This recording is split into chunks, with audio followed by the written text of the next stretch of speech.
Hey there. Tonight, we're not venturing to Olympus to watch the gods throw lightning. We're stepping into the quieter, harsher corners of their stories. The ones where women were punished for beauty, loyalty, or simply being noticed. From Pandora, blamed for all of mankind's misery, to Medusa, cursed for surviving what was done to her. This is a softer retelling of the lives that myth forgot to protect. If stories like this help you drift off, feel free to like the video and subscribe, but only if it truly helps you rest. And tell me in the comments where you're listening from and what time it is where you are. There's something strangely comforting about knowing we're all half awake together, sharing the same ancient silence. So settle in. Let your mind slow down and listen closely to what it was really like to be a woman in Greek mythology. The first woman in Greek mythology wasn't a gift to mankind, she was a warning label. Pandora, sculpted from clay by the gods, arrived not to complete the world but to complicate it. Hesiod, writing in the 8th century BCE, describes her as a beautiful evil, which is about as mixed a compliment as one can give. Her creation was divine revenge. Prometheus had stolen fire for humanity, an act of compassion and insubordination. And Zeus decided that since punishing one Titan wasn't satisfying enough, he'd punish everyone. He ordered Hephaestus to fashion a woman, the first of her kind. Aphrodite contributed beauty, Athena added skill, Hermes slipped in deceitful charm, and together they produced a being so irresistible she could undo civilization simply by existing, a prototype of trouble, gift-wrapped. Pandora was presented to Epimetheus, whose name tellingly means afterthought. Prometheus had warned him never to accept gifts from Zeus, but Epimetheus, poor optimist, took one look and thought, how bad could it be? He was about to find out. Pandora brought with her a sealed jar. Curiosity, that most human of qualities, led her to open it. Out flew every misery the gods could devise: disease, greed, envy, toil, despair. Only one thing remained inside: Elpis, hope. Scholars still argue whether that was a mercy or a cruel joke. In some interpretations, hope stayed trapped forever. In others, it lingered to soften the pain. Either way, Pandora's curiosity became the root cause of human suffering. The myth reads like an ancient press release, explaining why life is hard, and why, incidentally, women are to blame. Hesiod's language leaves little doubt. He insists that before Pandora, men lived free of illness and labour. After her, they had wives. Between the lines, thanks a lot. Behind the poetry lies social truth. In archaic Greece, women existed legally as dependents, first of their fathers, then of their husbands, finally of their sons. They could not vote, own property, or appear in court. The home was their boundary, the oikos, their miniature world. Pandora's myth fit neatly into that reality, transforming inequality into cosmic design. If women caused toil, then it was only natural they be contained. Greek men heard these stories young. For them, myth was moral education, not entertainment. It taught that women were necessary evils, beautiful but treacherous, fertile but perilous, essential yet inferior. A neat psychological arrangement for a society that depended on them and feared them equally. Hesiod went further, outlining 2 possible fates for men: marry a good wife and endure moderate sorrow, or stay single and die alone. A tidy dilemma, misery either way. The mythic worldview was less about logic than about comfort. It assured men that their frustrations were divinely ordained. Even the detail of the jar carries meaning. The Greek word is pythos, a large storage vessel usually used for grain or wine. In other words, Pandora's curiosity spoiled the household supply, the economic heart of Greek life. When later translators turned it into a box, they unknowingly made it portable, personal, and poetic. But in the original, it was domestic. Her sin occurred in the kitchen, not a temple. The parallels to everyday life were obvious. Women were expected to stay indoors, manage stores, and produce heirs if they failed. Crops and families alike withered. The myth was social commentary disguised as divine narrative, and yet there's a faint compassion buried inside it. Pandora isn't malicious. She's merely inquisitive. She acts, and the world changes. That spark of agency, however punished, lingers throughout Greek mythology. Later heroines, Psyche, Atalanta, Medea, inherit that same dangerous curiosity. The Greeks could not imagine a story without a woman to set it in motion. Still, each attempt at autonomy carried a cost. To open a jar, to speak truth, to outshine a god, all ended the same way. Blame, exile, or transformation into something non-human, a tree, a spider, a constellation. Immortality through suffering. Outside the myths, Athenian society ran on the same principle.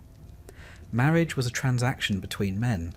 The bride was the dowry that sealed it. Girls married at 14, often to men twice their age. Their names were rarely recorded. If a woman appeared in literature, she was either a saintly wife like Penelope or a cautionary one like Clytemnestra. There was very little middle ground. Pandora's story justified it all. If the first woman had unleashed chaos, then keeping her descendants under lock and key seemed prudent policy. Religion reinforced the idea. At festivals, women might dance and sing, but always within roles that emphasized fertility, purity, or submission. Even the powerful priestesses of Delphi and Eleusis served male gods and male oracles. And yet, here comes the quiet contradiction. The same culture that confined women could not stop writing about them. Epic, tragedy, lyric poetry, all filled with female voices that defied the silence imposed on real women. It was as though the imagination compensated for the laws. Within art, women spoke, suffered, raged, and changed the fates of men and cities alike. On stage, they were terrifyingly alive. Modern scholars sometimes call this the Pandora paradox. She's both scapegoat and originator. She ruins the world, but she also populates it without her. No humanity. With her, no peace. That contradiction was irresistible to the Greek mind, which loved balance even in blame. By the time of later poets, Pandora's reputation softened. In some retellings, she becomes a figure of hope itself, the guardian of the one good thing left in the jar. Instead of malice, she symbolizes endurance. It's a small rehabilitation, but perhaps the only one she was ever offered. The myth also reveals how Greek cosmology differed from others. Where some traditions cast creation as harmonious, the Greeks saw it as an ongoing quarrel. Order was always one mistake away from collapse, and women often supplied that mistake, from Pandora's jar to Helen's beauty to Medea's vengeance. Feminine power equaled divine instability. The irony is that the gods themselves were hardly models of restraint. Zeus could not pass a nymph without catastrophe ensuing. Poseidon had his moods, and even gentle Apollo left a trail of petrified ex-lovers. Yet somehow, the fault always looped back to the woman. The myths, like the society that told them, operated on selective accountability. Archaeology adds another layer. Before Hesiod's time, earlier Greek cultures, such as the Minoans, depicted women in positions of ritual power. Priestesses, dancers, perhaps even rulers. By the classical period, that imagery vanished. Pandora's story marks that cultural shift. From reverence of the feminine to suspicion of it, the divine mother became the dangerous wife. So, the first woman's legacy was to bear the weight of every misfortune that followed. If men toiled, it was her fault. If crops failed, her curiosity had cursed them. Even childbirth pain was conveniently divine retribution. And yet, from that same myth, later generations drew the one fragment of comfort left inside the jar. Hope, perhaps that's the secret reason the story endured. Pandora reminds us that even when everything spills out, when chaos floods the world, something remains. It's fragile, quiet, easy to overlook, but it's there. The gods could devise 1,000 punishments, but they couldn't quite extinguish resilience. That tiny, stubborn hope would survive every tragedy the Greeks could imagine, passed down through heroines and mortals alike. For all the blame piled upon her, Pandora remained the first to show that even in the face of divine injustice, curiosity, and the trouble it brings, can also be the start of understanding. In Greek mythology, marriage was never about romance. It was about property, power, and the delicate art of endurance. The poets called it sacred, but in practice it resembled a long contract with uneven clauses. The gods themselves set the example, and what an example it was. Hera, queen of Olympus and goddess of marriage, presided over every mortal wedding. Though she could hardly recommend the institution herself, her own marriage to Zeus began, as many Greek unions did, with trickery. The stories vary, but one of the oldest tells that Zeus transformed into a small, trembling cuckoo bird, and landed on Hera's lap, moved to pity. She drew it to her breast, and in that moment the bird became a god again, triumphant and uninvited. She married him soon after, perhaps out of shock, perhaps because even a goddess couldn't simply refuse the king of heaven from the start. Their relationship was a spectacle. Zeus, restless and omnipotent, pursued every mortal or nymph that caught his eye. Hera responded not by leaving. Divorce was unthinkable for divine royalty, but by ensuring everyone else regretted it. Io, one of Zeus's lovers, was turned into a cow and tormented by a biting fly. Semele, tricked into asking to see Zeus in his full glory, was burned alive. Callisto was transformed into a bear and flung into the stars. For Hera, revenge became ritual. To later storytellers, she was jealous and cruel. To the Greeks themselves, she was simply behaving as a wife was expected to, guarding the marriage bond at all costs. In their world, a woman's virtue was measured not by happiness, but by loyalty. Better to rage within the marriage than to abandon it. Even the goddess of marriage had to live within her own laws. In the mortal world, those laws were strict. Athenian women married young, often around 14, to men twice their age. The wedding was arranged between fathers. The bride's opinion was incidental. The word for marriage, gamos, shared its root with zygos, the yoke of an ox. Two creatures bound together, one steering the other. On the wedding night, the bride was escorted by torchlight to her husband's home, veiled and silent, while songs were sung outside comparing her to Persephone descending to the underworld. The symbolism was clear enough, which brings us neatly to that very myth. Persephone, daughter of Demeter, was picking flowers one day when the earth split open and Hades rode out in his chariot of black iron. Without a word, he seized her and disappeared below. The meadow closed behind them, and silence fell upon the world. Demeter searched for her daughter endlessly. She neglected the harvest, and famine spread across the earth until even the gods began to starve. Zeus, ever the pragmatist, intervened. Not because he cared, but because hungry mortals stopped making sacrifices. Eventually, he negotiated a compromise. Persephone would spend half the year with her mother and half with her husband. When she returned, Demeter rejoiced and crops grew again. When she descended, winter came.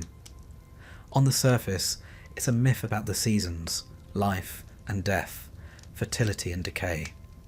But under it lies something colder, the story of a forced marriage sanctified by divine bureaucracy. Persephone's voice barely exists in the narrative. Her feelings don't shape the outcome. Zeus and Hades make the decisions for her. The abduction became the mythic prototype of Greek marriage, an act of taking rather than choosing. In many ancient wedding songs, brides were compared to Persephone, led away from her mother's arms. What sounds poetic now was, for Greek women, a rehearsal of fate. Marriage was separation. From home, from youth, from autonomy. Once married, a woman could not represent herself legally. Her world shrank to the house and its hearth, where she oversaw servants and raised heirs who would belong to her husband's family, not her own.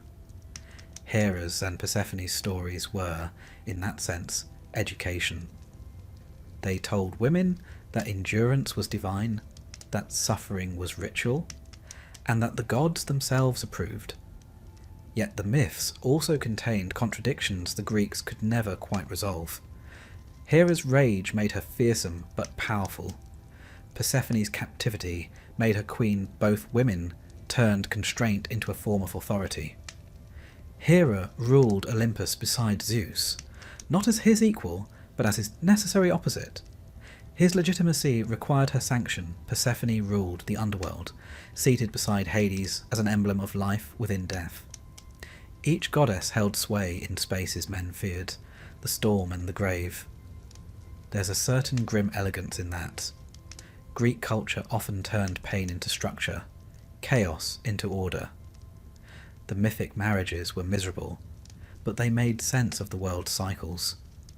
Thunder and calm, sowing and harvest, marriage and mourning. Historically, those ideas seeped into ritual. The Heraia, one of the oldest festivals for women, honoured Hera as both bride and matron. Married women offered her pepelos robes. Young girls raced in her honour to symbolise the transition from maiden to wife. Demeter and Persephone inspired the Eleusinian mysteries, secret rites promising renewal after death. These ceremonies gave women rare spiritual authority. Within the ritual space, they were not voiceless. They were mediators between earth and heaven. For a few nights each year, their suffering had meaning. Still, everyday life was less forgiving. Greek law gave husbands near total control over their wives. Infidelity by a man was shrugged off as natural. Infidelity by a woman could result in exile or execution.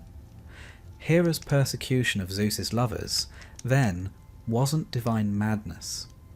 It was the logic of a society where betrayal was a one-way privilege. Her fury was the fury of every woman bound to an unfaithful husband, but forbidden to leave him. Even goddesses who avoided marriage paid a price.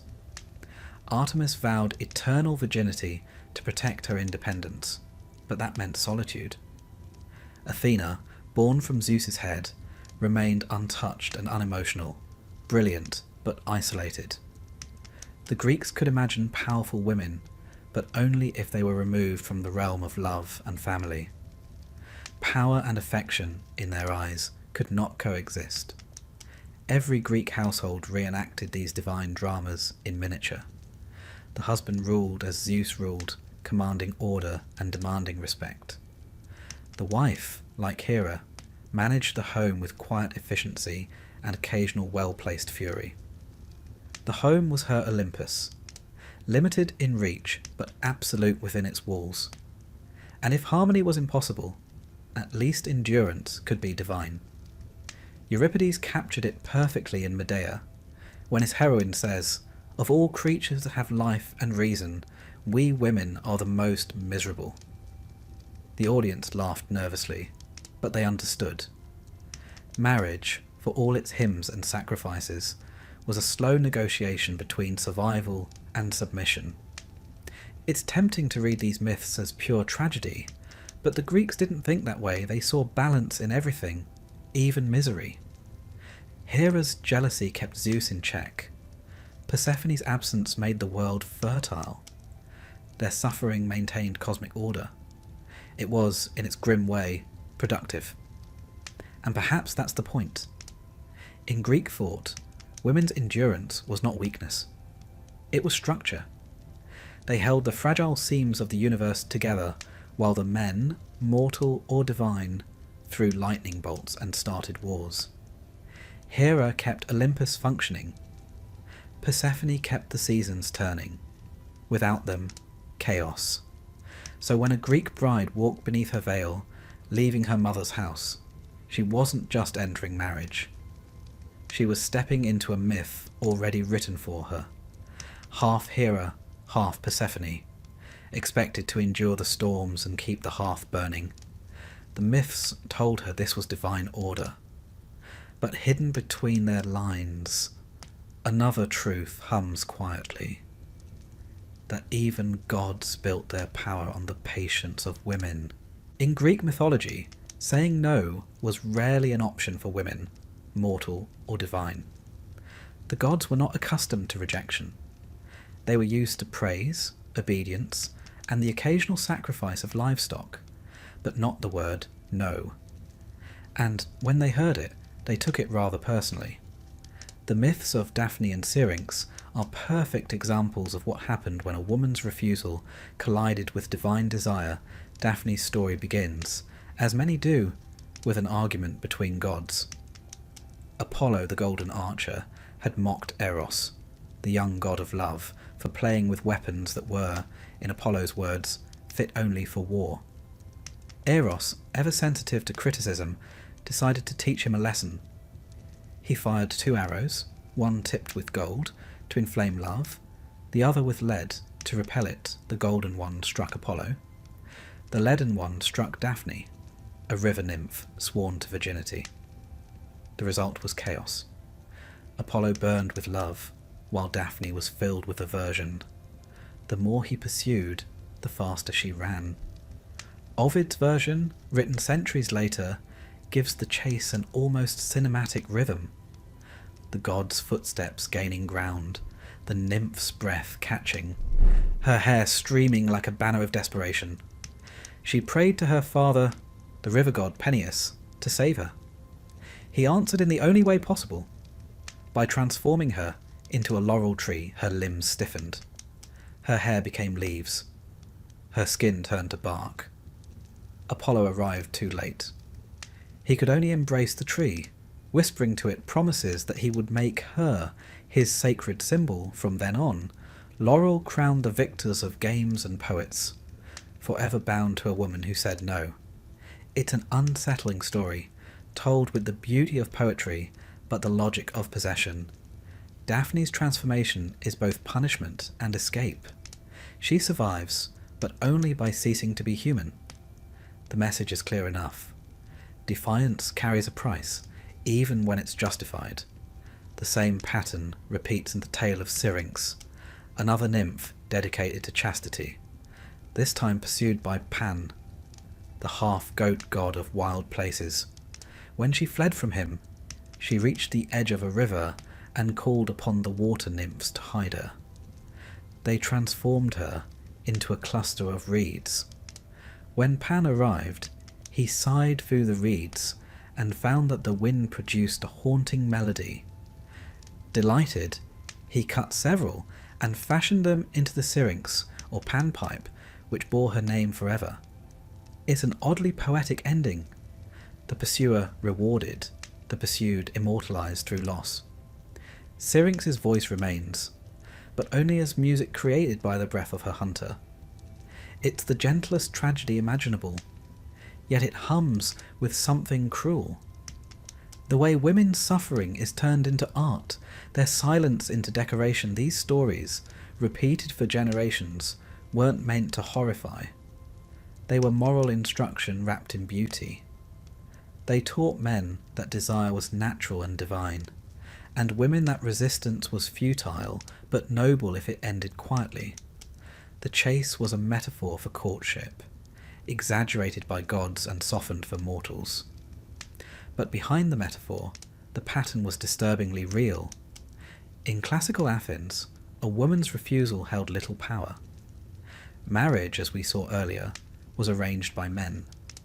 If a woman refused, she risked disgrace or punishment. Even in plays, the most rebellious heroines, Antigone, Medea, Electra, pay with exile or death. Refusal, in myth and in law, was rebellion against the natural order. Apollo's pursuit of Daphne also reflects a Greek fascination with the boundaries between human and divine, control and freedom. The god of reason, poetry, and medicine, symbols of civilization, is undone by irrational love.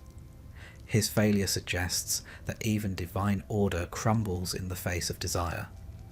But the one who pays the cost of his enlightenment is Daphne. Her transformation becomes a symbol of poetic triumph for him, not survival for her. The laurel wreath that poets later wore was, in essence, a crown of consent denied. Historians of myth point out how these stories mirrored everyday life. In ancient Greek vase paintings, pursuits between gods and nymphs were common motifs. They weren't treated as crimes, but as rituals of attraction. A woman running was erotic. A woman standing still was submissive. The art reinforced what the myths proclaimed. Pursuit and possession were part of the natural order, sanctioned by Olympus itself. Yet within that same art, something else emerges, the beauty of resistance. Daphne's outstretched hands, frozen mid-transformation, are tragic but powerful. Syrinx's reeds, trembling with sound, carry her voice further than her body ever could. The artists might not have intended it, but in preserving their suffering, they also preserved their defiance. Greek religion was full of these contradictions.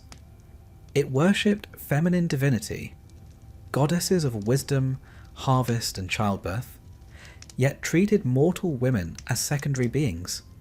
It celebrated female chastity while populating the heavens with predatory gods. The myths were a way of containing that tension, turning fear of female independence into stories that ended safely, with silence, transformation, or marriage. But there's something else beneath the surface. The Greeks understood that power and desire often destroy each other. The gods' endless chases are rarely triumphant. When they catch what they pursue, the result is ruin, for Io, Leda, Callisto, or countless others. Desire in myth is a force of chaos that the gods can't control, and women become its victims and symbols. Still, these stories persisted because they spoke to human truth. Rejection, longing, and loss are universal experiences, and the Greeks turned them into eternal shapes.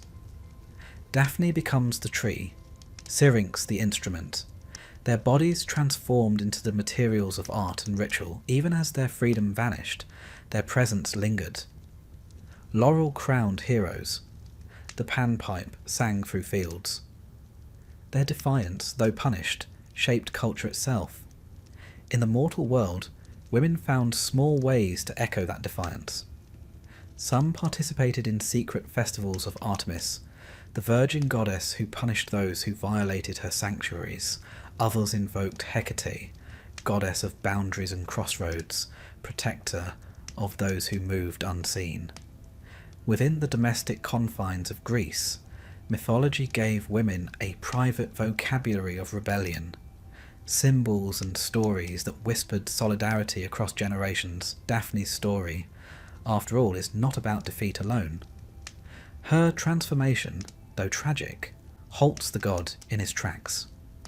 She forces Apollo to reckon with his own arrogance. In Ovid's telling, he mourns her loss, and for the first time, the immortal feels something like regret.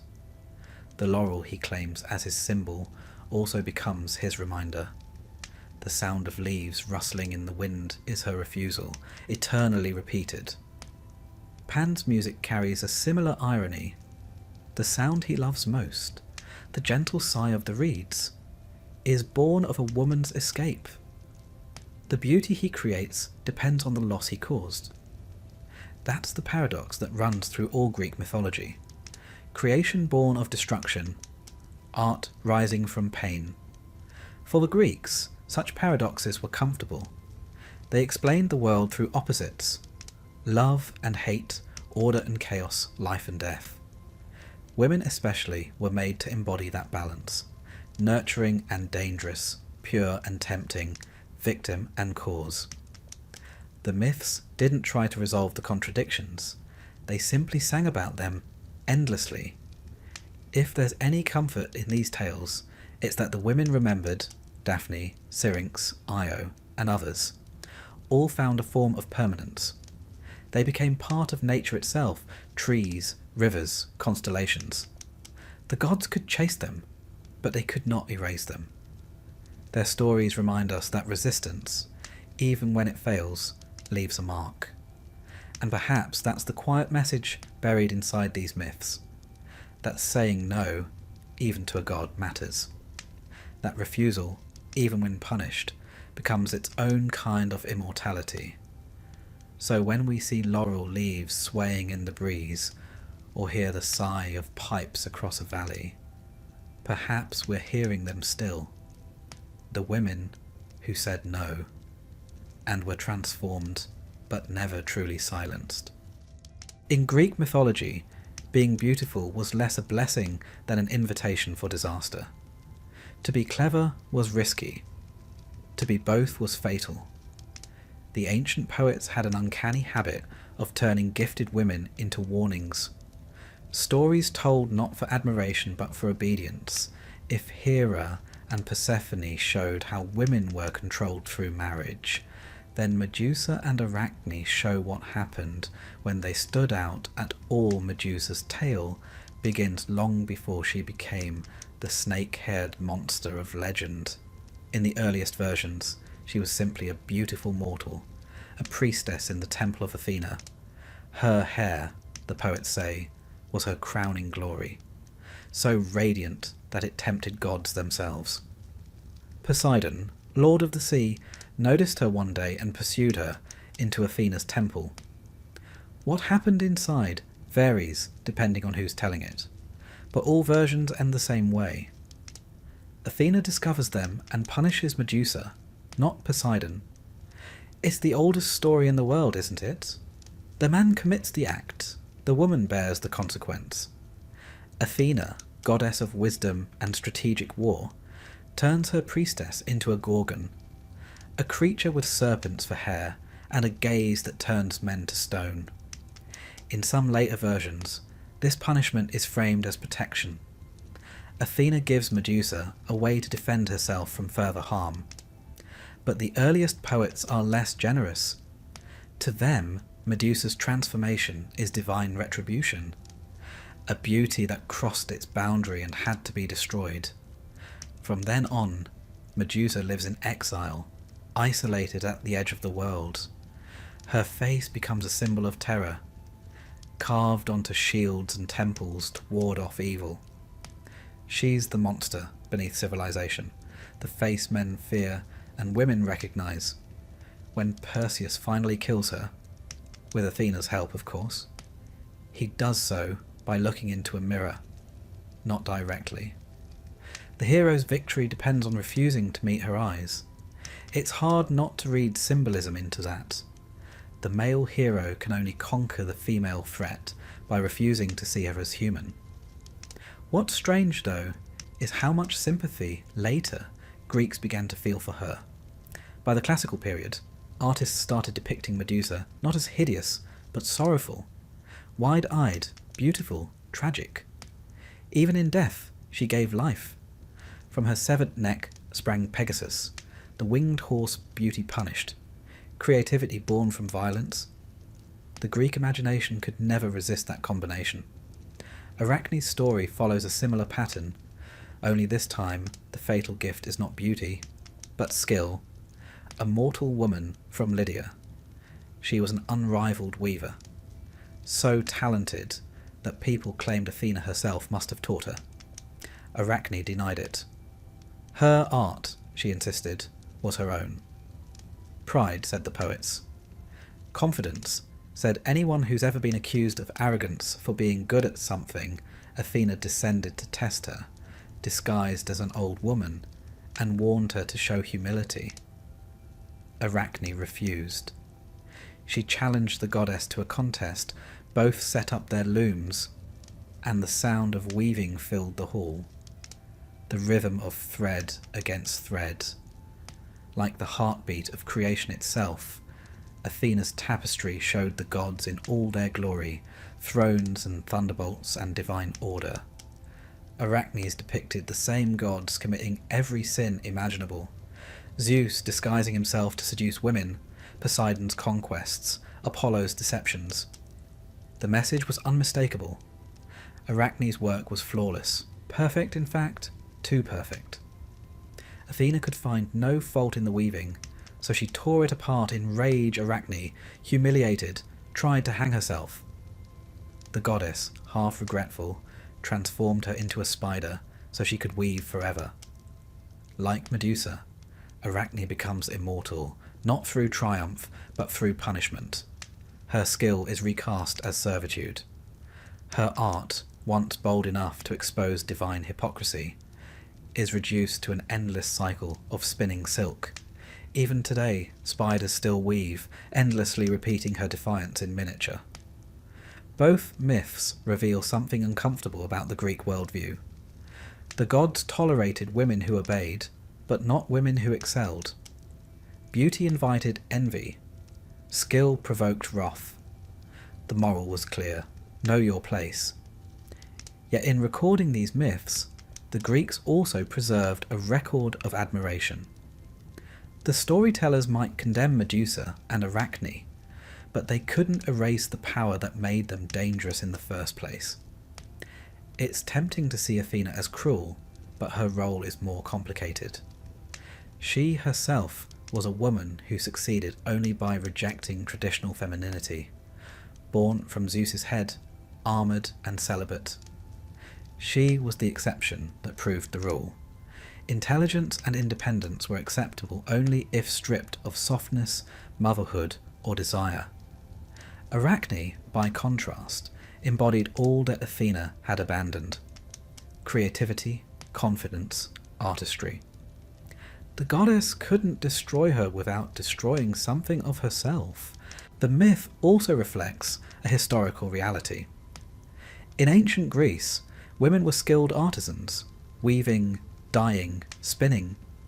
But their labour was confined to the household. Their art was valuable, yet invisible. To claim it publicly, as Arachne did, was unthinkable. The loom was both their tool and their prison. When Arachne dared to display her work as equal to divine craft, she crossed from private virtue to public audacity. And in Greek thought, public audacity was a man's right alone. Similarly, Medusa's story mirrors ancient fears of female sexuality and power. The Gorgon's gaze petrifies, quite literally freezes, men who meet it. Scholars often read this as symbolic castration, the ultimate fear of the male ego in mythic form. The Greeks adorned their armour and temples with her image precisely because she embodied what they feared. Feminine power unchecked, beauty that destroyed rather than served. Even the use of her head as a talisman is revealing. Perseus carries it in a bag, Athena mounts it on her shield, the power of a woman, weaponized by men and gods. Her gaze is safe only when contained, her strength useful only once decapitated.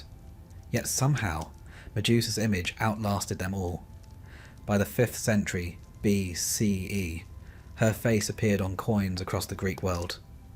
She became a symbol of protection, not fear, a guardian, a ward against evil. It was as if the culture that had punished her could not stop itself from relying on her. That duality runs through much of Greek religion. What is feared is also revered. There's a quiet pattern here. The Greeks built an entire pantheon of female figures, defined by transgression. Pandora opened the jar. Persephone wandered too far from home. Medusa was too beautiful. Arachne too skilled. Each time, punishment reinforced the rules of a patriarchal cosmos. But each story also carried a trace of rebellion. Women who refused to be small, whose defiance echoed long after their bodies were changed. In art, these myths became allegories for order and chaos. Medusa's head decorated the shield of Athena Parthenos, sculpted by Phidias. Glittering in gold and ivory, Arachne's web appeared on pottery, fine and precise, drawn by male artists who likely never wove a thread themselves. Their myths reminded women of their boundaries, even as they immortalized them for crossing them. There's irony in that, the same kind the Greeks loved. Every punishment for female pride produced a form of permanence. Every silencing became a monument. And when you think about it, both Medusa and Arachne achieved something none of their male counterparts did. Heroes die, monsters endure. Arachne's web still glistens in morning dew. Medusa's face still gazes from shields, coins, and stories told thousands of years later. In a world that demanded modesty, they became eternal precisely by refusing to stay modest. Their stories may have been written as warnings, but they survive as a kind of reluctant admiration, tributes to women whose power couldn't be erased, only reshaped. So the next time you brush away a spider's web, or see the spiral of a snail shell, consider it a small echo of that ancient defiance. A thread spun in protest, a reminder that even in a world built to punish, creation finds a way to persist. And perhaps, somewhere on the edge of myth, Medusa still stands guard. Not as a monster, but as a woman who dared to exist too vividly in a world that wanted her dimmed. In Greek mythology, loyalty was sacred, but only when it belonged to a woman. Men could roam, conquer, or take detours involving goddesses. Women were expected to wait quietly, spinning patience into virtue fidelity, like most moral ideals in antiquity, was a one-way contract. The Greeks imagined marriage as a fortress, guarded by women but ruled by men. Within its walls, a wife's honour was everything. Outside it, a man's wandering was almost expected. No pair demonstrates this double standard better than Penelope and Clytemnestra, two queens whose husbands went to war, and whose stories became opposite lessons in the same patriarchal scripture. Penelope, wife of Odysseus, begins her vigil when he leaves for the Trojan War. The war itself lasts 10 years. Odysseus' journey home, another 10.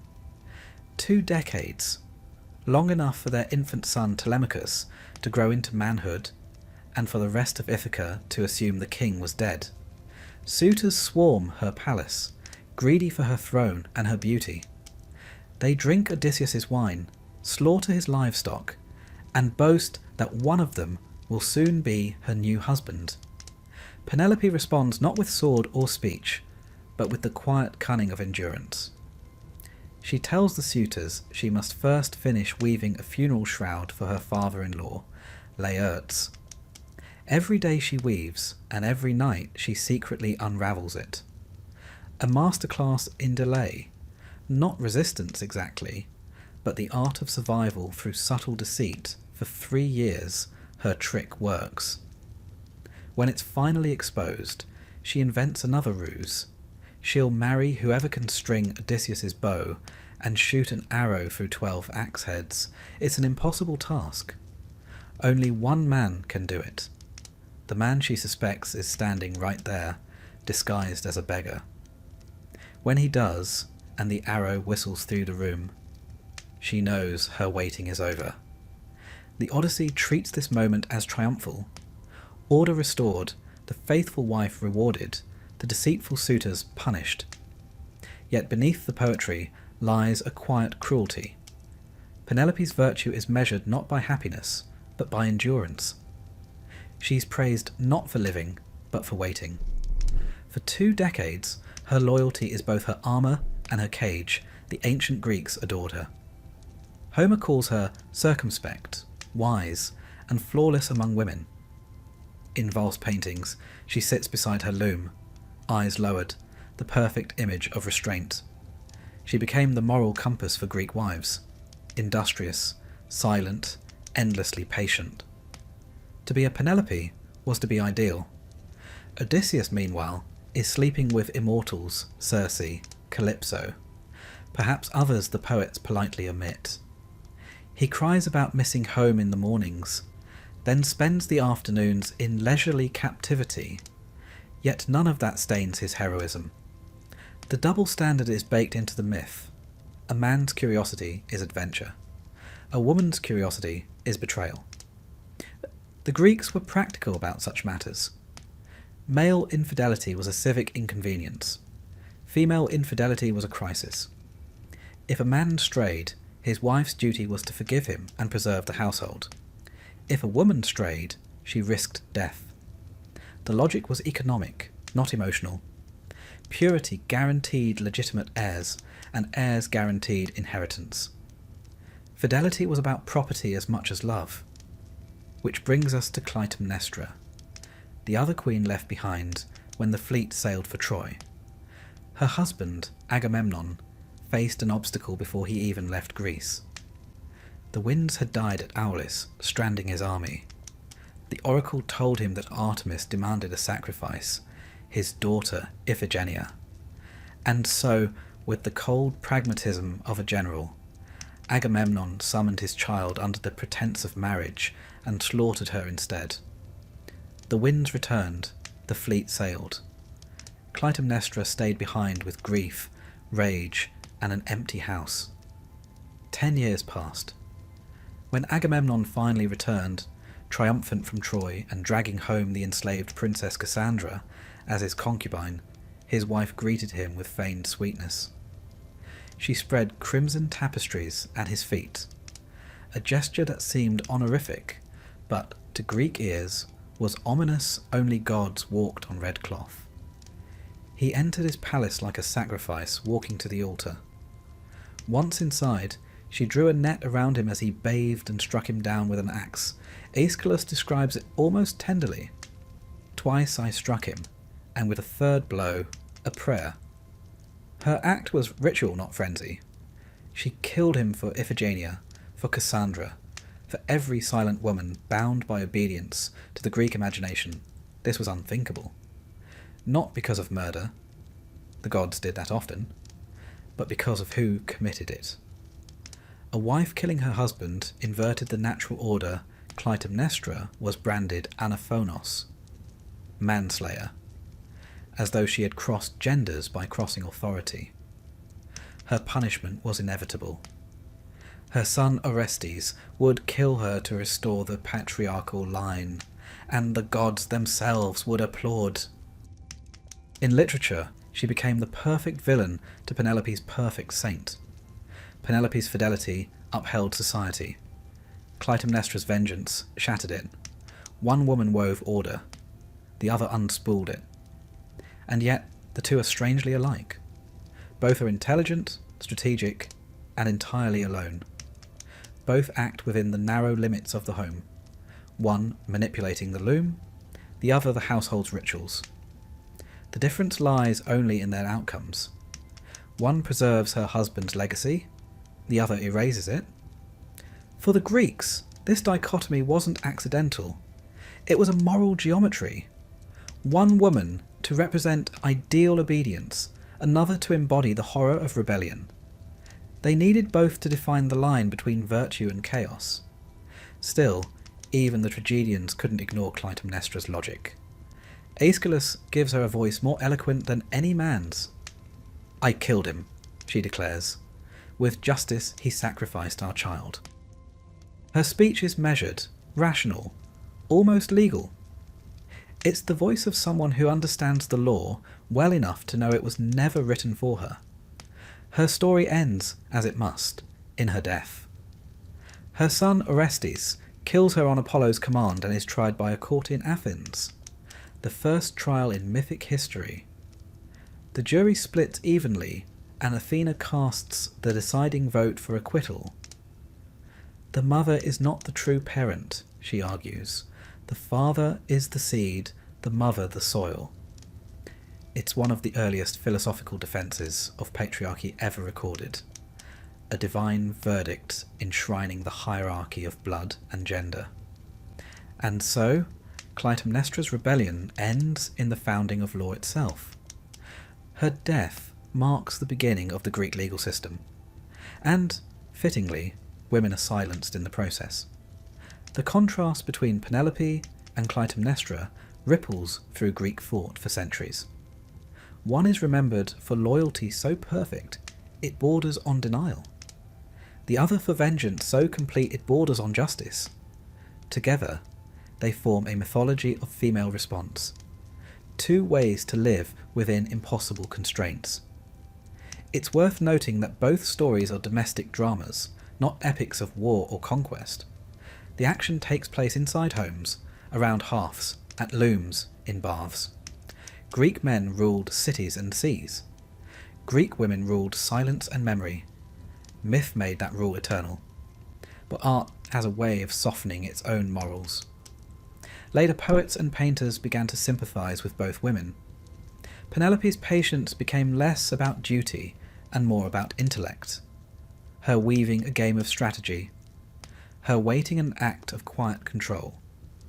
Clytemnestra, meanwhile, evolved into a tragic figure, not wicked, but weary. By the Hellenistic era, playwrights portrayed her as the embodiment of grief turned to justice. Even her name, derived from Kletos Menesteros, renowned suitor, reminds us that she was forever bound to the men who defined her. In the end, the two queens mirror each other perfectly. Penelope sustains the world through stillness. Clytemnestra remakes it through chaos. Both expose the double standard at the heart of Greek morality, that women were praised for endurance, but punished for action. And perhaps that's why they still linger in memory. Penelope's patience feels impossible, Clytemnestra's anger inevitable. Between them lies the entire spectrum of what it meant to be a woman in Greek myth. Waiting, suffering, and daring, all under the watchful eye of gods who never had to wait for anything at all. In Greek mythology, royal daughters rarely got the endings promised to them. Princesses were beautiful, obedient, and, most importantly, expendable. Their worth lay not in their happiness, but in their usefulness. A father could trade them, sacrifice them, or chain them to a rock, and still be praised for his virtue. To be a princess in myth was to live at the intersection of glory and cruelty, the place where men's ambitions met the gods' demands. The Greeks never pretended this was fair, they simply called it fate. Take Iphigenia, for instance, the daughter of King Agamemnon and Queen Clytemnestra. Her father was leader of the Greek army sailing to Troy, but before the ships could leave the bay at Aulis, the winds died. The army was trapped, restless and mutinous. The seer Calchas declared that Artemis, goddess of the hunt, was angry. The only way to appease her was to sacrifice Iphigenia. The reason? Agamemnon had once offended Artemis by boasting of his hunting skill or killing one of her sacred deer, details that hardly matter when a god's pride is involved. The moral calculus was simple: one daughter for 10,000 soldiers. Agamemnon hesitated, then obeyed. He lured Iphigenia to Aulis with the promise of marriage to Achilles, a royal match fit for a princess. But when she arrived, there was no wedding. There was an altar. The poets tell us that she walked to it calmly, perhaps believing the lie until the last moment. Some say Artemis took pity and replaced her with a deer at the final instant, whisking the girl away to serve as her priestess in Tauris. Others say the knife fell. Whichever version one believes, the result is the same. Iphigenia disappears so that history can begin. The ships sail, the war starts, the men earn their glory. Her story becomes the preface to the Iliad, the quiet sacrifice buried beneath the epic's heroism. In tragedy, her ghost haunts the narrative. Her death, or rescue, drives everything that follows. It fuels Clytemnestra's vengeance, Agamemnon's downfall, Orestes' madness. Iphigenia herself becomes a concept rather than a person. The innocent life that must be lost so that civilization can move forward. For the Greeks, this logic felt natural.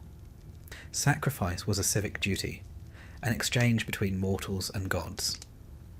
Yet when a young girl stood on the altar, the poets couldn't help but see something human break through the ritual. Euripides gives Iphigenia a voice, and she uses it to forgive her father.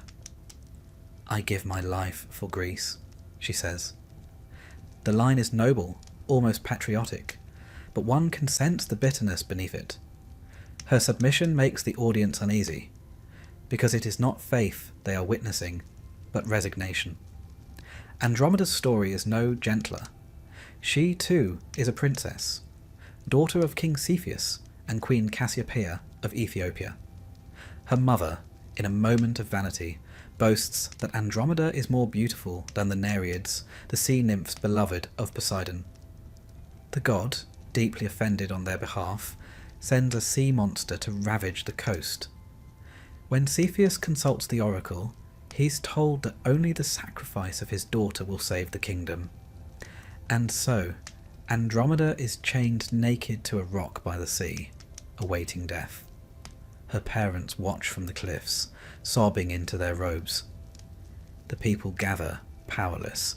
Out of the sky, of course, comes Perseus, fresh from slaying Medusa. Armed with a reflective shield and an overdeveloped sense of timing, he spots the girl, hears her story, and slays the monster. He marries her on the spot. Everyone cheers. It's one of Greek mythology's favourite tropes. The damsel rescued at the last moment by the hero, but the story's deeper meaning is hard to ignore. Andromeda's body, like Iphigenia's, is currency. Her beauty brings divine punishment. Her sacrifice brings salvation. Her marriage seals the bargain. Even her rescue is another transaction. Perseus saves her not because she asked him to, but because she was there to be claimed. In Greek art, Andromeda's rescue became a popular scene. The maiden bound to a rock, the monster surging from the waves, the hero descending in shining armour. Yet in none of those images does she move. She's the still point in the chaos, the symbol of beauty caught between gods and men. The moral behind both myths is disturbingly consistent. When the gods are displeased, it's the young women who pay. When the kingdom falters, it's the daughter who's offered up. When the hero triumphs, it's the princess who legitimizes him. Female innocence becomes the raw material for male redemption. But to the Greeks, these were not tales of cruelty. They were tales of order. Iphigenia's death restores the wind. Andromeda's ordeal restores balance to the sea. The sacrifice of the few for the many was the foundation of Greek morality. Yet their poets, ever more sensitive than their philosophers, seem to sense the cost Euripides, in particular, gave these princesses interior lives. His Iphigenia doesn't simply die. She questions, doubts and grieves. His Andromeda, though lost to us, likely did the same historically. The logic of sacrifice wasn't just mythic. In ancient Greece, daughters were considered part of a family's wealth. They could be offered in marriage, temple service, or symbolic rites to secure favour from the gods. In Sparta, baby girls deemed weak were abandoned. In Athens, unwanted infants were exposed at the city's edge. Sacrifice in one form or another was a cultural constant. Yet there's another layer beneath the tragedy. a strange kind of immortality. Iphigenia reappears in later plays alive, serving as a priestess in a foreign land. Her memory intact but her homeland lost. She helps her brother escape, defying the very gods who once demanded her death. In that act, she reclaims her narrative. She is no longer a victim, but an agent of mercy. Andromeda, too, survives. She bears Perseus several children, founds dynasties, and after death becomes a constellation. Even in the stars, she remains chained. But her position in the heavens transforms her suffering into permanence. She shines forever between her husband Perseus and the sea monster Cetus. A cosmic reminder of what it cost to please the gods. The Greeks, for all their fatalism, understood the poetry of transformation. When a mortal suffers unjustly, they don't vanish, they ascend. Trees, rivers, stars, all full of women who died beautifully. It's a consolation that never quite disguises the cruelty. The myths of Iphigenia and Andromeda tell us much about how the ancient world balanced its conscience. They admired innocence, but only when it served a purpose. They loved beauty, but only when it obeyed. Both princesses demonstrate that virtue in Greek thought was not rewarded with freedom, but with survival on someone else's terms. And yet, something endures in their stillness. Iphigenia's final calm, Andromeda's patient silence. Both carry a quiet strength. They represent not consent, but endurance. The Greeks may have written them as victims, but they resonate now as witnesses. Young women who looked directly into the machinery of divine cruelty and did not cry out. When we look up at the night sky and see Andromeda, or when we read Iphigenia's speech before the altar, we sense the faint rebellion in their submission. Their myths tried to teach obedience, but their echoes teach something else. That innocence, even when powerless, forces the world to remember.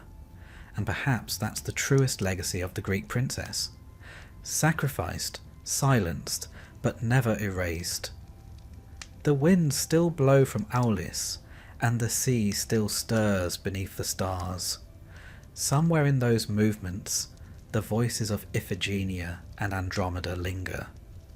Soft, steady, and unforgotten. In Greek mythology, when a woman wept too long, or mourned too fiercely, she stopped being a woman at all. She became a monster. The ancients, who feared female sorrow as much as female anger, turned grief into something grotesque. And so the stories of Lamia, Echidna, and others like them were born. Women who lost too much, felt too deeply, and were punished for it by being made eternal reminders of what happens when pain refuses to stay quiet. Lamia's story begins as a tragedy, though you might not guess it from how she's usually remembered. Later storytellers painted her as a ghoul, half-serpent, child-devouring, haunting the night. But before the monster, there was a mother. Lamia was once a Libyan queen, favoured by Zeus for her beauty and wit. They had children together, bright, laughing, divine-blooded children, and that was the problem. Hera, queen of the gods, was not known for forgiveness. She hunted Lamia's children down one by one. Every infant killed was another piece of the woman's mind torn away.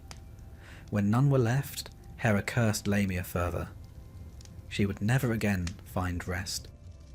Her eyes would remain open forever, unable to sleep, forced to remember every loss. In some versions, Zeus granted her the power to remove her eyes to ease her torment. A small, twisted mercy. Driven mad by grief, Lamia wandered the earth. The poet said her tears turned the ground to salt, her breath soured the air. She began to steal other people's children, cradling them for a moment before devouring them. An endless loop of motherhood and mourning. To the Greeks, she was a warning to mothers. Do not weep too loudly. Do not challenge divine will. Do not let grief become rage. But beneath the horror, her story trembles with pity. She was not born a monster. She was made one by loss too vast for mortal boundaries. Echidna, meanwhile, was never innocent at all. At least not in the eyes of mythology, half woman, half serpent. She was the mother of nearly every great beast that plagued the ancient world. Cerberus, the Hydra, the Chimera, the Sphinx. Her mate was Typhon, a fire-breathing giant whose 100 heads screamed in unison. Together they produced the nightmares that heroes were destined to slay. But Echidna's role was stranger than simple villainy. She lived in a deep cave between the worlds of the living and the dead, the threshold of things the Greeks imagined her as part of the earth itself, the raw fertility of nature personified. She was dangerous not because she was evil, but because she was uncontrollable.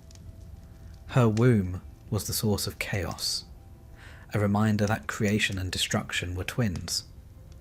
In some fragments, Echidna is described as beautiful from the waist up, a woman with long hair and clear eyes, and monstrous below the split body tells its own story.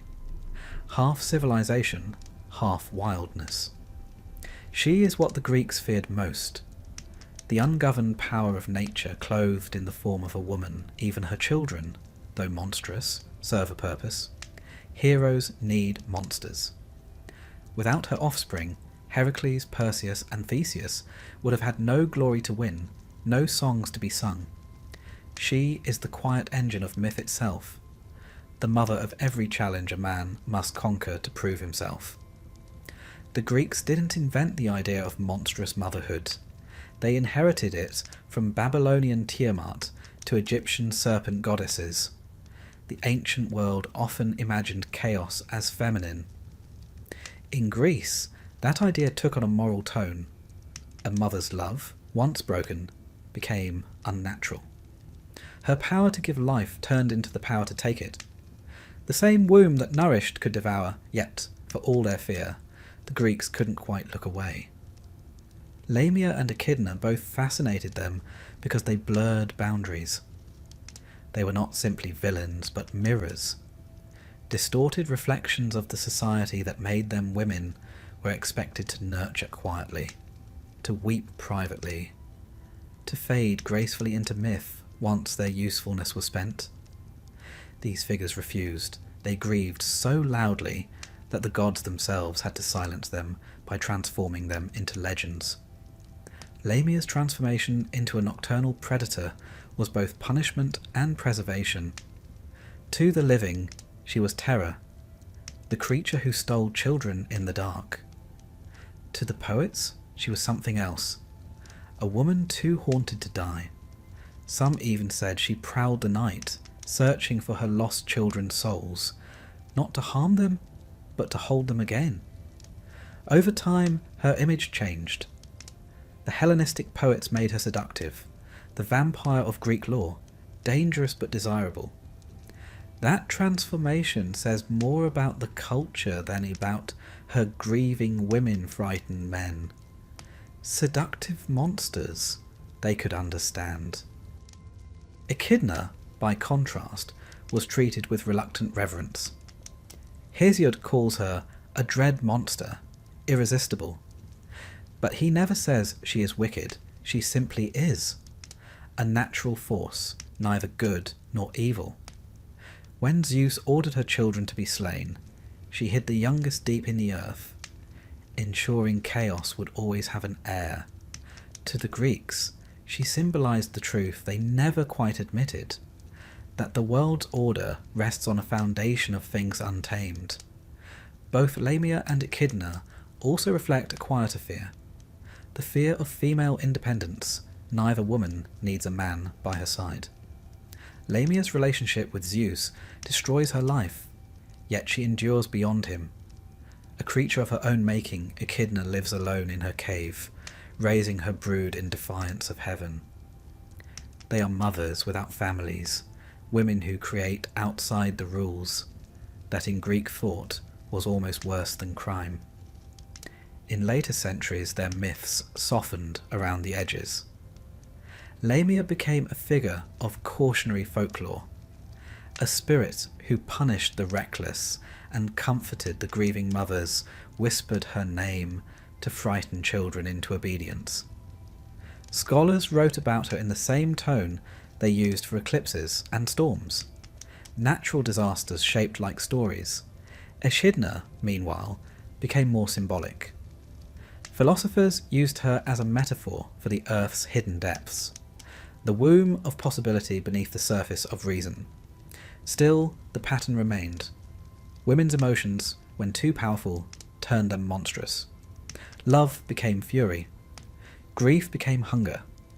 Strength became solitude. The irony, of course, is that the gods themselves behaved far worse. Zeus devoured his wife to avoid prophecy. Hera cursed mortals for her husband's crimes. Poseidon levelled cities out of pride. Yet none of them became monsters. Their violence was called divinity. Only women's pain demanded punishment. Perhaps that's why these myths lasted so long. The Greeks understood that suffering transforms. They saw in Lamia and Echidna the cost of feeling too much in a world that rewarded restraint. They feared that same transformation might lurk within every mortal heart, the moment when grief breaks its boundaries and becomes legend. Today, we might call Lamia a ghost story and Echidna a symbol, but to the ancient mind, they were warnings carved into the fabric of existence. They reminded people to respect balance, to fear excess, and above all, to distrust emotion that could not be controlled. Yet for all that, it's hard not to feel sympathy for them. Lamia's endless wandering feels less like punishment and more like endurance. Echidna's cave is not a prison, but a sanctuary, a place where the world's rejects are born into power.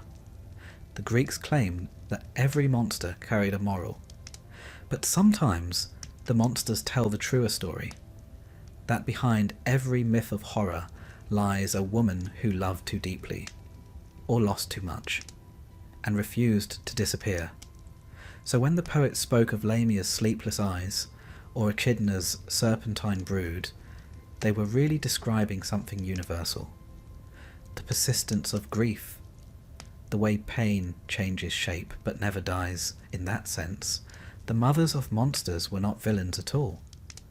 They were the guardians of sorrow itself, the ones who remembered when everyone else chose to forget. And if you listen carefully on a still night, the Greeks would say, you might hear Lamia's sigh among the waves, or the rustle of Echidna's scales beneath the earth, not curses but lullabies, songs for the children they once had, and for the ones they never got to keep. In Greek mythology, mortals were expected to know their place, and for women, that place was usually somewhere between obedience and silence. The gods ruled, the heroes fought, and women endured. But every now and then, a mortal woman did something unfashionable. She made a choice, she tested the rules. She dared to live as though her will mattered. And though the poets always found ways to punish her for it, they never quite managed to erase her. Two of these defiant women, Psyche and Atalanta, stand out. They are among the few in Greek myth who shape their own fates, even if the gods twist those fates into cautionary tales.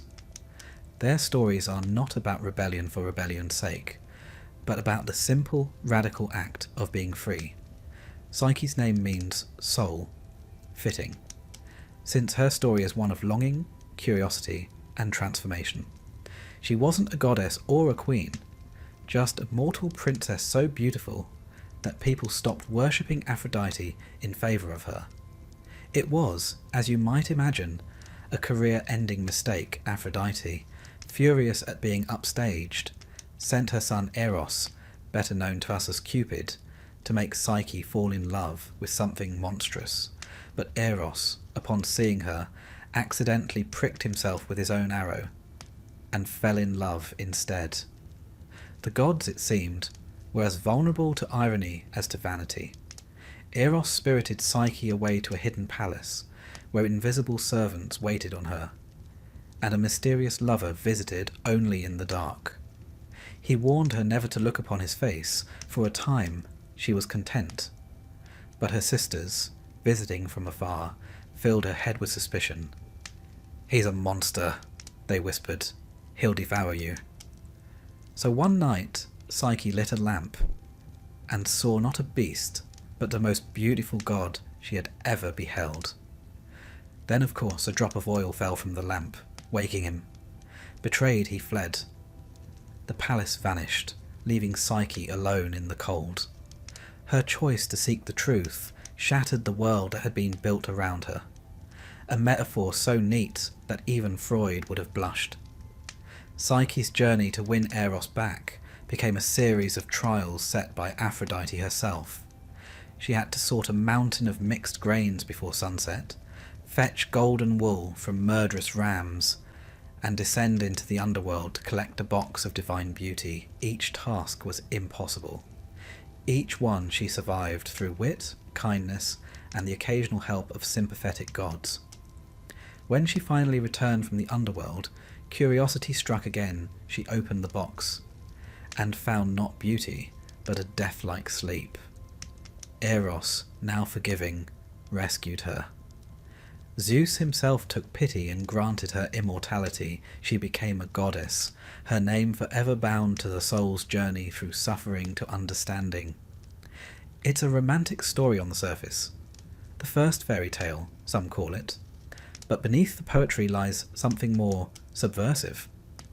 Psyche is punished for curiosity, just as Pandora was. Yet unlike Pandora, she survives it. She's the rare Greek woman who acts, fails, and learns without being destroyed. The gods test her, but she transforms. In a culture where obedience was the ideal, her curiosity becomes not a sin, but a form of awakening. The myth is, in its quiet way, revolutionary. It imagines love as something earned, not imposed, a partnership tested by knowledge. Psyche's final union with Eros is not a reward for submission, but for persistence. She looked at what she wasn't meant to see, endured what she wasn't meant to bear, and came out stronger. Atalanta's story is sharper, less tender, where Psyche wins love through trial. Atalanta wins freedom through defiance. She was a princess, abandoned at birth because her father wanted sons. A bear suckled her in the wilderness until hunters found and raised her. When she grew up, she refused to live as anyone's daughter or wife. She hunted with Artemis, ran swifter than any man, and declared that she would only marry whoever could outrun her. Those who failed would die. The suitors came anyway, men with more pride than sense. Each raced her, and each fell behind. The losers met their fate, as agreed.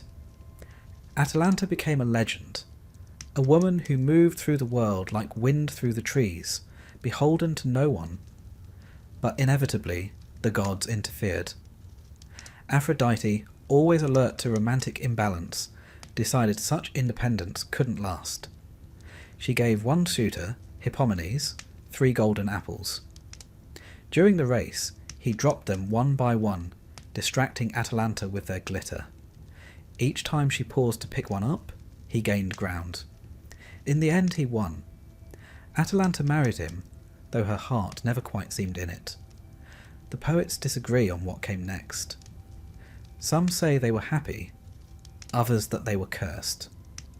One version claims that, overcome by passion in a sacred temple, they offended the gods and were turned into lions.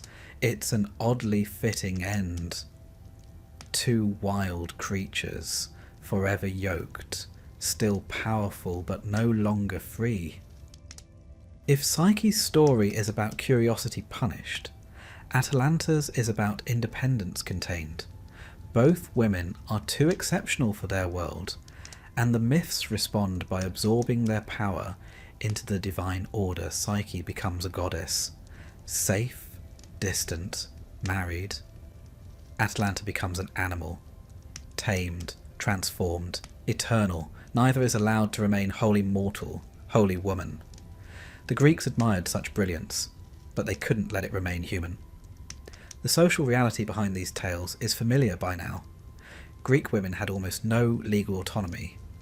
They couldn't vote, own property, or travel without permission. Their lives were defined by guardianship. First a father's, then a husband's. Even the word for wife, gyne, meant woman in the same breath. Independence for them was mythic by definition. That's what makes Atalanta so fascinating. She existed outside that structure, self-sufficient, strong, and unashamed. Her story appealed to the Greek imagination precisely because it was impossible. She embodied a freedom that had to be punished to make sense. The golden apples, small, glittering distractions, become symbols of the social lures that pull women back into the expected path. Marriage, obedience, containment. And yet, like Psyche, she endures. Even in defeat, she leaves an impression of strength. Her name lived on in Greek athletic competitions and later Roman poetry as a synonym for grace and speed. In a way, she outpaced the society that tried to slow her down.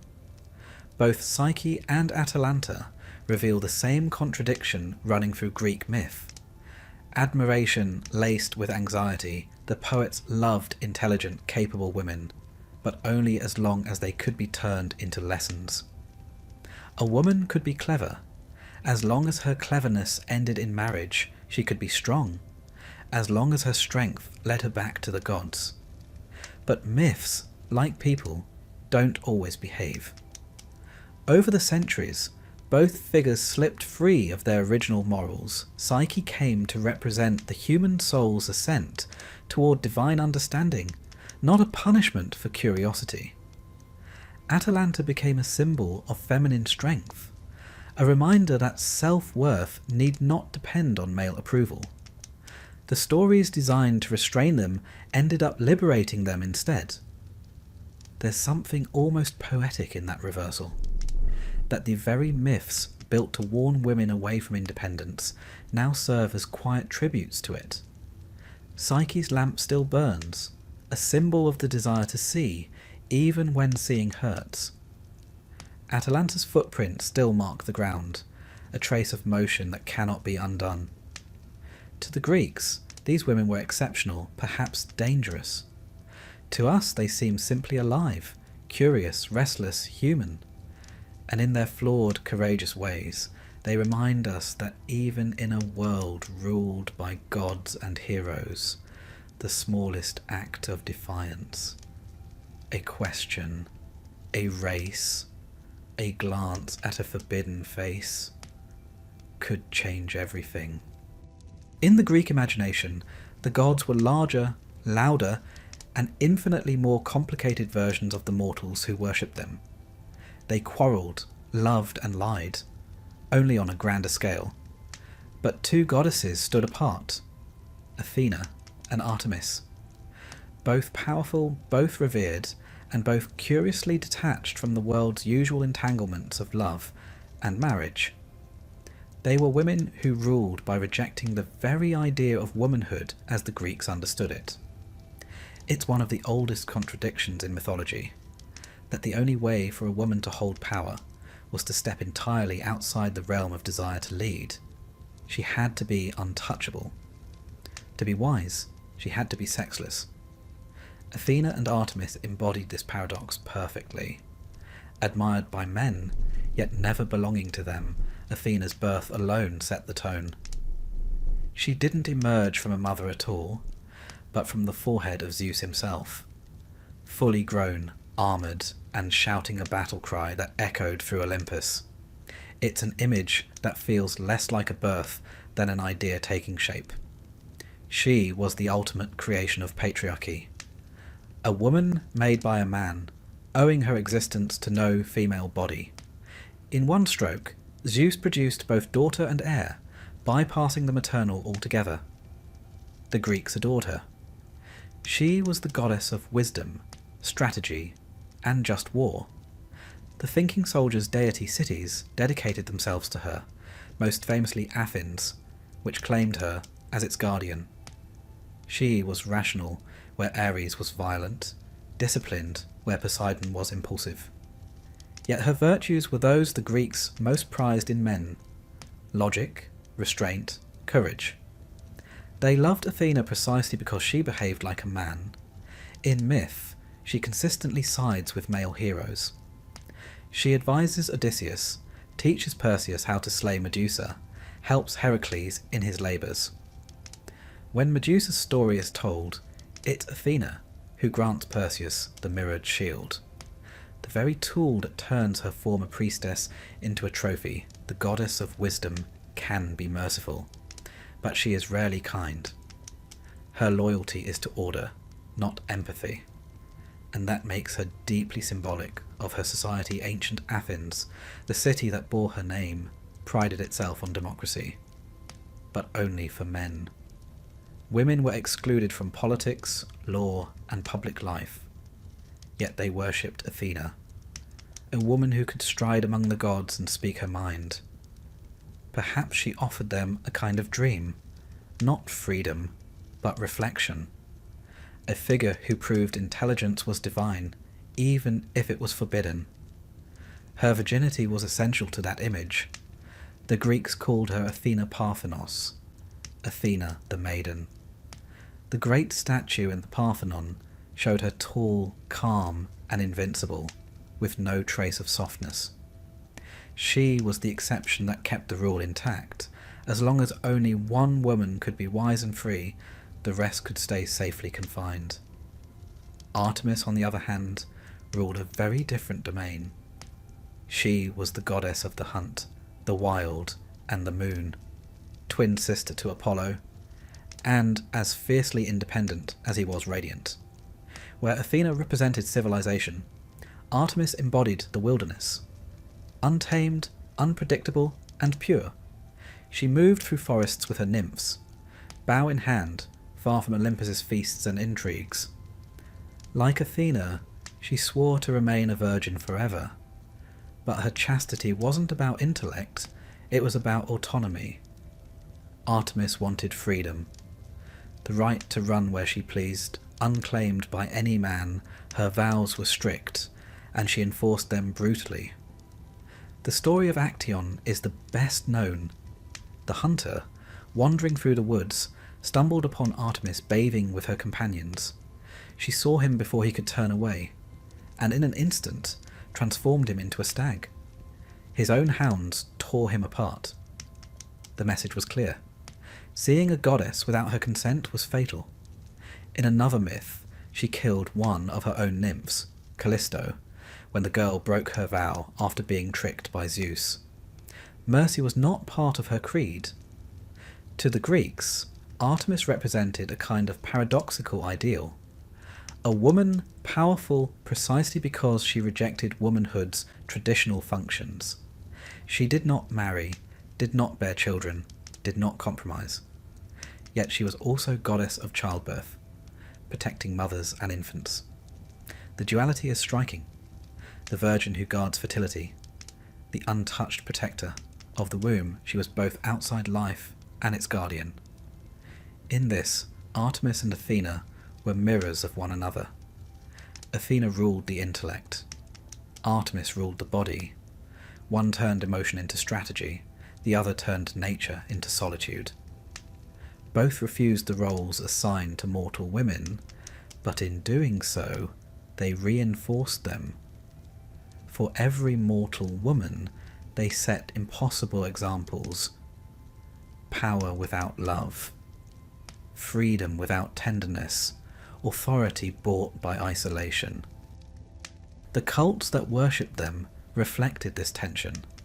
In Athens, girls participated in the Arctea, a festival for Artemis where they dressed as bears.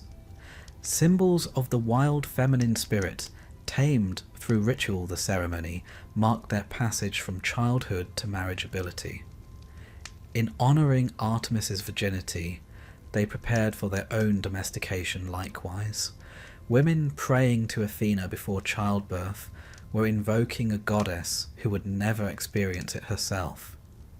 The Greeks adored their contradictions. The divine was always both comfort and irony.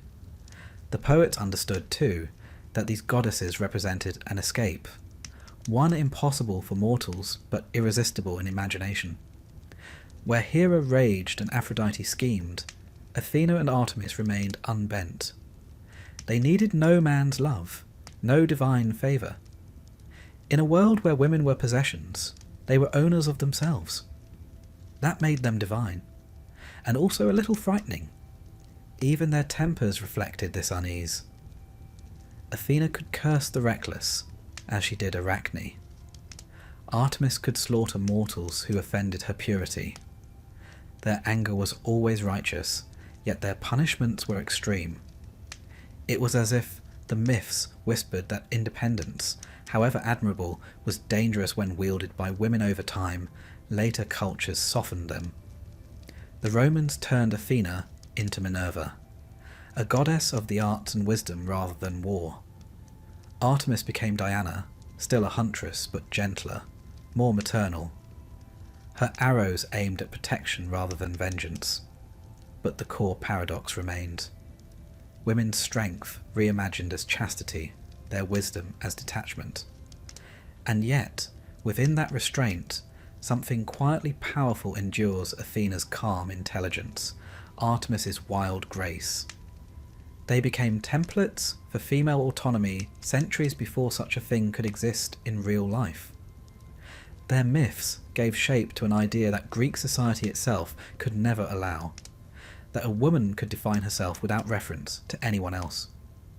Perhaps that's why they still fascinate us. In a pantheon of lovers and liars, Athena and Artemis stand apart, untouchable. They represent a kind of freedom that comes at a cost, a solitude as luminous as it is lonely. The Greeks saw in them both admiration and warning. Be pure, be strong, but never forget your place. Yet they never forgot them either.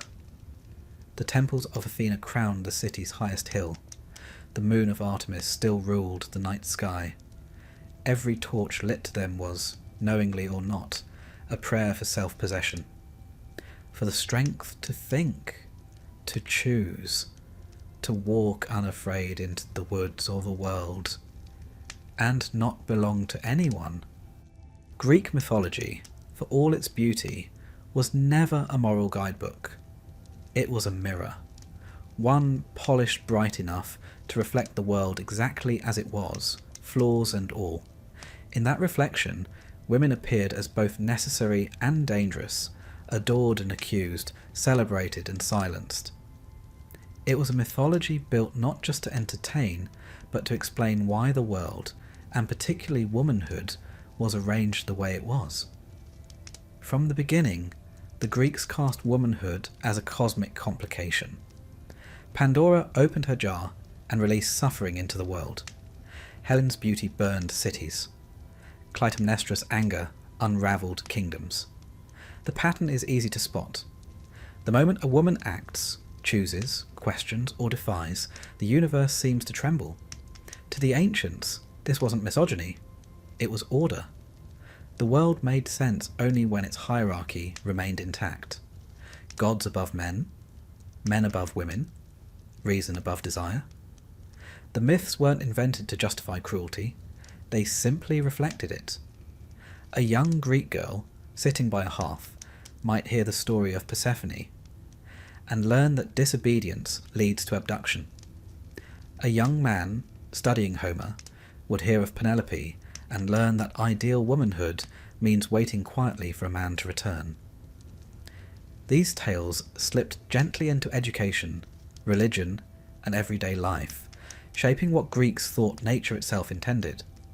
In Athens, often praised as the cradle of democracy, women had no political voice. They could not own property, vote, or appear in court without a male guardian. Even their presence in public was restricted to festivals or funerals. The ideal Athenian woman was invisible, modest, obedient, silent. The myths reinforced that silence, cloaking it in divine approval. Hera's jealousy warned against emotional excess. Athena's discipline praised logic without empathy. Aphrodite's chaos cautioned against unrestrained beauty. Each goddess was an exaggerated virtue or vice. Examples, not individuals. And yet, paradoxically, these same myths immortalized the very women they feared: Pandora's curiosity, Medusa's defiance, Clytemnestra's rage, all condemned in their time, became the details that kept their stories alive. No one remembers the names of the faceless heroes who obeyed quietly. We remember the women who broke things. The ancient philosophers, for their part, were no more merciful. Aristotle described women as the incomplete male, colder in temperament, weaker in intellect, ruled by emotion rather than reason.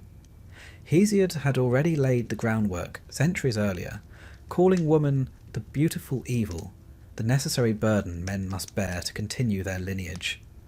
Even tragedy, that high art of empathy, often used female suffering as moral spectacle. Medea, Antigone, Electra, all punished for thinking, loving, or mourning too deeply. But beneath the cruelty runs something more complex. The Greeks understood that chaos was necessary for balance. Every orderly city needed its wild edges. Every rational god his unpredictable counterpart. Women filled that symbolic role. The human embodiment of nature, mystery, and emotion. The poets may have feared them, but they could not write a world without them. Take Athena, goddess of wisdom, born from Zeus's head. She is thought, logic, and discipline, the idealized masculine version of a woman. She proved that intellect can be divine, but only when stripped of desire. Artemis, the eternal huntress, embodies freedom, but at the price of isolation. The Greeks admired these goddesses precisely because they were exceptions. And exceptions confirm the rule. The mortal women of myth, however, reveal the cost of this admiration. Penelope's patience is heroic only because she has no other choice. Psyche's curiosity leads her through hell and back, but it begins as punishment. Even beauty, as in the case of Helen or Andromeda, is treated as a liability. To attract attention, divine or mortal, is to invite suffering. The myths made beauty and obedience into double-edged virtues. A woman's grace might elevate her family's honour, but it could also destroy entire kingdoms. Her silence kept peace at home, but her voice could spark a tragedy. The Greeks lived within those contradictions and seemed to find them comforting. Proof, perhaps, that the gods were as fickle and flawed as humans themselves. Still, the stories endure because they never settle for simplicity. Even when the women lose, their shadows remain. Medusa's severed head becomes a weapon against evil. Arachne's punishment ensures her art lives forever.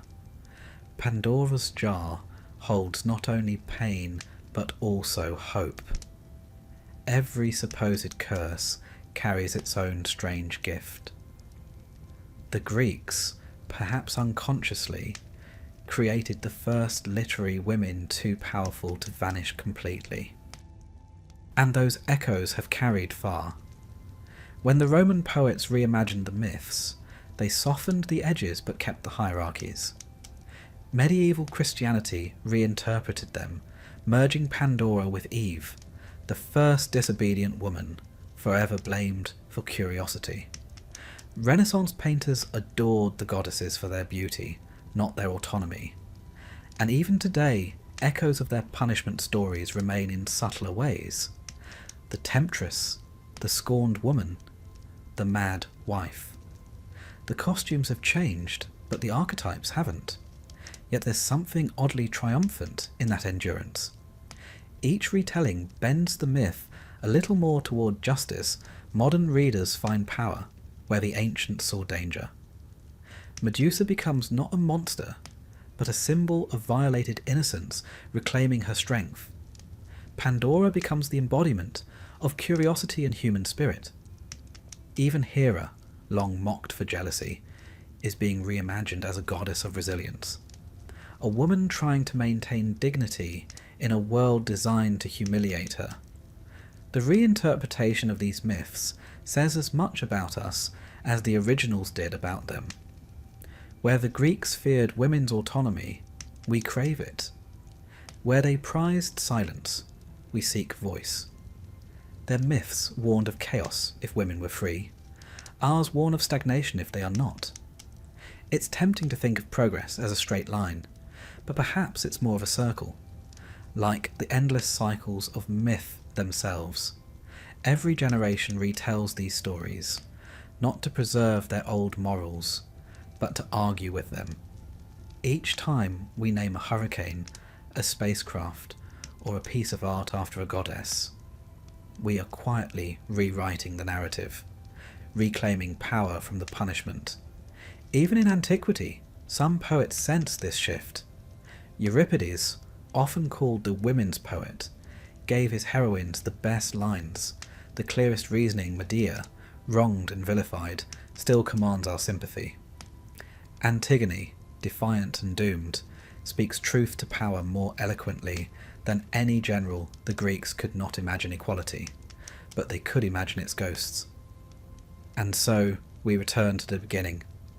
Pandora opening the jar, releasing sorrow and toil, but also hope. It's that final detail the Greeks couldn't quite erase. Hope remained trapped inside, waiting. Some translations suggest it's humanity's comfort. Others say it's the cruelest trick of all, the promise that suffering can be endured. Either way, it lingers stubbornly, like the women in these myths. For all their suffering, they endure. They cross centuries, languages, and philosophies, reshaping themselves in every age. They begin as scapegoats and end as symbols. They survived the temples, the philosophers, the centuries of misreading. And if the Greeks believed their myths were lessons in obedience, time has proved them wrong. What they wrote as warnings have become testaments to curiosity, courage, and the refusal to disappear. Pandora still opens the jar. Medusa still turns her gaze upon those who would silence her. Penelope still weaves. Clytemnestra still sharpens her blade. Athena still thinks. Artemis still runs. They are all still here, whispering through marble ruins and quiet pages, reminding us that history's cruelest stories can also be its most enduring forms of resistance. Because in the end, the Greeks may have given women 1,000 reasons to stay silent, but they also gave them immortality.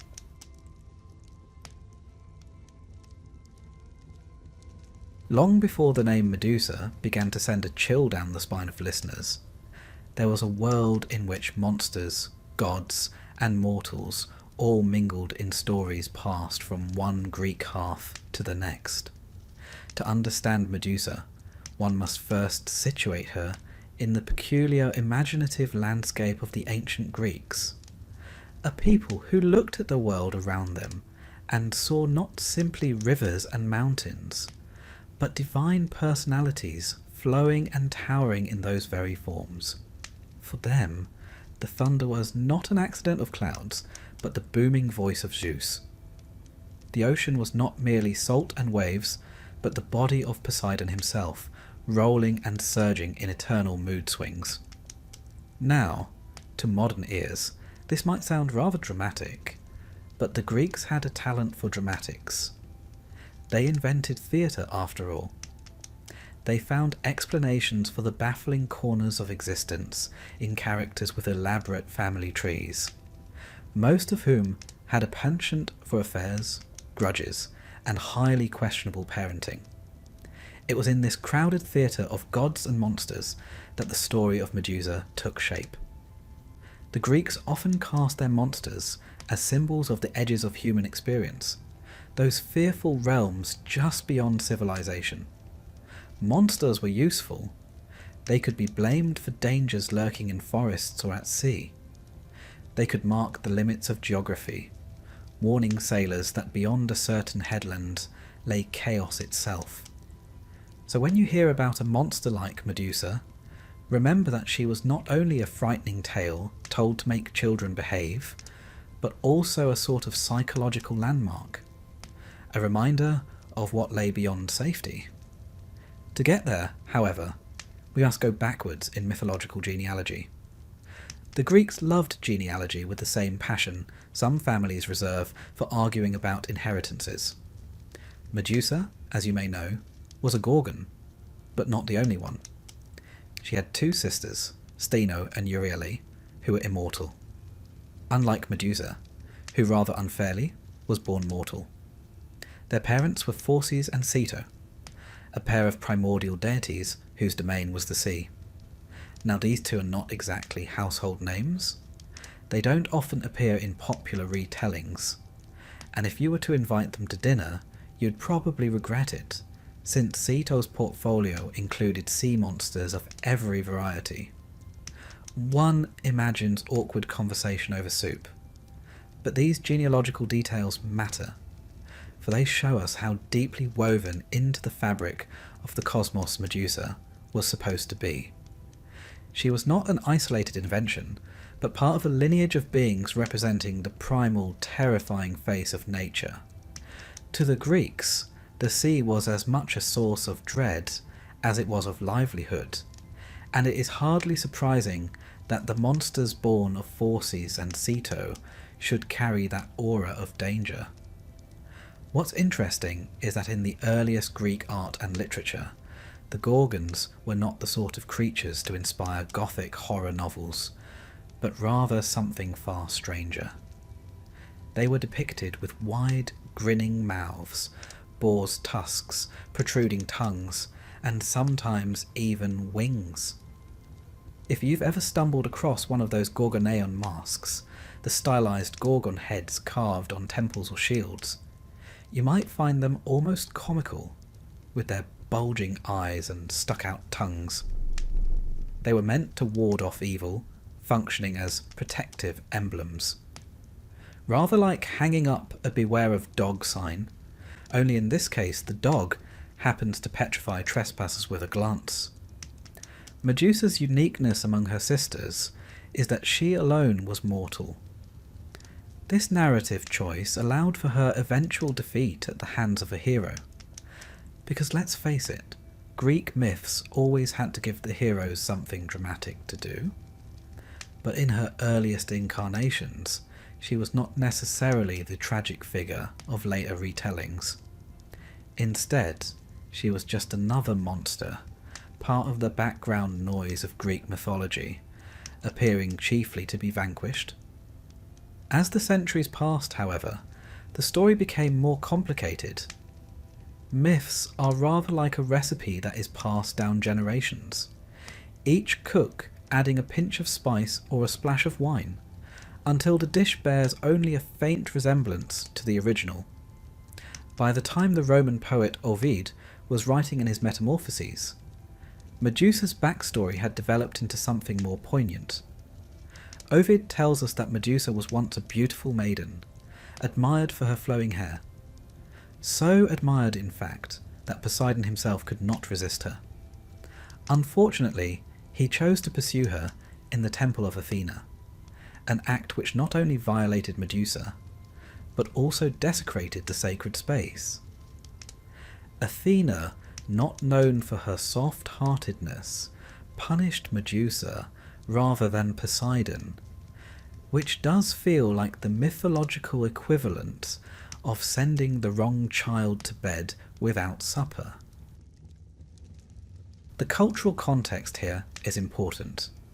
To the Greeks, the violation of a temple was a serious offence, and in their moral logic, the defilement of a sacred place demanded retribution. It mattered less who did the deed, and more that the space was dishonoured. Thus, Athena transformed Medusa into the monster we know. Hair of serpents, eyes whose gaze turned men to stone, a face so dreadful that none could look upon it and live. Now, if you pause here and imagine yourself an ancient Greek, you might understand the resonance of this transformation. Snakes, for example, were creatures of both fascination and fear. They shed their skins and thus symbolized renewal, but they also lurked unseen in grass, ready to strike. In mythology, snakes were often linked to chthonic, or underworld forces. To give Medusa a crown of writhing serpents was to mark her as belonging to the liminal space between life and death, beauty and horror, mortal and monstrous. One might also note with a faint smile that the Greeks seem to have a rather loose definition of fair punishment. Athena, rather than confronting her uncle Poseidon, the god of earthquakes, horses, and rather questionable decision-making, decided that the mortal woman would bear the brunt of the consequences. It is perhaps a reflection of the patriarchal structure of Greek society itself, in which women often bore punishment for circumstances well beyond their control. At this stage of the story, Medusa's fate seems sealed. She is no longer the admired maiden, but the feared creature. And yet, interestingly enough, the Greeks did not always treat her image with dread. As mentioned earlier, the Gorgoneion, her severed head, was placed on shields, breastplates, and temple walls. Even Athena, the very goddess who cursed her, bore her likeness on her aegis, that famous protective cloak. In a way, Medusa became a paradox, loathed and feared, yet also invoked for safety and protection. It is as though the very horror she represented could be flipped inside out and transformed into a power against evil. Before we arrive at Perseus, the golden boy destined to lop off Medusa's head, it's worth reflecting on how these myths functioned in everyday Greek life. For us, the story is a work of literature, something to be read in a quiet evening. For them, it was closer to a cultural operating system, guiding their rituals, their fears, their understanding of why the world was the way it was. The figure of Medusa, embodying both beauty and terror, punishment and protection, is a reminder of how comfortable the Greeks were with contradictions. They were not especially bothered by whether a story was morally fair or neatly logical. Myths were not sermons. They were mirrors of the untidy complexity of human life. And so, before Medusa becomes the victim of Perseus's heroics, before her head is swung about like an all-purpose divine weapon, we find her here, standing at the threshold between mortal beauty and monstrous terror. She is the creature of the edge, the guardian of the beyond. To some, a cautionary tale. To others, a symbol of resilience. To all, a face that could never quite be forgotten. If you imagine yourself in ancient Greece, perhaps reclining upon a couch with a cup of wine that may or may not have been watered down according to custom, you would likely hear stories told not in neat chapters, but in a kind of living, evolving web of tales. The myths did not exist as single definitive versions, the way we now expect from novels or films. Instead, each storyteller bent and shaped them according to audience, mood, or even political climate. So it is with Medusa, whose origins are stitched together from the fragments of poets, dramatists, and the wandering bards of a time when memory, not paper, carried knowledge. Her beginnings, however, are consistently linked to a family that might politely be described as eccentric. The Greeks were terribly fond of assigning parentage, even to their monsters. Nothing simply sprang into being without a proper genealogy. And so we return to Medusa's parents, Phorcys and Ceto.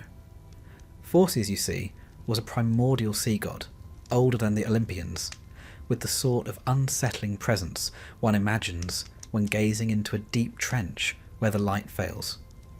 His consort, Ceto, was a goddess equally maritime, but less in the way of serene waves and more in the way of squids, sea beasts, and creatures that made sailors regret ever leaving port. Together they populated the mythological seascape, with offspring that make one rather grateful they belong firmly to the realm of imagination. Ladon, the 100-headed serpent, for instance, or Echidna, the so-called mother of monsters, who paired up with Typhon and gave us such memorable creations as Cerberus, the 3-headed hound, the Hydra with its many heads, and the Chimera, a sort of lion-goat-serpent ensemble that suggests the gods were sometimes careless with the cosmic glue. Amidst this menagerie, the Gorgons stand out as particularly fearsome. Stheno, Euryale, and Medusa, the trio whose very name meant grim or dreadful. In early Greek art, they were shown with grotesque, wide grins, tusks protruding, and often with wings sprouting from their backs. Archaeologists have uncovered Gorgonean masks dating back to the 6th century BCE, placed on temples and shields as protective emblems. These images were less about telling Medusa's story and more about harnessing the raw fright she represented. Rather like hanging up a rather ugly gargoyle above your door, the idea was that ugliness itself could scare away misfortune. But within this family of horrors, Medusa was different. The myths consistently emphasise that she alone was mortal, which, if nothing else, was dramatically convenient for later poets who needed a monster that could, at last, be slain. The sisters Stheno and Euryale were invincible, but Medusa was vulnerable. To the Greek mind, this made her both tragic and useful, a being who could represent danger, yet not be so permanent that no hero could claim a victory. One should also note how these stories reflect geography as much as imagination. The Gorgons were said to dwell at the edge of the world, in places far removed from ordinary Greek life. Some sources placed them near the ocean at the westernmost edge, others in the far north. This edge of the map motif was common in myth. When one sailed beyond familiar waters, where stars grew unfamiliar and currents grew treacherous, it was helpful, psychologically, if not practically, to imagine that monsters dwelled there. After all, how better to discourage young sailors from wandering too far than to tell them a trio of snake-haired sisters were waiting to petrify them? Still, if we step away from the mythology and look at the archaeological record, one sees how potent Medusa's image became in daily life. The Gorgoneon, as it was called, was carved into temple pediments at places like Corfu, glaring out at worshippers and, one supposes, at any passing malevolent spirits. Coins from Sicily carried her face, suggesting that cities adopted her as a kind of civic guardian. To wear or display Medusa was to announce both defiance and protection. It is rather like the modern use of a skull emblem, simultaneously a warning and a declaration of strength. There is also something deeply symbolic in the fact that Medusa alone was not eternal. The Greeks had a knack for embodying human anxieties in their stories, and mortality was the most universal of all. While her sisters represented the unending, almost cosmic terrors of the universe, Medusa represented the fleeting, vulnerable condition of mankind. Yes, she was dangerous, but she could die, just as all mortals must. In that sense, her story bridges the gap between divine myth and human experience. And here we find the beginnings of sympathy for Medusa. Though later centuries would cast her as a tragic figure cursed by Athena, even in the earliest layers of myth, one senses that she is an anomaly, a monster who, unlike her immortal kin, carries the burden of eventual defeat. In literature, she appears almost always in the context of someone else's tale. Perseus's tale, Athena's, even Ovid's broader narrative in the Metamorphoses. Rarely does she stand centre stage as her own protagonist. It is a curious fate. She is both unforgettable and yet constantly overshadowed. The Greeks, of course, were fond of such layered contradictions.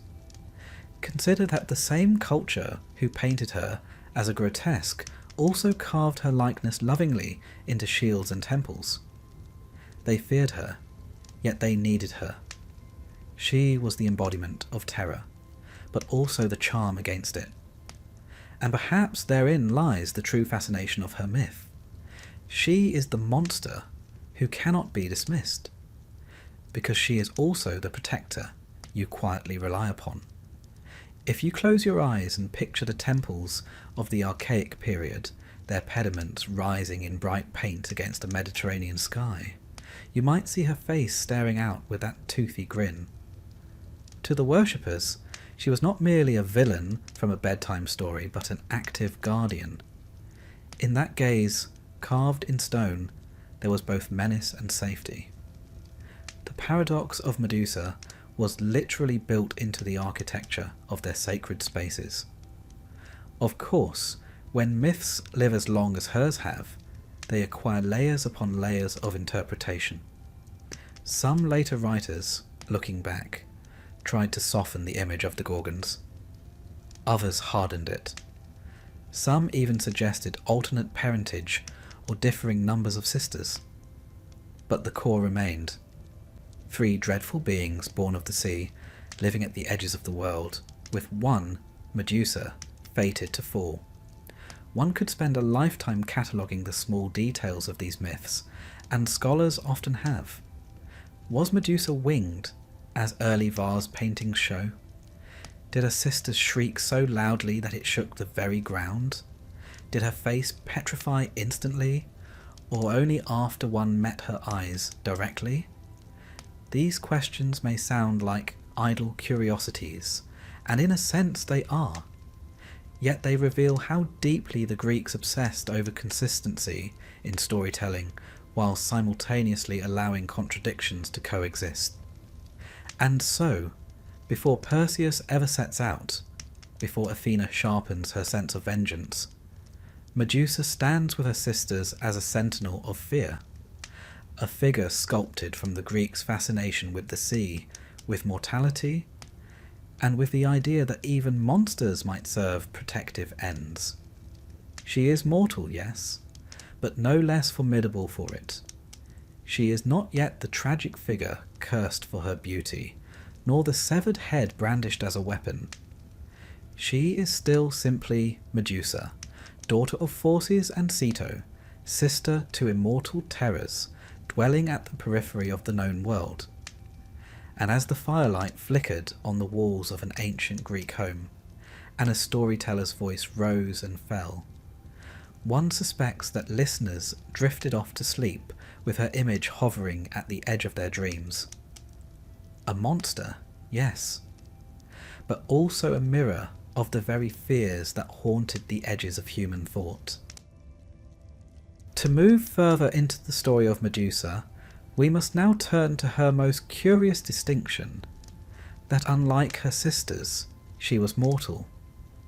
It may sound like a small detail, but in the mythological world of the Greeks, such distinctions mattered greatly. Immortality, after all, was the defining trait of the gods and their monstrous offspring. To be mortal among immortals was to be a walking contradiction. And yet, this was Medusa's lot. Imagine, if you will, being part of a family where everyone but you was immune to age, injury, or death. Rather like being the only one in your household without a decent raincoat on a drizzly day. You are bound to feel singled out. For the poets and storytellers, this odd condition created narrative tension. A monster that could be killed was in truth a monster worth writing about, because it allowed for a story of triumph. But before her eventual downfall at the hands of Perseus, the traditions insist on one thing: Medusa had been beautiful. Not merely pleasant to look at, but dazzling. A woman whose hair was said to be her crowning glory. Now, one might cynically observe that in Greek mythology, such beauty was rarely a blessing. More often, it was a liability. From Helen of Troy, whose beauty supposedly launched 1,000 ships, to Narcissus, whose good looks led him to drown staring at his reflection, the Greeks had a habit of turning beauty into trouble. Medusa's beauty caught the eye of Poseidon. The god of the sea was not exactly a model of restraint. His portfolio included earthquakes, storms, horses, and rather regrettably, a long list of unwanted pursuits of mortals. And so the story goes that he sought out Medusa and, depending on the version you hear, seduced her or forced himself upon her. The setting of this act is crucial: the temple of Athena. Athena, goddess of wisdom, war strategy, and crafts, was famously protective of her temples. To defile one of them was considered an unthinkable crime. Yet, in the way of myths, the blame did not fall upon Poseidon, despite his rather obvious role in the affair. Instead, it fell squarely upon Medusa. The logic is warped, but it reflects the deeply patriarchal society in which these stories were told. Athena, furious at the desecration, punished Medusa by transforming her into the monster we know: serpents for hair, eyes that petrified, a visage so dreadful that one glimpse could end a life. One cannot help but notice the tragic irony. A maiden once praised for her beauty became feared for her ugliness. The very feature that had attracted divine attention, her hair, was twisted into its opposite. Where once it flowed in glossy strands, it now writhed with venomous serpents. Where once her gaze might have captivated admirers, it now turned them to stone. There is, of course, symbolism in all of this. The snake, in Greek thought, was a creature of contradiction. It represented both danger and healing. Consider that Asclepius, god of medicine, carried a staff with a serpent twined around it, a symbol we still use today. Snakes shed their skins, suggesting rebirth, but they also bite, often fatally. To crown Medusa with snakes was to link her permanently with the forces of death and renewal, terror and fascination. Now, depending on one's interpretive lens, Athena's actions can be seen in several ways. Some modern readers see the curse not as punishment, but as protection, transforming Medusa into a figure so formidable that she could no longer be harmed by men. Others view it simply as cruelty, an example of the gods' notorious habit of punishing mortals for offences they did not commit. The ancient sources, for their part, leave the matter ambiguous. Ovid, in his Metamorphoses, lingers on Medusa's beauty and downfall, painting her as a tragic victim. Hesiod, much earlier, scarcely mentions the circumstances at all, focusing instead on her monstrous form and her role as Perseus's quarry. Whatever the case, her transformation marked a turning point in how she was remembered. Before, she was one of 3 Gorgon sisters, formidable but not especially unique. Afterward, she became singular, a story all her own. It is curious how tragedy has a way of cementing characters in cultural memory. Without her curse, perhaps Medusa would have remained a minor monster in a footnote of Hesiod. With it, she became unforgettable. We must not forget the cultural context of these myths. To the Greeks, women who violated boundaries, intentionally or not, often faced dire consequences.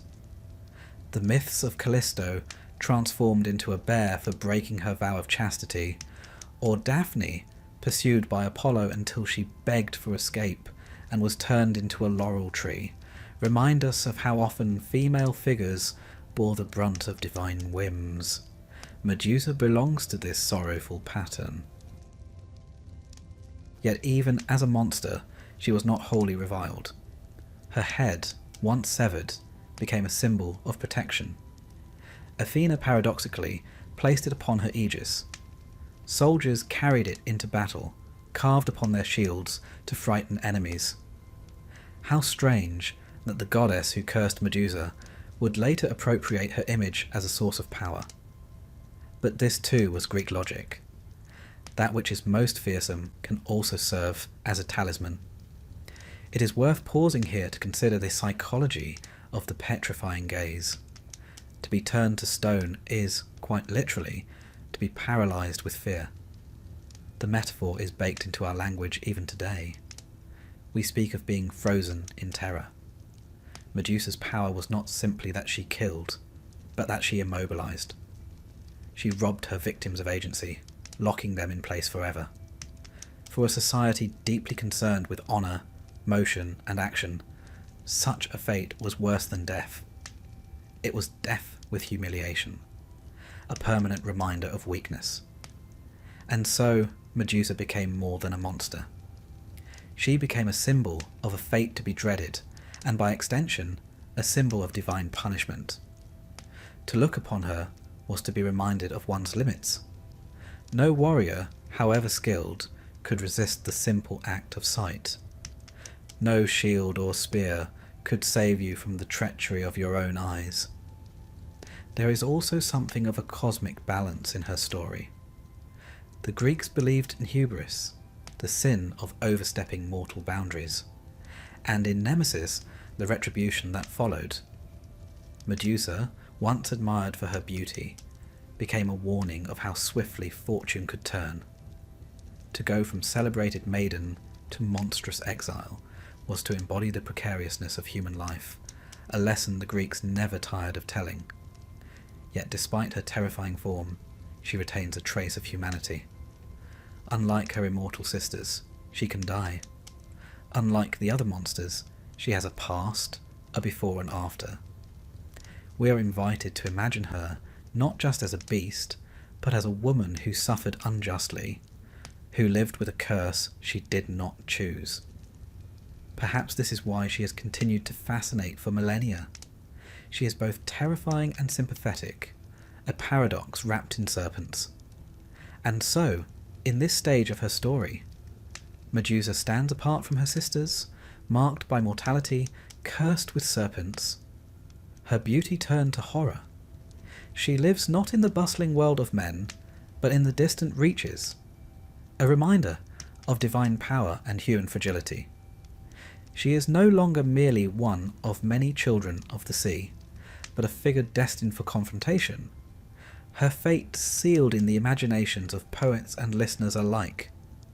As the Greeks told her story, perhaps by firelight or in the open air of a symposium, one imagines their listeners leaning closer, caught between fear and pity.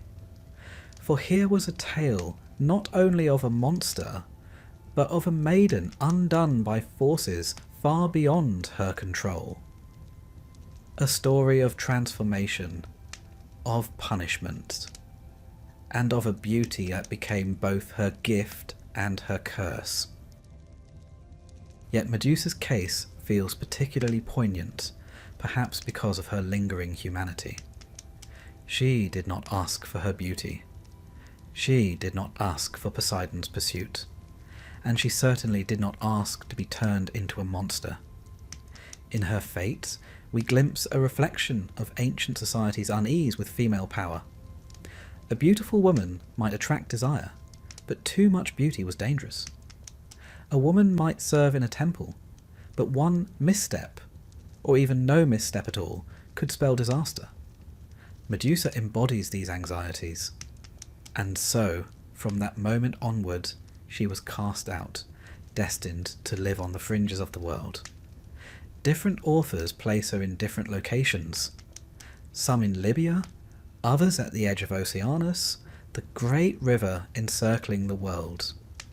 Always, though, she is beyond reach, on the margins of human habitation. There, in solitude, she became the figure that would haunt the imagination for centuries. If you picture her Wandering those lonely places, you might almost feel sympathy. She did not choose her fate, and yet she bore it with a kind of grim endurance. She became a guardian of thresholds, a warning carved into the very fabric of myth. Beware the power of gods, beware the peril of beauty, beware the fragile line between mortal and monster. The story of her curse also raises questions about Athena herself. The goddess is often portrayed as wise, rational, the protector of heroes. Yet here her actions appear harsh, even cruel. It reminds us that the gods of Greece were not paragons of morality. They were powerful, yes, but also capricious, flawed, and deeply human in their emotions. In punishing Medusa, Athena revealed the darker side of divine justice, a justice more concerned with symbolism than fairness. And yet, perhaps, that is precisely why these myths endured. They mirrored the contradictions of life itself. Justice was not always fair. The innocent often suffered. Beauty could be as perilous as ugliness. Power could both protect and destroy. Medusa's curse is not simply a tale of divine wrath. It is a meditation on the precariousness of existence. As Greek listeners heard the tale, perhaps they nodded in recognition. For who among them had not seen a neighbour punished unfairly? Who had not known the capriciousness of fortune, the way the sea could shift from calm to storm in the blink of an eye? Medusa's story, though wrapped in serpents and stone, spoke to a deeper truth. Life is rarely just, and survival often comes at the cost of transformation. And so, cursed and cast out, Medusa takes her place in the mythic landscape, not yet slain, not yet the severed head upon Athena's shield, but already transformed into something unforgettable.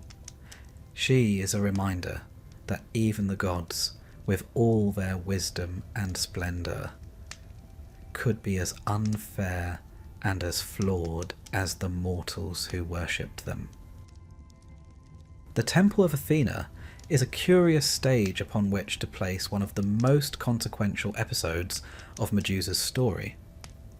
To the Greeks, temples were not simply stone buildings but living sanctuaries, places where the divine and the mortal brushed shoulders. A temple was the home of a god, and to step inside was to step onto sacred ground, heavy with the presence of the divine. It is within one such space that Medusa's fate took its most infamous turn. The myths tell us that Medusa, still mortal and still beautiful, served as a priestess of Athena. To serve in such a role was a profound honour. Priestesses were expected to remain chaste, their lives devoted to the goddess. One can imagine her tending to the rituals, perhaps arranging offerings of olive oil and garlands, perhaps weaving, as Athena herself was the patroness of the loom. Her life might have been one of quiet devotion, in stark contrast to the turmoil awaiting her. Enter Poseidon. Now Poseidon was not known for his restraint, as we have mentioned before. He was as unpredictable as the sea he governed, capable of calm one moment and tempestuous rage the next. To this day, sailors are wary of the sea's sudden shifts, and in the mythic imagination, Poseidon personified that volatility. He desired Medusa, and desire in mythology seldom ended well for mortals. Whether we interpret his actions as seduction or as assault, the outcome is the same. The sacred temple was defiled. For Athena, this was an outrage. Imagine, if you will, someone barging into your living room and turning it into the scene of a scandal. Multiply that feeling 1,000-fold, and you have some sense of the goddess's fury. Yet, in a twist that strikes modern ears as profoundly unjust, Athena did not turn her wrath upon Poseidon. He, after all, was her uncle, an Olympian of equal rank. To strike against him would risk divine conflict of a scale that might tear the heavens apart. Instead, she directed her anger toward Medusa. It is here that Medusa's story tilts fully into tragedy. The priestess, punished not for her own crime, but for being caught in the wrong place at the wrong time, became the vessel of Athena's vengeance. The goddess transformed her hair into serpents, her face into something dreadful, her very gaze into a weapon that froze men in stone. One imagines the horror of that first moment. Her hair writhing, her reflection unbearable, her isolation instantaneous. Now, from one angle, this reads like cruelty of the highest order. Yet myths are often layered, and some later interpreters have seen in Athena's curse a kind of dark protection. No longer would Medusa be vulnerable to the predations of men. No longer could she be touched against her will. Her monstrous form made her untouchable, her gaze a shield as much as a weapon. Was Athena saving her priestess in the only way she knew how, or was she condemning her to solitude? The ancients do not say. To the Greeks, snakes carried rich symbolism.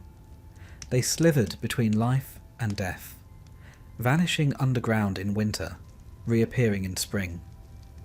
They guarded sacred spaces and were associated with chthonic gods of the underworld. Serpents adorned the staff of Asclepius, god of healing, even as they inspired terror in daily life. To give Medusa a crown of snakes was to bind her irrevocably to this liminal world of death and rebirth. She was no longer simply mortal. She was something else entirely, perched on the threshold of the human and the monstrous. It is worth pausing to imagine the cultural power of this transformation. Greek audiences, hearing the tale, would have been struck by its drama. Here was a woman, once a priestess, now forced to live in exile. Her beauty, once admired, had been turned into its opposite. Where she had been adored, she was now feared. She had crossed an invisible boundary, from celebrated mortal to outcast creature. And yet, in that transformation lay power. For the first time, she was no longer at the mercy of gods or men. Athena herself, paradoxical though it seems, later came to wield Medusa's image. The goddess affixed the gorgoneon, the severed head of Medusa, to her aegis, her shield or cloak, to terrify her enemies. This is the strange irony of Medusa's curse. She became both punished and useful, both victim and weapon. The Greeks had a habit of recycling their myths, and Medusa's fate illustrates how the line between curse and blessing was often blurred. Now, one might chuckle a little at the divine double standards. Poseidon causes the scandal, and Medusa receives the punishment. It is a familiar theme in Greek mythology. Gods behaving badly, mortals paying the price. Poor Actaeon glimpses Artemis bathing, and is promptly torn apart by his own hounds. Niobe boasts of her children, and Apollo and Artemis slaughter them to teach her humility. The pattern is clear. When the divine is offended, mortals suffer, whether guilty or not. Exile is a cruel companion.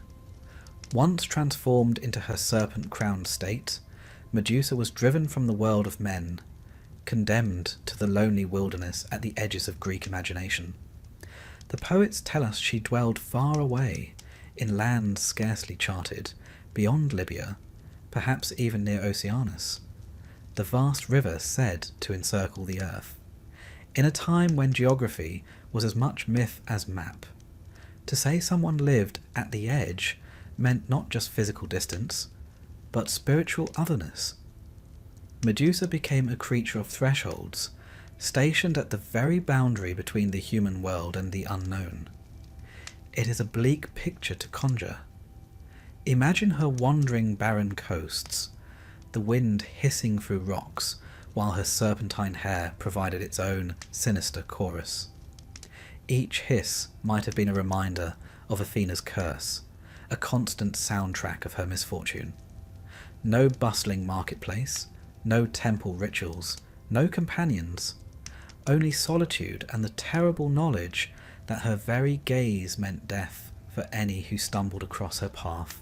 Even the bravest traveller, should they chance upon her lair, would have had mere moments before turning to stone.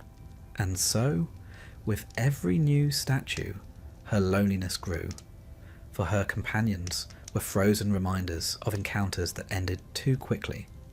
Here lies a fascinating paradox. She was cursed for being violated in a sacred space, punished for beauty, and then rendered so terrifying that she could never again be approached. Yet in that solitude there was a strange, reluctant power. No man could harm her. No god dared to try again.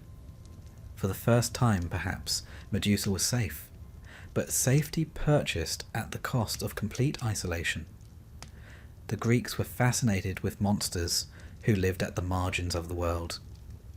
The Gorgons, of whom Medusa was the youngest, were described in Hesiod's Theogony as dwelling near the night world, close to the Hesperides, the nymphs who tended the golden apples. Steno and Euryale, Medusa's sisters, were immortal, while she alone was mortal. This detail is crucial. Her mortality meant her story had a definite conclusion, unlike her sisters who would persist eternally. It also suggests that the Greeks used her figure as a moral lesson. Monsters who cannot die are the stuff of eternal fear, but Medusa's mortality meant she could eventually be conquered, her power contained. One might imagine her sisters as her only company in those barren lands. Later poets made much of their grief when she was slain, their wails echoing through the night. For now, though, it is uncertain whether they dwelled together or apart.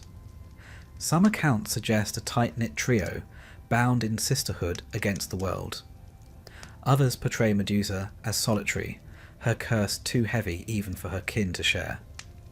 In either telling, hers was a life that could not return to what it had been. Let us turn for a moment to the Greek view of monsters more broadly. To them, monstrosity often marked boundaries between life and death, between the civilized and the wild, between Greece and the barbarian lands beyond. Medusa embodied all three. She was alive, yes, but with the death gaze that instantly ended others. She dwelled outside the Greek world, in places uncharted, and she was both human and not human, familiar yet profoundly alien. In this sense, she symbolized everything uncertain, everything uncontrollable. Her serpentine crown only deepens the symbolism. Snakes were feared, but also revered. They crept into tombs and houses alike, appearing in stories as omens. The household gods of Athens, the Agathos daemon, sometimes took the form of serpents. In Egypt too, snakes symbolized protection and divine power. Thus, Medusa's snake hair was not simply grotesque decoration. It tied her to a web of associations that made her even more potent. She was dreadful, but also sacred. Dangerous, but also protective. This may explain why her image appeared so widely in art. From the 6th century BCE onwards, the Gorgoneon, the stylized head of Medusa, was carved into temples, shields, breastplates, and even drinking cups. It was apotropaic, meaning it was used to ward off evil. Rather amusing, really. While the myth says Medusa herself was shunned and feared, her likeness was everywhere, pressed into service as a sort of supernatural burglar alarm.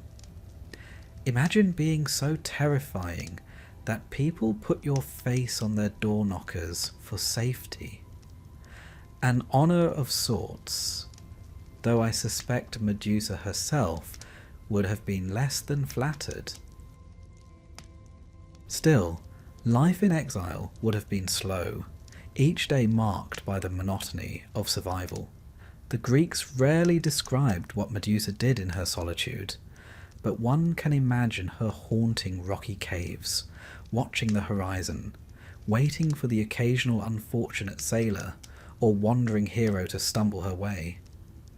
Each encounter must have ended the same. Another figure, frozen mid-motion. a grim statue to add to her growing collection. Did she grow used to it, or did it torment her? Did she speak to them, as though to companions who never replied?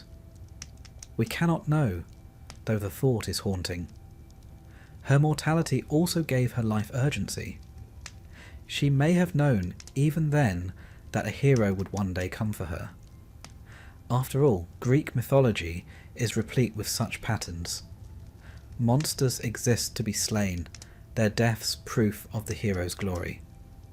One imagines that as she sat among her stony victims, she wondered which son of Zeus, or which cunning mortal favoured by a god, would be the one to end her. That is the cruel symmetry of Greek myth. Mortals suffer not only to serve the whims of gods, but also to provide stepping stones for the triumphs of heroes. And yet, as time passed, her legend grew. Stories of her petrifying gaze travelled across the Mediterranean. Traders, soldiers, and poets spread the tale. To the Greeks, she was a figure of terror. To others, she might have seemed almost divine, a guardian of hidden lands. Even her name carried power. In Greek, Medusa derives from the word medein, meaning to guard or to protect. So even in her curse, even in her exile, she was more than a victim. She was a symbol of guardianship, albeit in fearsome form. The Romans, centuries later, would embrace this symbolism fully. Medusa's head appeared on mosaics, coins, and armour. Even the Emperor Alexander Severus displayed her image as a talisman. Her isolation had become her fame, her suffering transformed into cultural power. There is an irony here as sharp as any in Greek tragedy. The woman cast out for desecration became a universal emblem of protection. But to return to the lonely figure herself, imagine the silence of those nights. Stars wheeling above, waves crashing against distant rocks, and Medusa alone, cursed by a goddess, abandoned by humanity, haunted by serpents that whispered ceaselessly around her head. There is something profoundly sad in it, yet also strangely noble. She endured. For years, perhaps decades, she endured. And though her fate was written, her endurance itself is worthy of remembrance. It is also here, in this chapter of her tale, that we can reflect upon how myths function as mirrors of human anxiety. The Greeks feared exile, feared dishonour, feared the loneliness of being cut off from the polis, the community. Medusa embodied all these fears. She was the outcast, the unapproachable, the ultimate foreigner. Yet she also represented a kind of liberation. Cut free from society, she answered to no man, no law. Hers was the dangerous freedom of the wilderness. This tension between curse and liberation, victimhood and power, is what makes Medusa endlessly compelling. She is not a one-note monster, snarling and slain in a single breath. She is layered, a priestess wronged, a woman punished, a creature feared, a guardian revered. In her exile, all these layers converged, and so, as she lingered at the world's edge, her legend grew. Her image multiplied, and her name etched itself into the cultural memory of Greece and beyond. She was no longer merely Medusa the woman. She was Medusa the idea, eternal, haunting, both feared and strangely admired. Every story that begins with a monster in exile, sooner or later, attracts a hero. Greek mythology has a particular fondness for such encounters.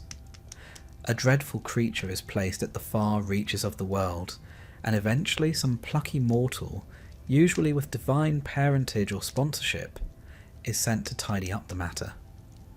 It is almost as if the universe of Greek myth worked like a cosmic filing cabinet. Monsters were paperwork, and heroes were dispatched to keep everything neatly in order. And in the case of Medusa, the man who opened her file was Perseus. Now, Perseus was no ordinary adventurer. He was rather conveniently the son of Zeus himself.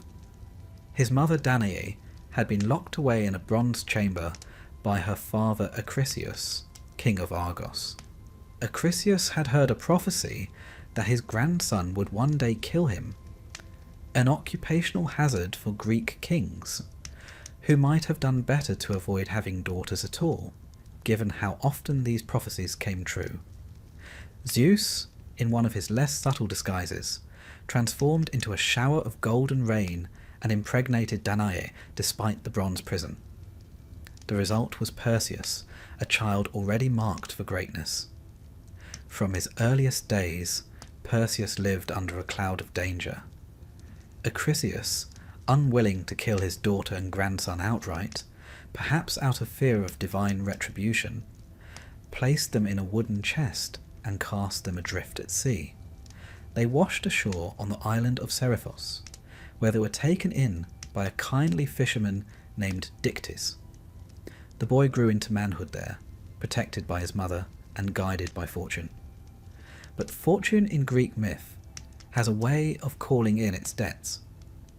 The king of Seriphos, Polydectes, eventually developed an unseemly desire for Danae. Perseus, being the dutiful son, opposed the match, which annoyed Polydectes considerably. Seeking to rid himself of this troublesome young man, the king announced a banquet at which every guest must bring a horse as a gift. Perseus, who had no horse, boasted rashly that he could bring something better, the head of Medusa. It was the sort of bold statement that sounds impressive at the time, but tends to cause regret in the morning. Polydectes, seizing the opportunity, sent Perseus on his way. Now, this was not a suicide mission precisely, though it would have been for anyone else. The gods had their eye on Perseus. Athena, who seemed to have complicated feelings about Medusa, half disgust, half fascination, favoured the young man. Hermes, ever the trickster, lent his help as well. Between them, Perseus was outfitted like a hero from a divine catalogue. From Athena, he received a polished bronze shield, bright enough to serve as a mirror. From Hermes, he gained a sharp, curved sword. The nymphs of the north, meanwhile, offered him a magic bag, the kibisis, to safely contain Medusa's head. And finally, the god Hades provided the Helm of Darkness, a cap that rendered the wearer invisible. One might say Perseus was not so much heroic as generously accessorized.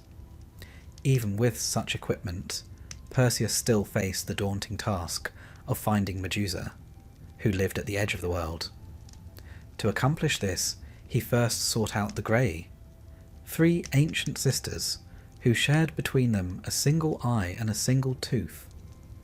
One imagines family meals being rather awkward, with each sister constantly waiting her turn.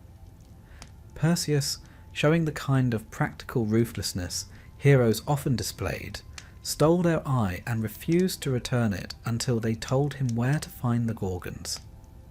With their reluctant guidance, he set off, armed, equipped, and now properly informed. As Perseus approached Medusa's dwelling, one imagines the silence of the place broken only by the hissing of serpents and the unsettling stillness of stone statues. These petrified figures were once men, hunters, adventurers, perhaps the occasional hapless wanderer, frozen mid-motion, arms raised, mouths open, forever caught in that instant of terror. To walk among them must have been eerie indeed, like entering a gallery where every sculpture screamed of its final moments. It was a fitting guard for Medusa, who lingered inside, perhaps weary, perhaps resigned, perhaps simply unaware that her fate was about to change. The shield was Perseus's salvation. He dared not look directly at her, for to do so was to risk instant transformation into stone. Instead, he used the reflection in Athena's polished bronze to guide his movements. One might picture him creeping slowly, carefully, a warrior advancing not by sight but by shimmer. And there, at last, he saw her. not in beauty as she once was, but in terror as she had become. Her hair writhed with serpents, her face was both human and inhuman, her presence dreadful enough to chill even a demigod's heart. As she slept, Perseus struck. With a single stroke of Hermes' sword, he severed her head. The myths are strangely quiet about whether she cried out, whether she stirred at the last moment, whether her serpents hissed in alarm. What they do tell us is that from her blood sprang Pegasus, the winged horse, and Chrysaor, a warrior born fully armed. These children, fathered by Poseidon, emerged at the moment of her death. A peculiar birth, grotesque yet strangely beautiful. To kill Medusa was not simply to end her life, it was to unleash new beings into the world. Perseus quickly tucked the head into the kibbasis, knowing that even in death, her gaze retained its petrifying power. This detail is worth dwelling upon. Most monsters, once slain, lose their potency. But Medusa's head was so powerful that it remained dangerous even after separation from her body. It was a grim testament to the magnitude of Athena's curse. At this point, Perseus had accomplished his task, but the story does not end so neatly. Heroes rarely complete their quests without complications. Medusa's immortal sisters, Stheno and Euryale, awoke and howled in grief. They pursued Perseus furiously, but with the helm of darkness, he vanished from their sight. One imagines their anguish echoing across the barren landscape, their cries both rage and mourning. For though they were monsters, they were also sisters, and the loss of Medusa struck them deeply. In their lament, we hear perhaps the only voices in myth that truly grieve for her. And so Perseus departed, carrying in his bag the head of a woman, once priestess, once victim, now reduced to a trophy. It is easy, from the modern perspective, to feel uneasy about this. Was Perseus a hero, or merely the instrument of further injustice? The ancients, of course, celebrated him as both cunning and brave. To slay a monster without even looking at her was no small feat. Yet if we pause and consider Medusa's story, hers was a life twisted by others, by Poseidon, by Athena, and now by Perseus. She was, in a sense, a pawn in the great game of gods and heroes. But the Greeks did not see her so simply. They saw in her death the release of Pegasus, a symbol of inspiration who would later serve heroes and even inspire poets. They saw in her head a weapon of divine justice, a tool Athena herself would adopt. To them, Medusa was not merely tragic. She was transformative. Her end gave rise to new beginnings. Her curse became a source of power for others. One might smile if grimly at the irony. Medusa, exiled and despised, was suddenly more useful in death than she had ever been in life. Athena, who once cursed her, would now proudly display her image. Heroes, kings, and emperors would wield her likeness for centuries. The woman punished for desecration became, in the end, a universal emblem of protection. It is, as ever, the cruel poetry of myth. And so, with her head in a bag and her body left behind, the chapter of Medusa's exile closes. But her influence was far from finished. For Perseus would return with his prize, and the world, gods and men alike, would learn just how potent the severed head of a Gorgon could be.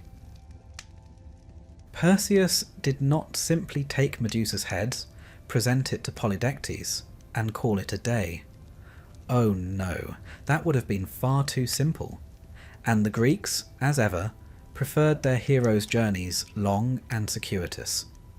The slaying of Medusa, dramatic though it was, marked only the midpoint of Perseus's adventures. With the head secured in the kibbasis, Perseus now carried a weapon both dreadful and marvellous, a gaze that could petrify even after death. One can imagine the mixed feelings he must have had. Pride, yes, but also a certain nervousness. Carrying a severed head in a bag is disquieting enough. Carrying one that might turn you and your friends into stone if you peek at the wrong moment, even more so. His flight from the lair of the Gorgons was aided, as we have said, by the Helm of Darkness. With it, Perseus vanished from sight, slipping past Stheno and Euryale as they raged.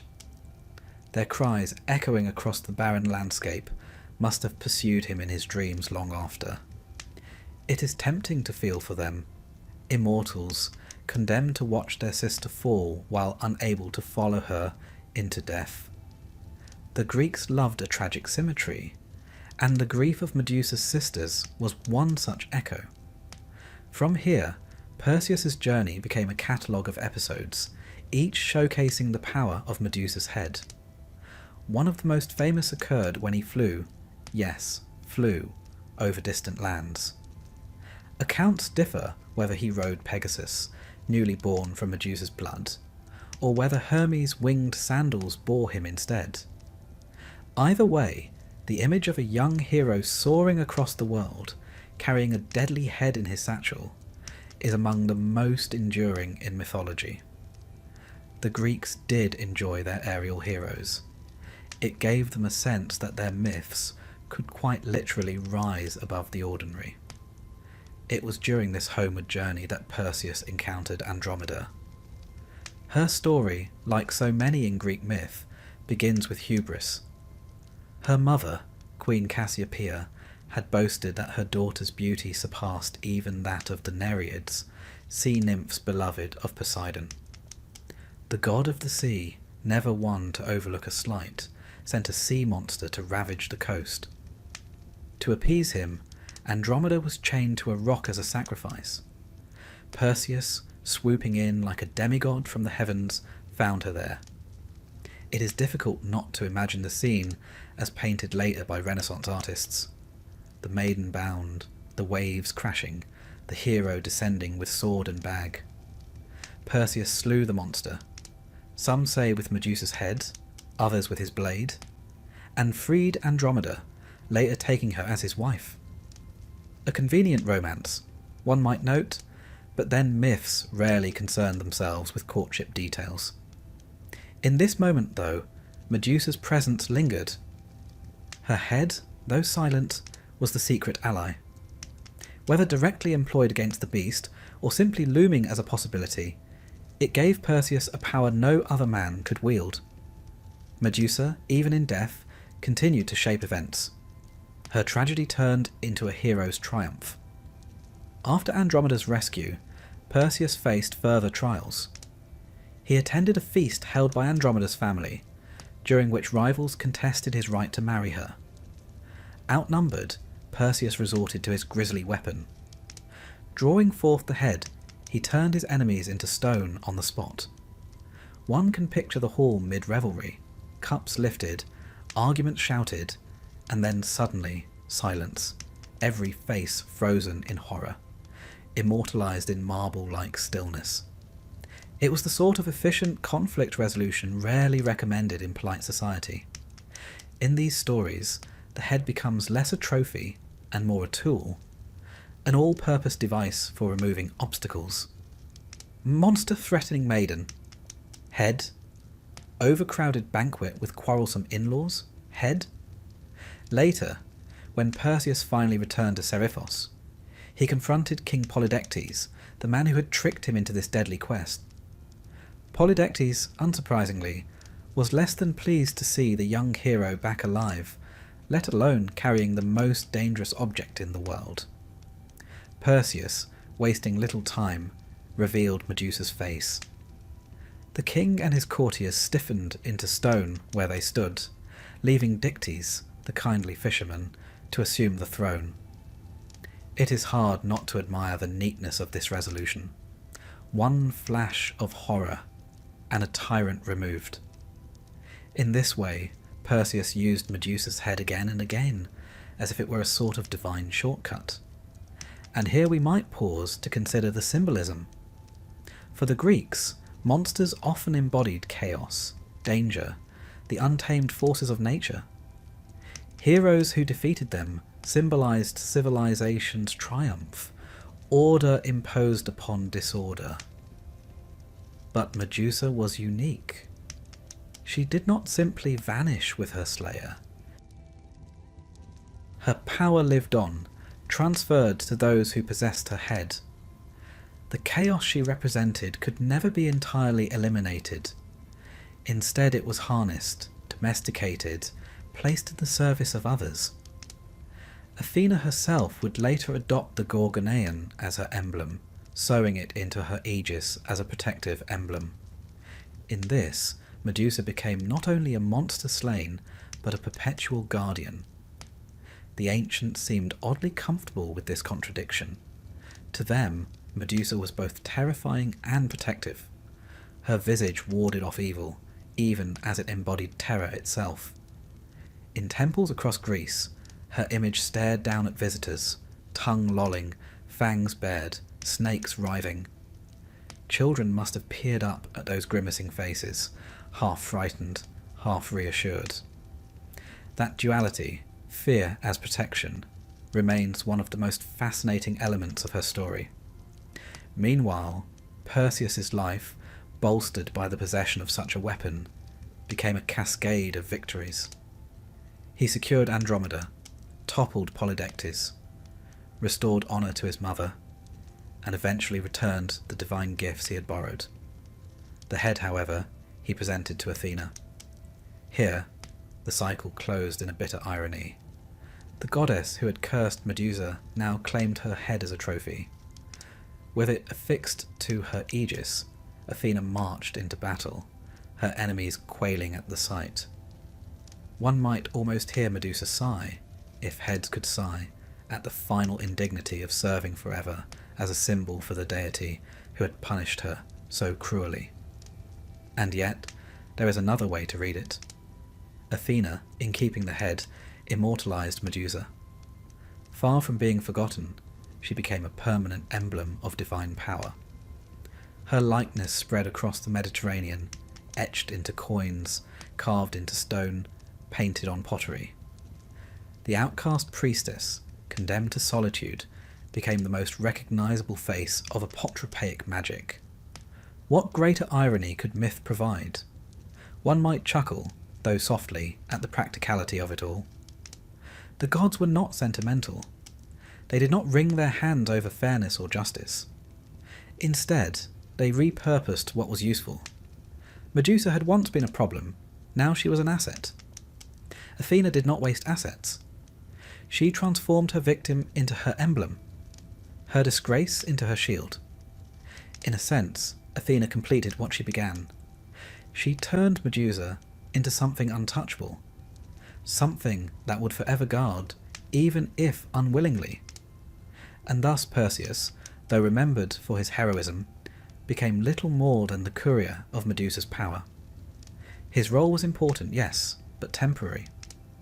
Medusa, for all her tragedy, endured in the cultural imagination far longer than her slayer.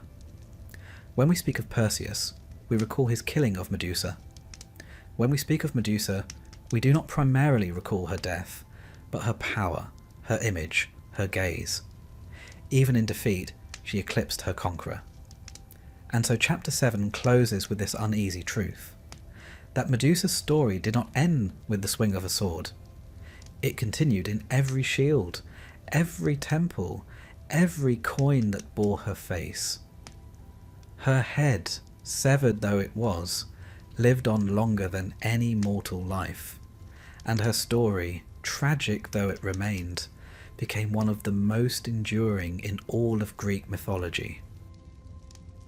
The tale now drifts to one of the most famous and oft retold episodes in all of Greek mythology, the moment when Perseus confronted the dread Medusa. One must picture it not as a hurried, frantic duel, as later painters like to imagine, with dramatic brushstrokes and tumbling drapery, but as a careful, divinely orchestrated encounter, every step guided by the whims of the gods.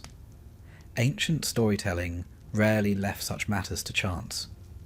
If a mortal was to face down a monster capable of turning him into an attractive garden ornament with a single glance, then divine equipment was really the least the gods could provide. Perseus, we recall, had already been plucked from obscurity by Zeus and Danae's unusual family situation, and had grown into a young man who seemed destined for something greater than a fisherman's life on Seriphos. Polydectes, the island's king with more ambition than common sense, challenged Perseus to fetch the head of Medusa. This was not so much a polite request as a death sentence dressed in mythic form. Yet, as in all Greek tales, the impossible errand was precisely the one that heroes were sent upon.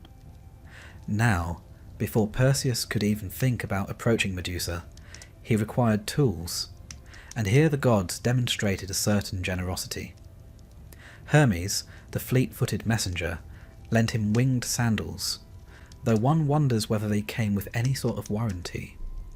Athena, ever the strategist, provided him with a polished shield, not merely shiny but reflective to the point of acting as a divine mirror. Hades' helm of darkness, a kind of invisibility cap that would have made any modern spy envious, was also added to the ensemble. Finally, Perseus was given a keen, curved blade, sometimes said to be adamantine, harder than any earthly metal. The equipment list, one must admit, reads like the inventory of a particularly well-stocked video game character. Equipped thus, Perseus set out. But locating Medusa was no simple task, for she did not live conveniently near any well-marked road. No, her lair was said to be at the very edges of the known world, in a landscape of perpetual twilight. Some ancient geographers placed her home in Libya, others on the shores of the Great Ocean, while later Roman authors preferred more fanciful locations. The vagueness itself was rather useful, for monsters, as we have seen, are always tucked away where ordinary folk cannot stumble upon them while out gathering firewood. To find the Gorgons, Perseus first had to visit the Graeae, those strange sisters who shared one eye and one tooth among the three of them.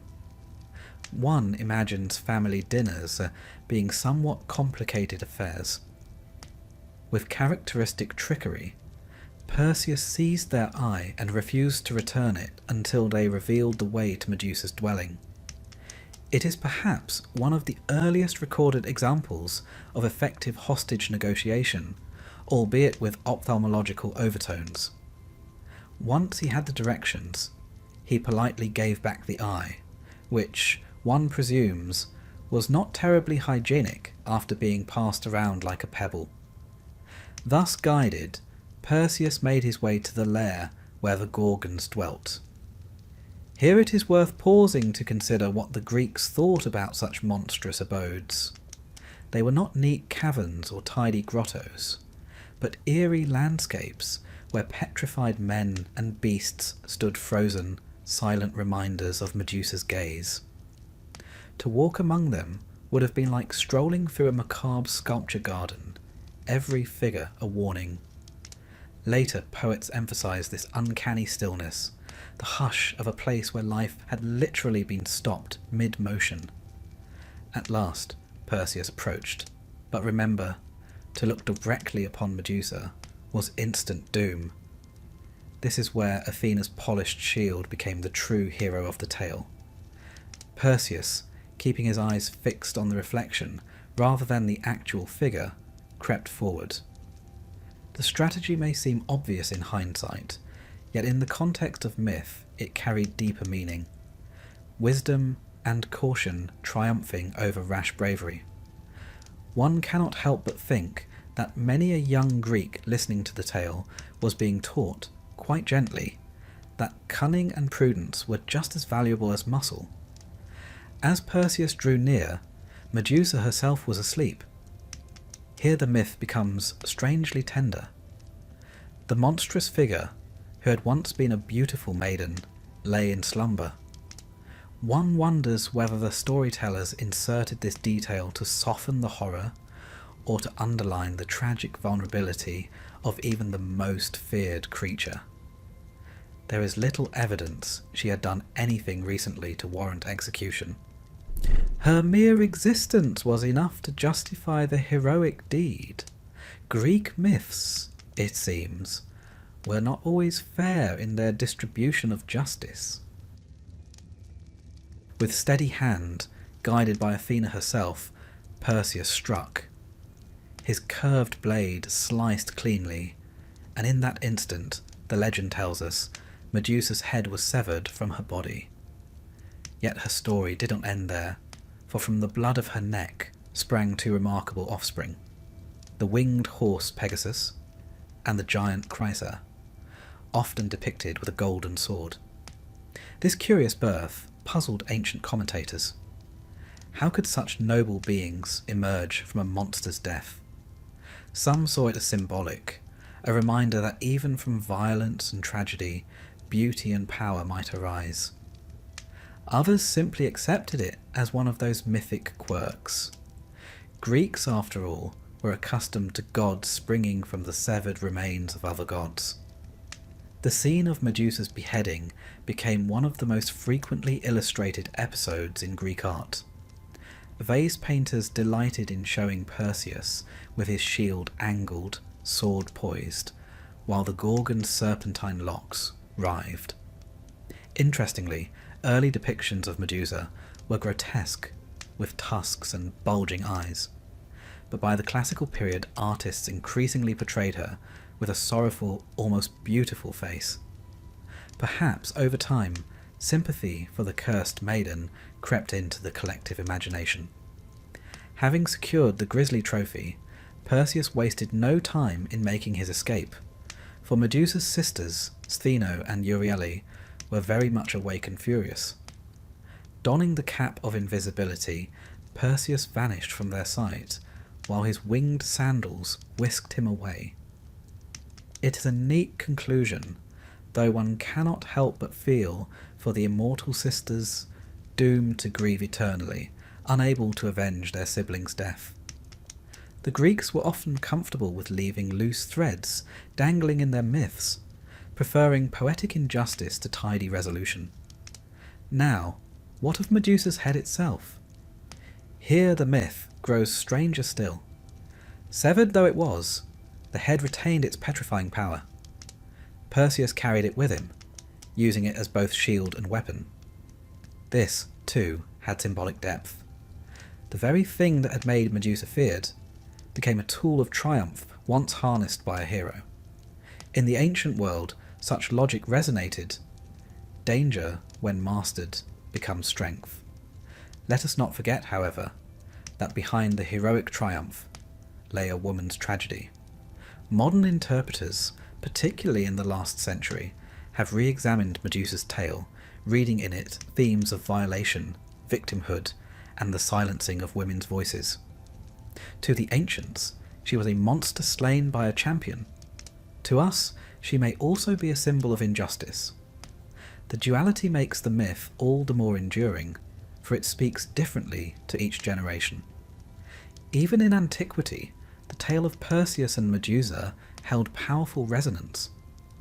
Temples bore images of the Gorgoneon, the Gorgon's head, as a protective emblem warding off evil. Soldiers carried shields emblazoned with her face, not unlike how Perseus had borne the real thing. In this way, the monster slain at the edge of the world lived on, not as a forgotten corpse, but as an enduring presence across Greek society. One imagines the ancient listener, perhaps reclining on a couch at a symposium, hearing this tale with a mixture of awe and reassurance. Monsters might lurk in the shadows of the world, but with divine aid and a steady heart, they could be defeated. It was a comforting thought, especially in a culture where storms could sink ships, plagues could devastate cities, and war was never far away. The myth promised that even the most terrible adversary could be overcome.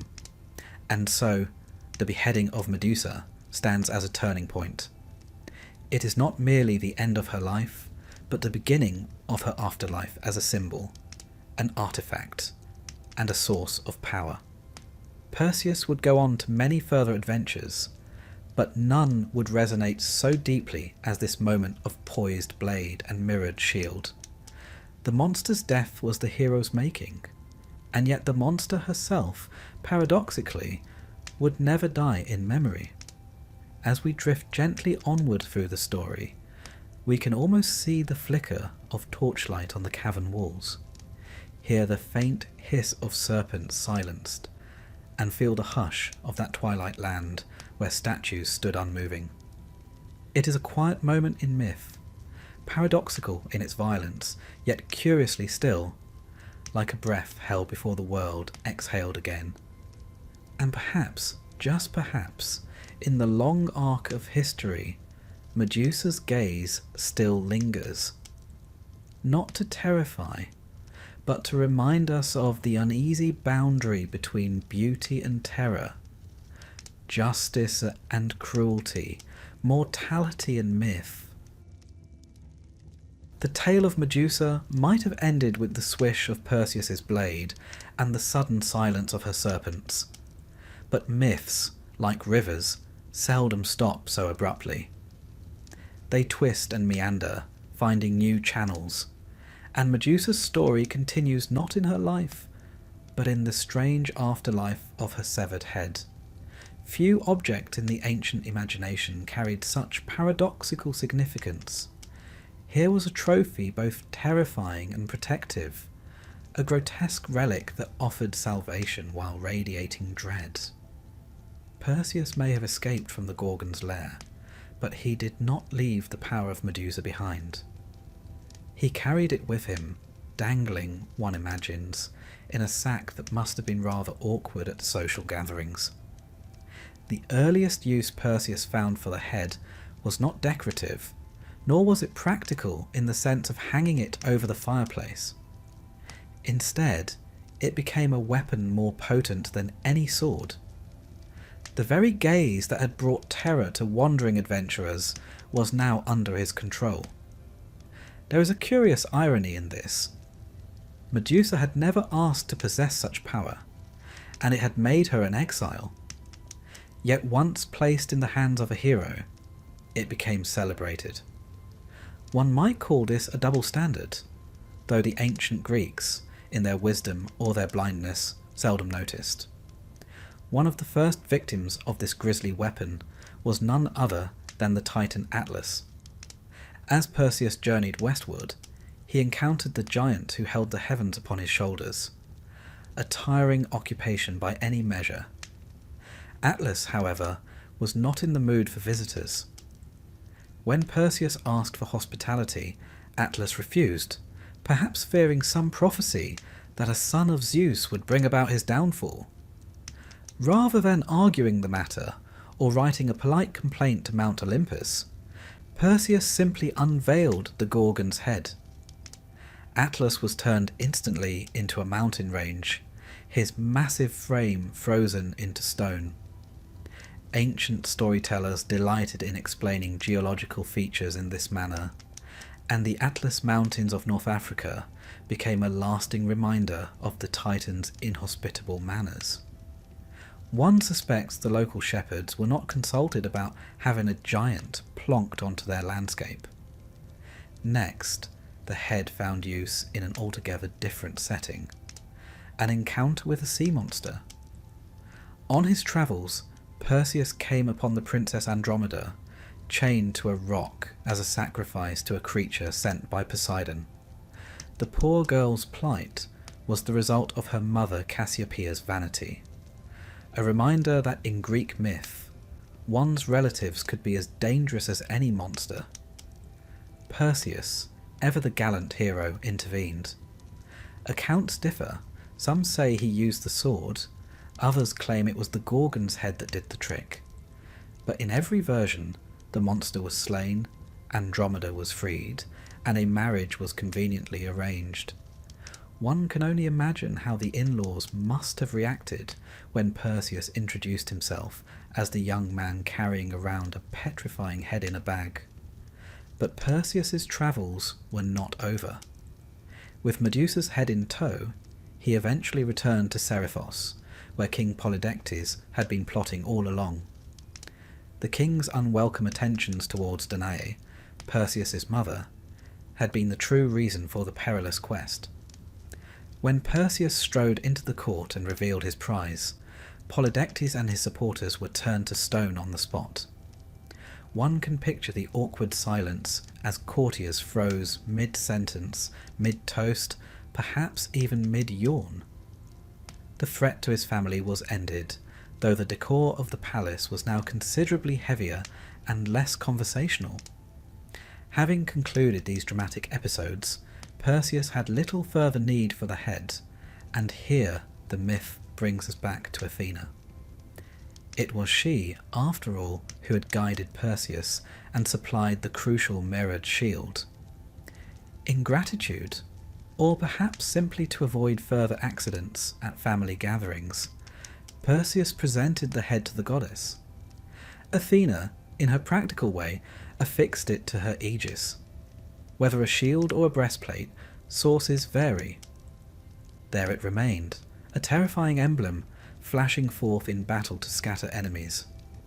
One must admire Athena's resourcefulness. Where others saw a dangerous relic, she saw a long-term military asset. The presence of the Gorgon's head on Athena's aegis had broader cultural significance. It was not merely a mythic detail, but a motif echoed across Greek art and architecture. The Gorgoneion, a stylized depiction of Medusa's face, began to appear on temple pediments, pottery, coins, and even doorways. To the Greeks, it served as an apotropaic symbol, a charm to ward off evil. The idea was straightforward. What could be more effective at scaring away harm than a face so dreadful it could turn men to stone? In this sense, Medusa's image, though born of tragedy, became one of protection. This transformation from horror to safeguard is one of the more curious aspects of Greek religion. The ancients were not squeamish about blending fear and reverence. A terrifying symbol could be comforting, so long as it pointed outward, keeping evil at bay. The Gorgoneion was carved above city gates, hung upon shields, and painted on household objects. Even coins bore her likeness, meaning that everyday commerce carried a faint whiff of the monstrous. One wonders what a modern cashier might think if every banknote featured a grimacing, snake-haired visage. It is worth pausing to consider the artistry of these images. The earliest representations of Medusa were deliberately grotesque, with bulging eyes, tusks, and lolling tongue. She was the epitome of the monstrous feminine, designed to repel. Yet as centuries passed, depictions softened. By the classical period, she was often shown with a more human, almost mournful face, framed by serpentine locks. This evolution may reflect a changing cultural attitude, a growing sympathy for the cursed maiden beneath the monster. By the Roman era, Medusa was frequently portrayed as a tragic beauty. Her terror and allure intertwined. The monster had become a muse. Meanwhile, in the mythic imagination, Perseus continued his career. But Medusa's head remained in Athena's possession. The goddess's association with the Gorgoneion was enduring. Statues of Athena Parthenos in the great temple of the Acropolis bore it proudly upon the aegis, a symbol of divine wisdom combined with unyielding power. When Athenians marched into battle, they did so under the protection of that petrifying stare. In this way, Medusa, unwilling participant though she was, became a guardian of the very city that had once cursed her. History, or myth at least, has a sense of irony. For the Greeks, Medusa's afterlife was not confined to Athena's shield. Her presence lingered in cult practice and in the imaginative geography of the world. Writers described springs that gushed from the earth where her blood had fallen. One such spring, Hippocrene, was said to have been created when Pegasus struck the ground with his hoof. Poets drank from its waters, gaining inspiration. Thus, from Medusa's death arose not only monsters and weapons, but also fountains of creativity. Even the Muses, those gentle inspirers of song and story, owed a debt to the severed head. It is almost as though the Greeks were saying, from horror comes art, from silence comes poetry. Medusa's story also seeped into funerary contexts. Her face appeared on sarcophagi, perhaps to guard the dead from evil on their journey to the underworld. The idea that she might protect rather than merely petrify was deeply ingrained. Indeed, one could argue that the Gorgon became less a figure of mythic terror and more a household deity of sorts, woven into the fabric of daily life. And yet, beneath all these uses and reinterpretations, the tragedy of Medusa lingered. Ancient authors did not dwell upon her sorrow, but later generations did. The Romans, particularly Ovid in his Metamorphoses, gave her a voice of sorts, telling how she had once been a beautiful maiden wronged by Poseidon and punished by Athena. This version emphasized her victimhood, her transformation not as a crime, but as a cruel fate. From then on, the sympathetic Medusa began to haunt literature and art, offering not just fear but pity. Thus, Chapter 9, in the long tale of Medusa, reveals a paradox. In death, she was more influential than she had ever been in life. Her head toppled kings, tamed monsters, adorned gods, protected cities, inspired poets, and guarded the dead. She became at once a weapon, a charm, a muse, and a symbol. For a figure once cursed into isolation, it was an astonishing afterlife. And it speaks to the peculiar genius of Greek mythology that even in the cruelest stories, transformation is never final. Death itself becomes a doorway to new meanings. As the ancient listener dozed by the fire, lulled by these tales, they might have felt a curious comfort. If even a monster like Medusa could be turned into a source of protection and art, then perhaps the terrors of the world, storms, wars, plagues, might also yield something of value. Myth was not merely entertainment, it was philosophy in disguise. And in that philosophy, Medusa endured, her stony gaze softening across the centuries, her serpents hissing not in anger, but in eternal vigilance, watching over those who dared to remember her. The story of Medusa does not end with Perseus, nor even with Athena, nor with the countless statues and shields that bore her likeness. In truth, the story of Medusa never really ends at all. Like the serpents that writhed in her hair, her tail coils and uncoils across the centuries, twisting itself into new shapes for each generation that gazes upon it.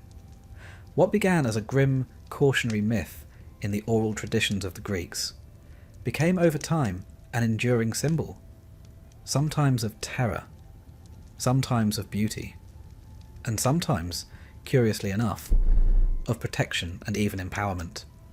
When we look to the Romans, we find Medusa already transformed from a monster lurking in some obscure cavern to an established motif of imperial power.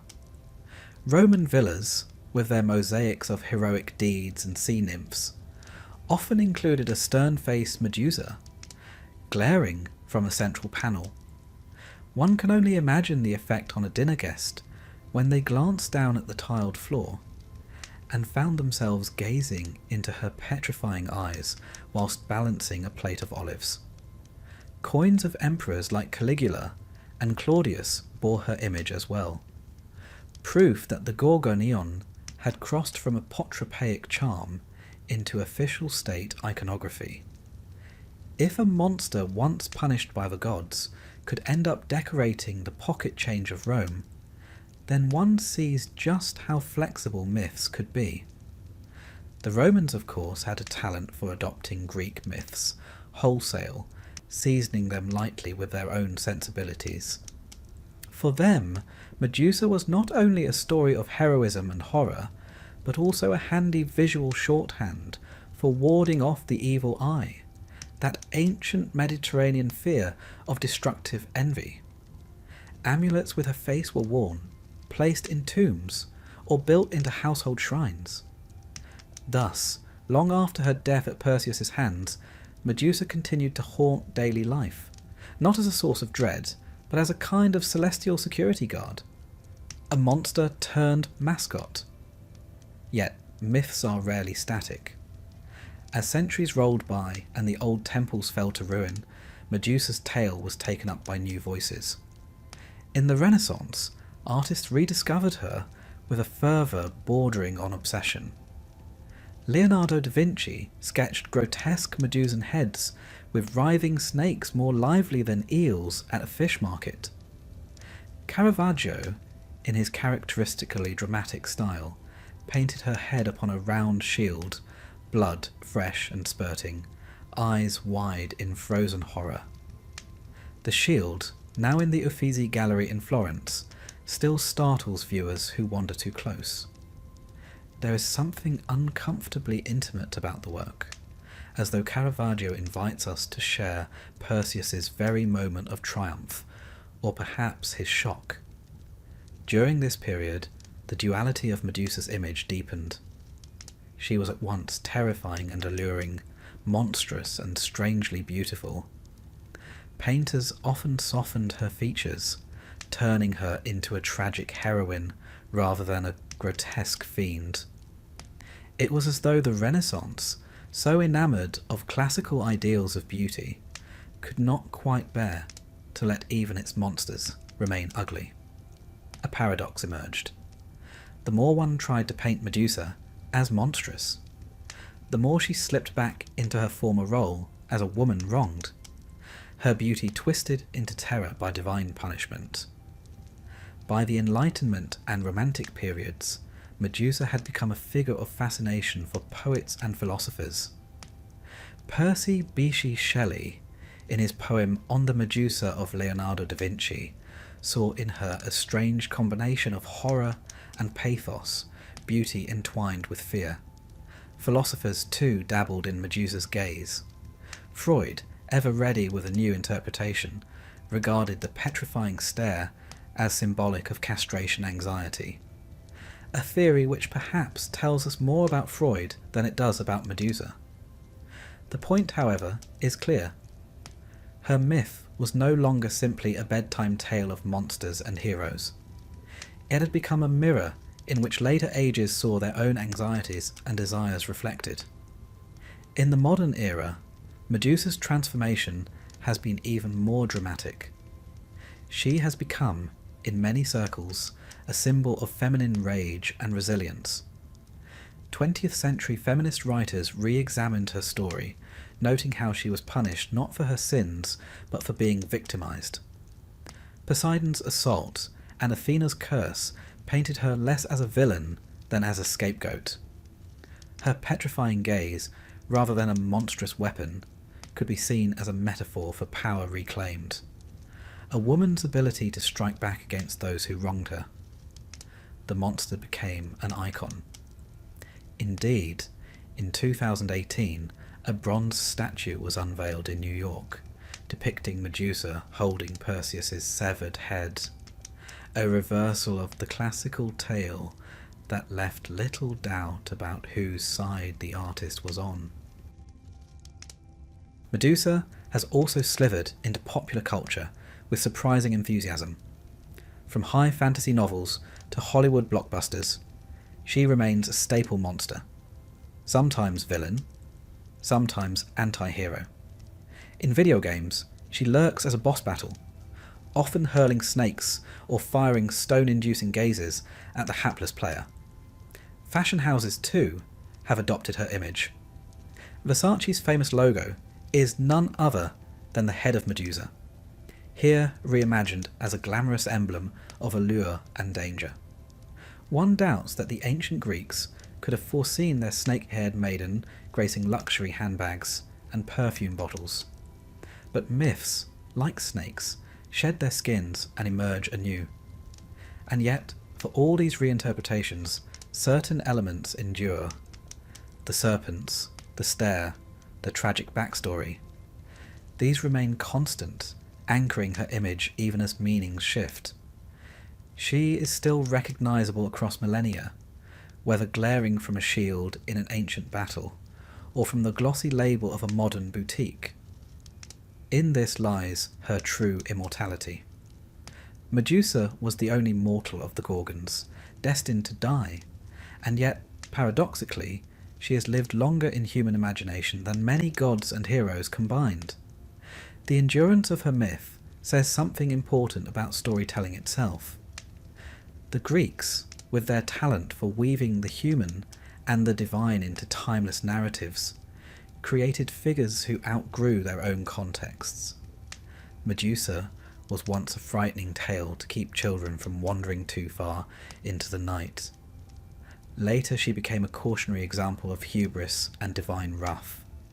Later still she was reclaimed as a victim, a protector, an emblem of beauty and terror entwined. Each age has looked upon her face and seen something of its own soul staring back. In the end, perhaps that is the true power of Medusa's gaze. It does not merely petrify, it reflects. When the Greeks looked, they saw a monster to be slain. The Romans saw a charm against envy. Renaissance painters saw tragic beauty. Modern feminists see a symbol of empowerment.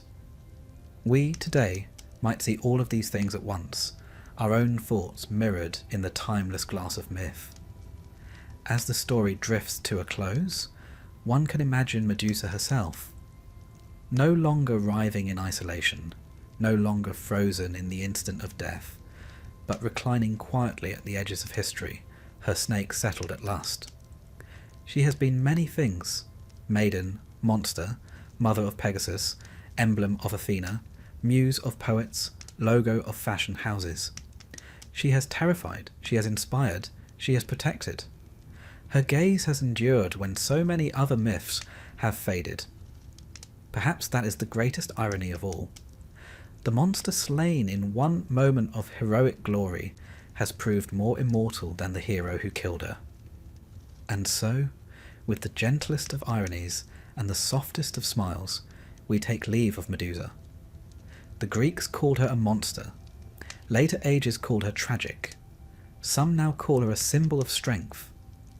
Whatever name we choose, she remains unforgettable. Her story, winding across the centuries, whispers to us still, beware beauty, beware power, beware injustice. But also perhaps embrace transformation. For even in the darkest of myths, there is a strange, enduring light. Let us begin, not with thunder or prophecy, but with a girl and her loom. She was called Arachne, a mortal with hands so deft they moved like wind through wool. Her tapestries shimmered with colour and precision, scenes so finely woven they seemed to breathe.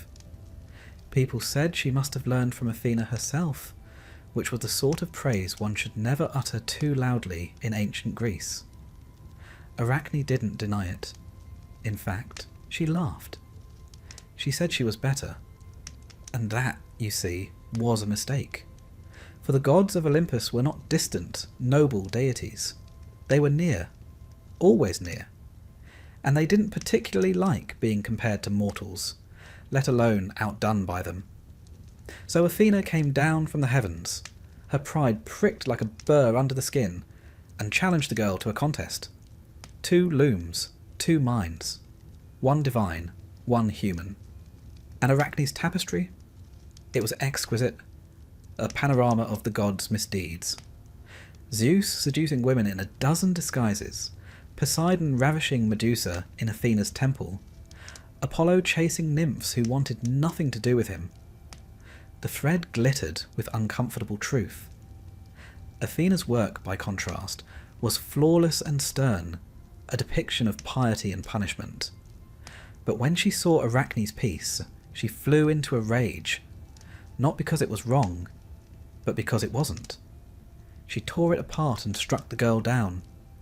Then, in that strangely poetic cruelty the gods so loved, transformed her into a spider. And so Arachne still weaves, but without fingers, without pride, without a voice.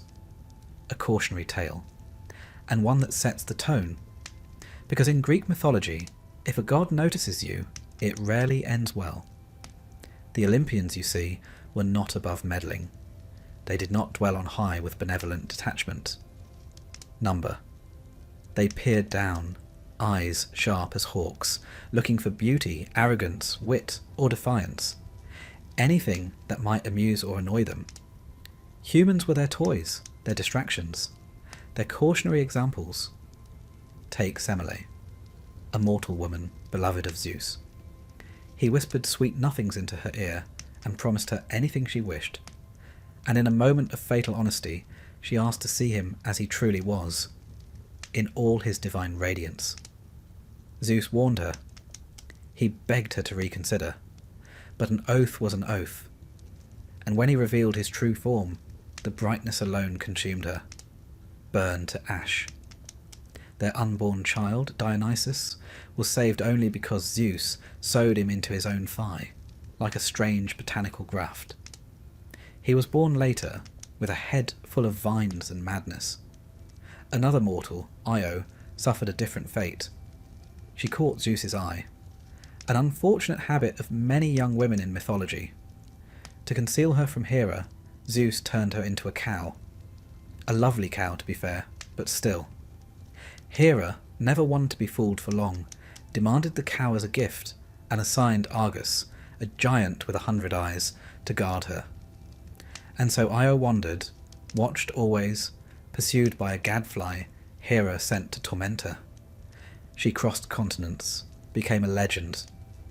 Eventually she was restored to human form, but not before learning that divine attention was a form of punishment in itself. Even mortals who never sought glory often found themselves dragged into the gods' schemes. Cassandra was one such soul. She was given the gift of prophecy by Apollo in exchange for her love.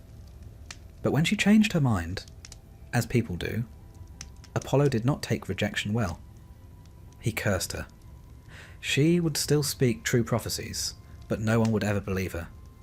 She saw the fall of Troy. She saw her own death. She saw fire and ruin, and no one listened, not once. The Greeks had a word for this kind of tragic arrogance, hubris. It wasn't just pride, it was overstepping. Crossing invisible lines drawn by gods who did not like their creations to become too clever, too bold, or too beautiful. Mortals who rose too high were always brought low. Not always with death, but sometimes with something worse. Take Niobe, Queen of Thebes. She had many children, 12 in some stories, 14 in others. And she made the mistake of bragging that she was more deserving of worship than Leto, who had only 2. Unfortunately for Niobe, Leto's 2 children were Artemis and Apollo. They descended like arrows from the sky. One by one, Niobe's children fell. She wept and screamed and begged. In the end, the gods turned her to stone, a weeping rock carved by grief. And somewhere in Anatolia, the stone still stands. Mortals could rarely win, and when they did, it often came with strings attached, like poor Phaethon, who demanded proof that the sun god Helios was his father. Helios, bound by paternal pride and perhaps a touch of guilt, allowed him to drive the chariot of the sun for a day. A teenage boy, at the reins of a flaming, sky-burning, day-dragging chariot. It did not go well. He lost control. The sun veered too close to the earth. Fields scorched, rivers boiled, the world began to unravel. Zeus, ever the cosmic janitor, hurled a lightning bolt and ended it. Phaethon fell like a star and crashed into the river Eridanus. Mortals grieved, the gods moved on. Even the great wars of mortals were often started by divine pettiness. The Trojan War, for instance, did not begin with ships or sieges. It began with a golden apple. Eris, goddess of discord, wasn't invited to a divine wedding. So she did what any resentful guest might. She tossed a golden apple into the feast, inscribed with the words, "To the fairest." Hera, Athena, and Aphrodite all reached for it. They demanded a judge. And they found one in Paris, a Trojan prince tending sheep, far from the noise of court. Each goddess offered him a gift. Hera offered power. Athena offered wisdom and victory in battle. Aphrodite offered the love of the most beautiful woman in the world. He chose beauty. He chose Aphrodite. And that woman, Helen, was already married to a Spartan king. When Paris took her to Troy, the world ignited. 1,000 ships launched. Heroes died, cities burned. All because of one mortal asked to judge a divine beauty pageant. It should be said, no good ever came of mortals trying to decide which god was better. The gods didn't want truth. They wanted flattery. But mortals could not avoid them. Not really. They prayed. They sacrificed. They lit fires and poured wine and whispered names before sleep. The temples were many, and the gods were everywhere, not always listening, but always present. And the relationship was not about love. It was about survival. To be immortal was to walk carefully, to give thanks quickly, to take no credit, even for your own genius, to hope, above all, to be overlooked. Because to be noticed by the gods was to become a story. And in Greek mythology, stories rarely ended well. The gods did not weep for mortals, they used them. Sometimes they gave gifts, yes. A golden touch here, a prophecy there. But the gifts often turned sour. Midas wished for everything he touched to turn to gold. And soon he could touch nothing. Not bread, not water, not his daughter. He begged for the gift to be taken back. It was. But not before he learned that divine generosity always has a price. Some mortals tried to outwit fate, but fate was older than the gods. The Moirai, the Fates, spun, measured, and cut the threads of life. Even Zeus could not undo what they wove. Oedipus tried, told he would kill his father and marry his mother. He fled the home he knew, and in doing so, he fulfilled the prophecy. The very effort to escape his doom brought it into being. That was the cruel beauty of Greek myth. No one was above fate, not kings, not queens, not heroes, and certainly not mortals. So why, one might wonder, did people keep believing in these gods? Why pray to deities who punished more than protected? Because the gods explained the world. The storms, the floods, the sudden illnesses, the way fortunes rose and fell, all of it could be seen in the stories. The gods gave shape to chaos. They made meaning from suffering. They were not just punishers. They were metaphors, archetypes, warnings in flesh. And for all their flaws, they were unforgettable. To be immortal in Greek mythology was to be temporary. A momentary flash of joy or error, a name in a line of verse, a thread in the great tapestry of fate. Sometimes brilliant, often blood-stained, always fragile. And somewhere, above or beyond, the gods watched, amused, displeased, or merely curious. And you, little mortal, you simply did your best to survive the story. It's one thing to make a mistake and suffer for it, but imagine being doomed not because of what you did, but because of what your great-great-grandfather once said to a god, possibly while drunk, and possibly while losing at dice. In the world of Greek mythology, curses were not simply misfortunes. They were legacy items. Heirlooms passed down with the family name. You could inherit your father's nose, your mother's eyes, and a divine malediction that would ruin your entire bloodline for generations. It made for a dramatic family tree, heavy on nobility, light on happy endings. Consider, for example, the House of Atreus, a dynasty so steeped in doom that it makes the average soap opera look like a church picnic. The trouble began, as it so often does, with a quarrel between brothers. Atreus and Thyestes, sons of Pelops, squabbled over the Mycenaean throne. There was betrayal, adultery, and then, inevitably, cannibalism. Atreus, having discovered that his brother had an affair with his wife, decided the appropriate response was to serve him a feast of his own children, artfully roasted. Now, you might assume the gods would intervene here. Smite someone. Send a memo. But no. The gods simply nodded grimly and let the curse settle in like a stain. From that moment on, the family was doomed.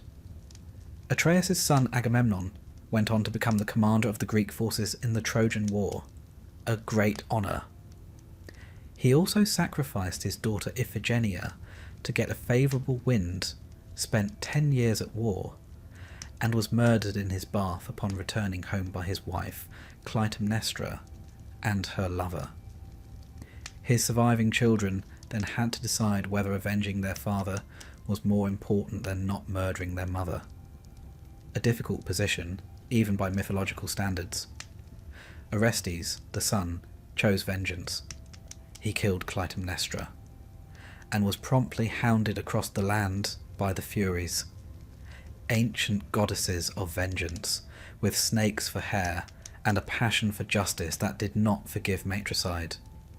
Only with divine intervention and a trial at the Areopagus in Athens was Orestes finally acquitted. But even then, the stain lingered. The House of Atreus was the cautionary tale of cautionary tales. A bloodline cursed with betrayal, madness, and murder, not because each generation was evil, but because the weight of divine wrath could not be shaken off like old dust. And it wasn't just royal families who suffered this fate. Take Oedipus, poor, unfortunate Oedipus, born to Laius and Jocasta, king and queen of Thebes. Laius, like many mythical men, made a mistake. He abducted a young man, violating hospitality and sacred law. The gods frowned upon this, and a curse was laid. The prophecy came, their child would kill his father and marry his mother. Naturally, they did what any responsible parents might do. They tried to have the baby killed. But the servant they tasked with the job couldn't quite bring himself to do it. He left the child to die on a hillside instead. A shepherd found him. The boy was raised in Corinth, unaware of his origins. Years later, Oedipus, now a young man, heard a whisper of prophecy himself, that he would kill his father and marry his mother. Horrified, he fled Corinth, trying to outrun destiny. But you can't outpace the fates. He met Laius on the road. There was an argument, as ancient fathers and sons are wont to have. A fight broke out. One man died. Later, Oedipus married Jocasta, queen of Thebes, and had children. The truth came slowly, horribly. Jocasta hanged herself. Oedipus blinded himself. And their children, Antigone and her siblings, would inherit not just a ruined throne, but a family history thick with sorrow. Greek tragedy, you see, doesn't bother with happy endings. It begins with the seed of ruin and watches it grow. This idea, that a family line could be cursed, wasn't just poetic fiction. The Greeks believed in something called miasma, a kind of spiritual pollution. It could be inherited. You could be born unclean because of the sins of your ancestors. Blood cries out for more blood, and until the cycle is broken, through sacrifice, exile, or divine mercy, it continues. We might see it as metaphor today. Generational trauma, the sins of the father. But for the Greeks, it was very literal. A spiritual rot that clung to a name, not unlike mildew on stone. You could change your clothes, your city, even your gods, but the curse remained. And so we find mortals who live in fear, not of what they might do, but what they are, who they are. Perseus, hero and slayer of Medusa, was himself born of questionable circumstance.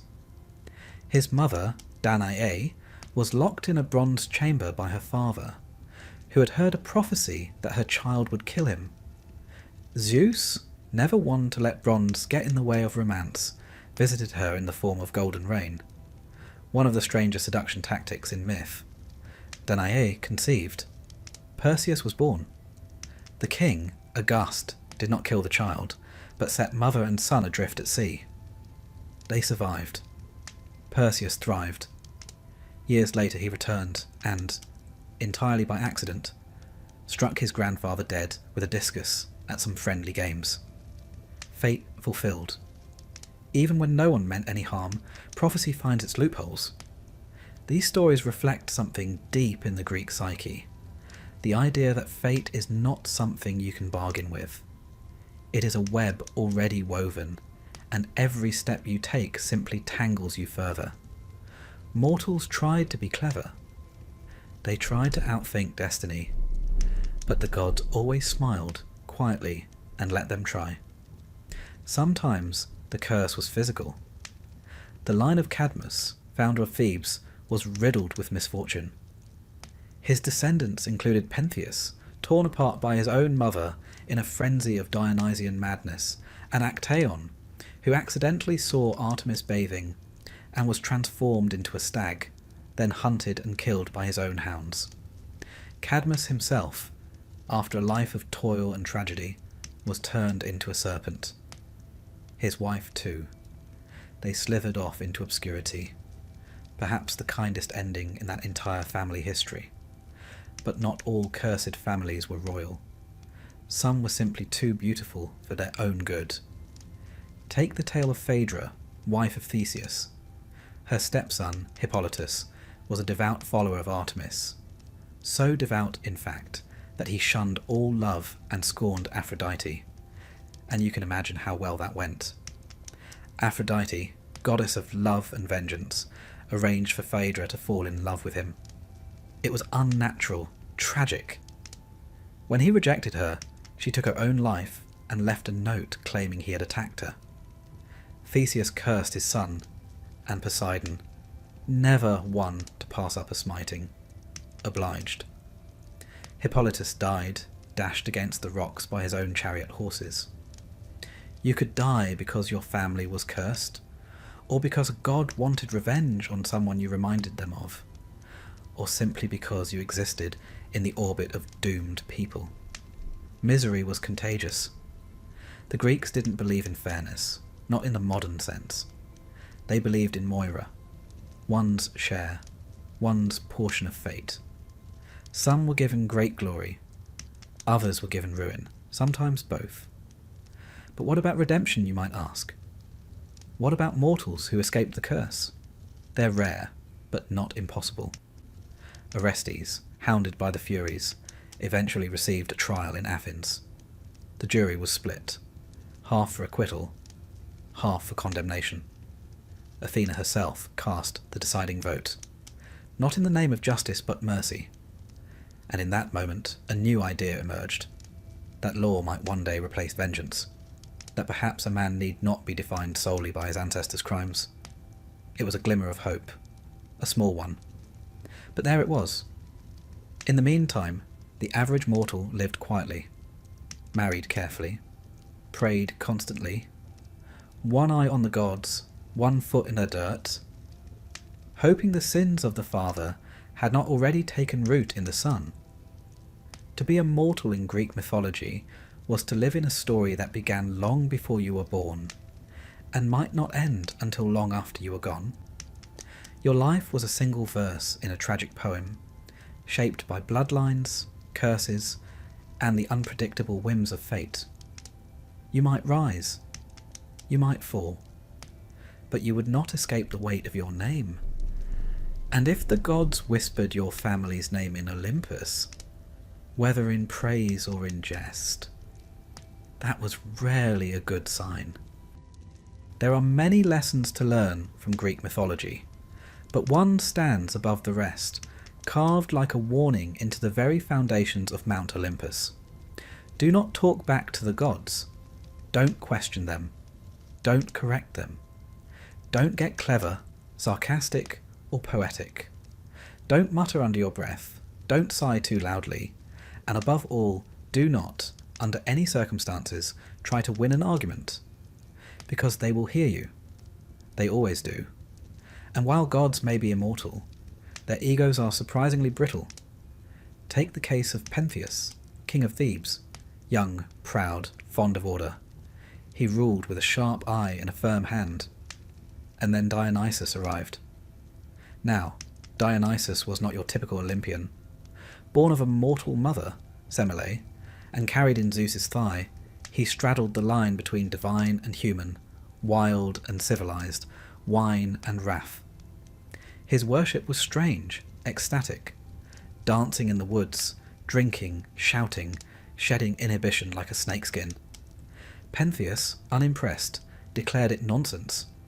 He banned Dionysian rites, arrested the god in disguise, mocked his long hair, and in the sort of fatal decision only a tragic character could make, decided to spy on the Bacchic women in their revels, dressed as one of them. He crept into the forest in a flowing gown, perched in a tree for a better view, and there, in the moonlight, the women saw him. But they did not see a man. Dionysus clouded their minds. They saw a lion. They attacked. His own mother, Agave, was first to reach him. She tore him down. He died in pieces, smiling up at the stars. The gods are nothing if not theatrical. Pentheus's crime? He laughed. He doubted. He told the gods they were nonsense. And the gods, it turns out, have a very clear opinion on nonsense. Another fellow who learned this the hard way was Capaneus, a warrior in the myth of the Seven against Thebes. He scaled the city walls, bold as brass, and declared aloud, in the middle of battle, that not even Zeus could stop him. Zeus did stop him, with a lightning bolt, instant death, crisped mid-sentence. There's a curious silence that follows stories like these, a kind of collective holding of breath, because the moral is never subtle. Speak out of turn, and you will be turned to ash, or stone, or mist, or a cautionary statue in some temple courtyard. Even those who told the truth, not lies, but inconvenient truths, were punished. Cassandra, Princess of Troy, was given the gift of prophecy by Apollo. But when she rejected his advances, or rather accepted the gift and then rejected him, he cursed her. She would still see the future, yes. She would see it clearly, brilliantly, unbearably, but no one would ever believe her. She warned of the Trojan horse, of the sack of the city, of her own death, and every word fell like dust. Disbelieved, ignored, dismissed.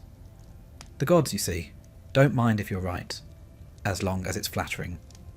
If it's not, well, you'll find yourself yelling into the void. And sometimes the punishment came not from the god directly, but through the very forces of fate itself. Take Arachne. You'll remember her from earlier. The weaver who dared claim she was better than Athena. The detail often overlooked in her story is this. She was right. Her tapestry was beautiful. It told the truth. It depicted the gods' crimes, their disguises, their seductions. And Athena, though furious, could not deny the skill. So she destroyed the work. And the girl. Because it is not enough to be right.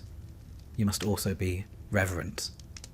And in ancient Greece, reverence did not mean quiet belief. It meant submission. It's easy to judge the gods as petty. And to be fair, they often were. But their responses reflect something deeper about the way the Greeks saw the world. The gods were not moral exemplars. They were not just or fair in the way we use those terms now. They were powerful.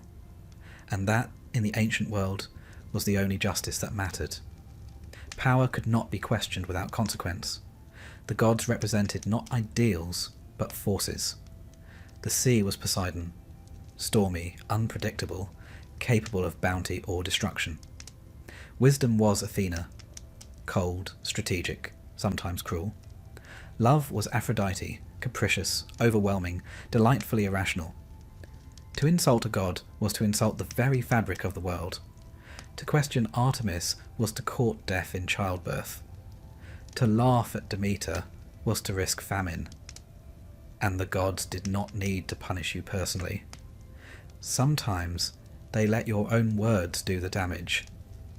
Consider Niobe again, the queen who bragged about her many children, mocking Leto for having only 2.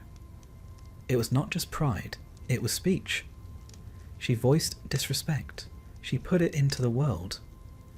And so Leto's children, Apollo and Artemis, struck her family down, one by one. When the last child died, Niobe fled to a mountain top and begged the gods to end her suffering. They granted her request, turned her to stone. Even her tears, they say, became part of the mountain, always weeping, never changing. It's tempting to imagine these stories as metaphors, cautionary tales for courtly behaviour. But in ancient Greece, they were lived truths. Not literal, perhaps, but deeply embedded in ritual and thought. People didn't just fear the gods, they feared saying the wrong thing near a shrine, making a joke during a sacrifice, yawning too loudly during a festival. Speech was power, and power could summon attention. And attention, divine attention, was rarely a blessing. The Greek term for this was asebeia, impiety. It didn't mean heresy in the modern sense.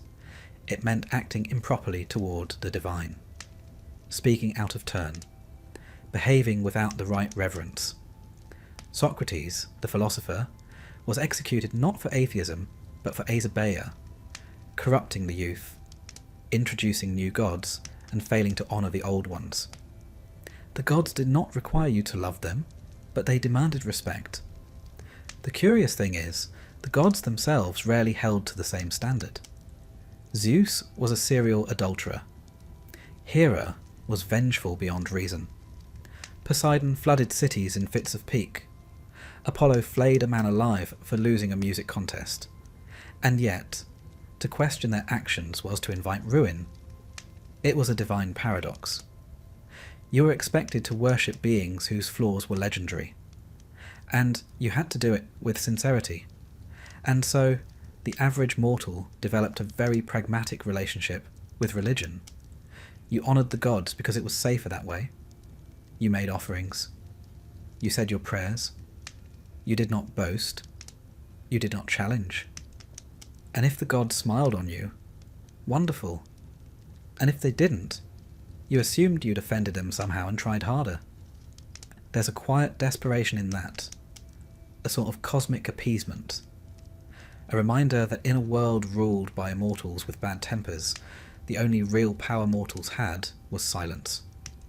Which brings us to another kind of punishment, not dramatic, not fiery, not sudden, but slow, oblivion.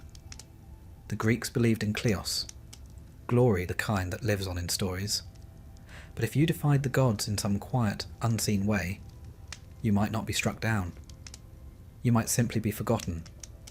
No songs, no statues, no name carved into stone. To be remembered was its own kind of immortality. To be erased was the cruelest fate of all. That, perhaps, is why so many Greek mortals died dramatically. They weren't just unlucky, they were memorable.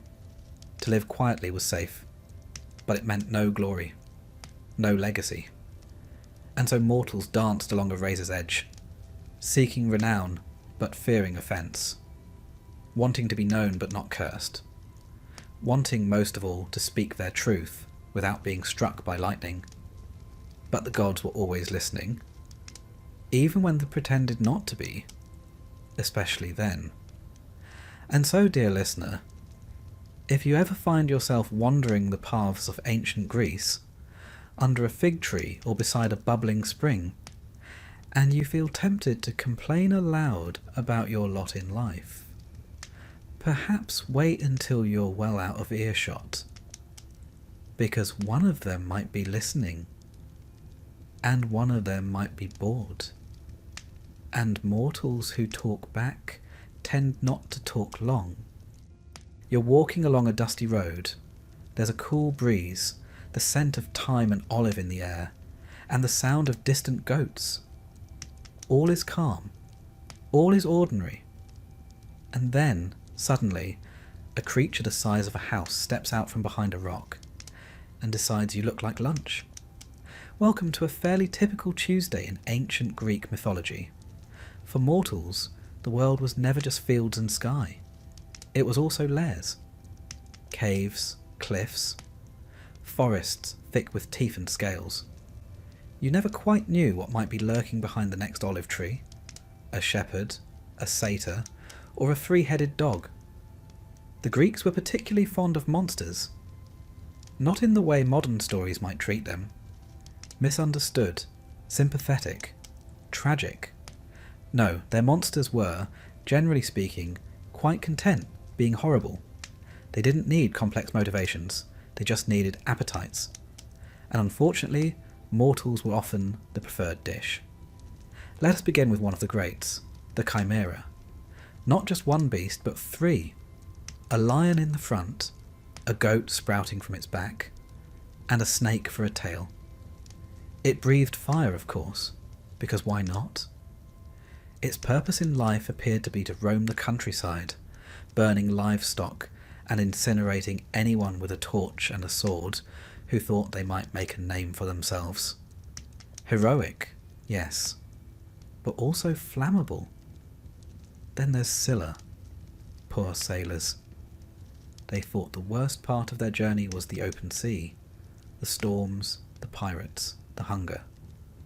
But then they reached the straits, narrow and perilous. On one side, a whirlpool named Charybdis, which could suck down entire ships like a drunkard draining a wineskin.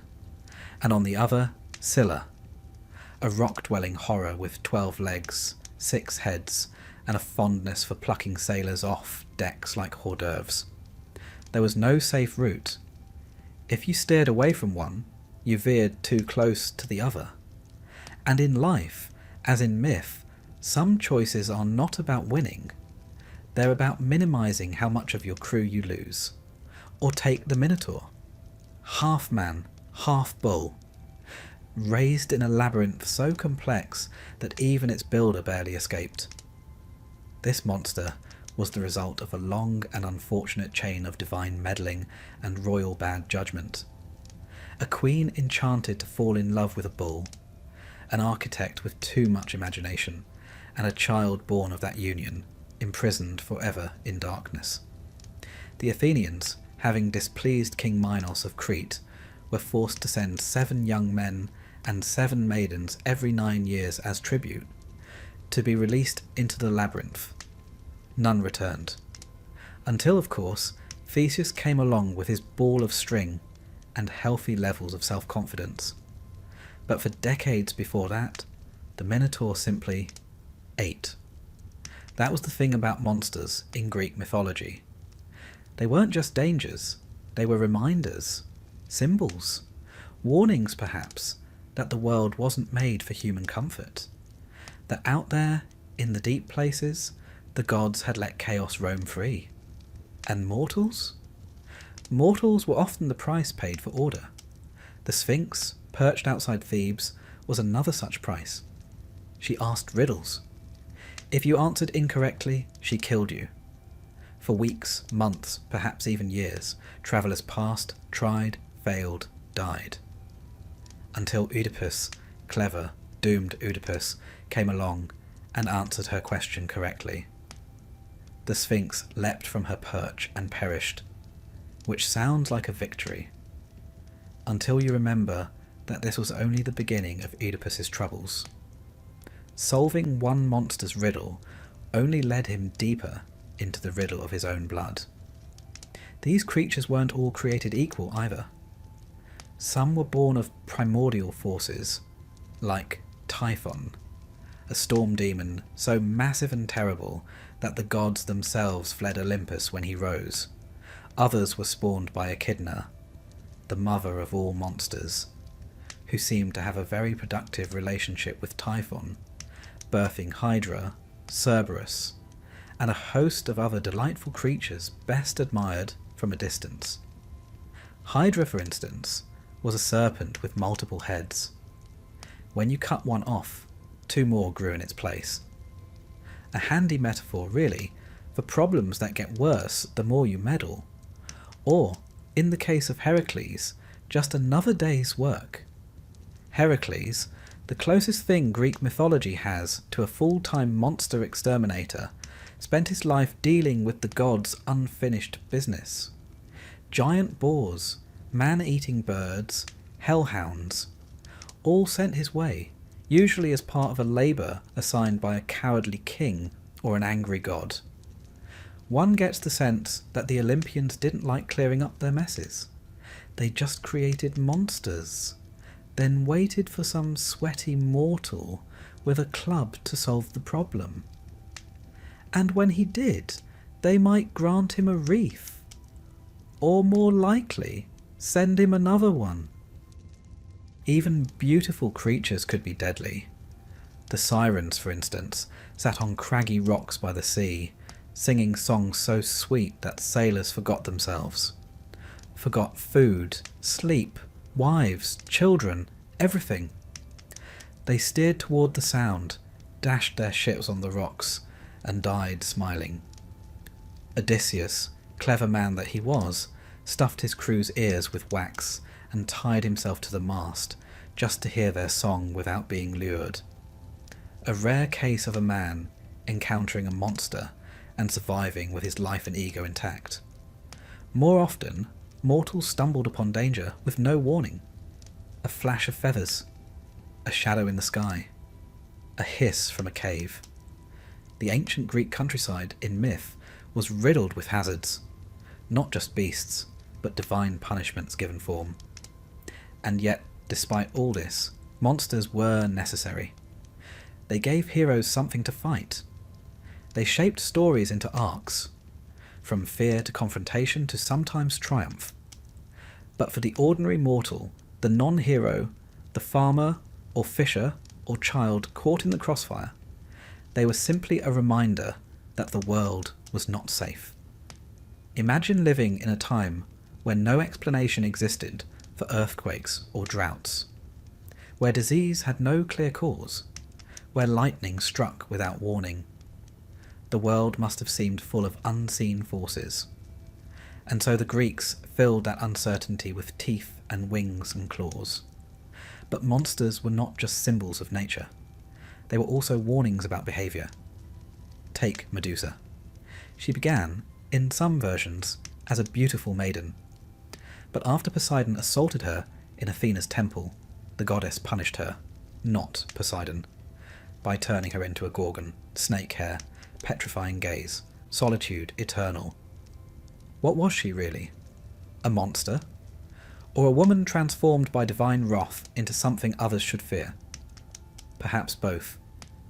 The Greeks understood that monsters were not just born, they were made. Often they were mortals first, changed by curses, by jealousy, by vengeance. The line between human and beast was always thin. Lycaon, for example, was a king who served Zeus human flesh disguised as hospitality. In return, he was turned into a wolf.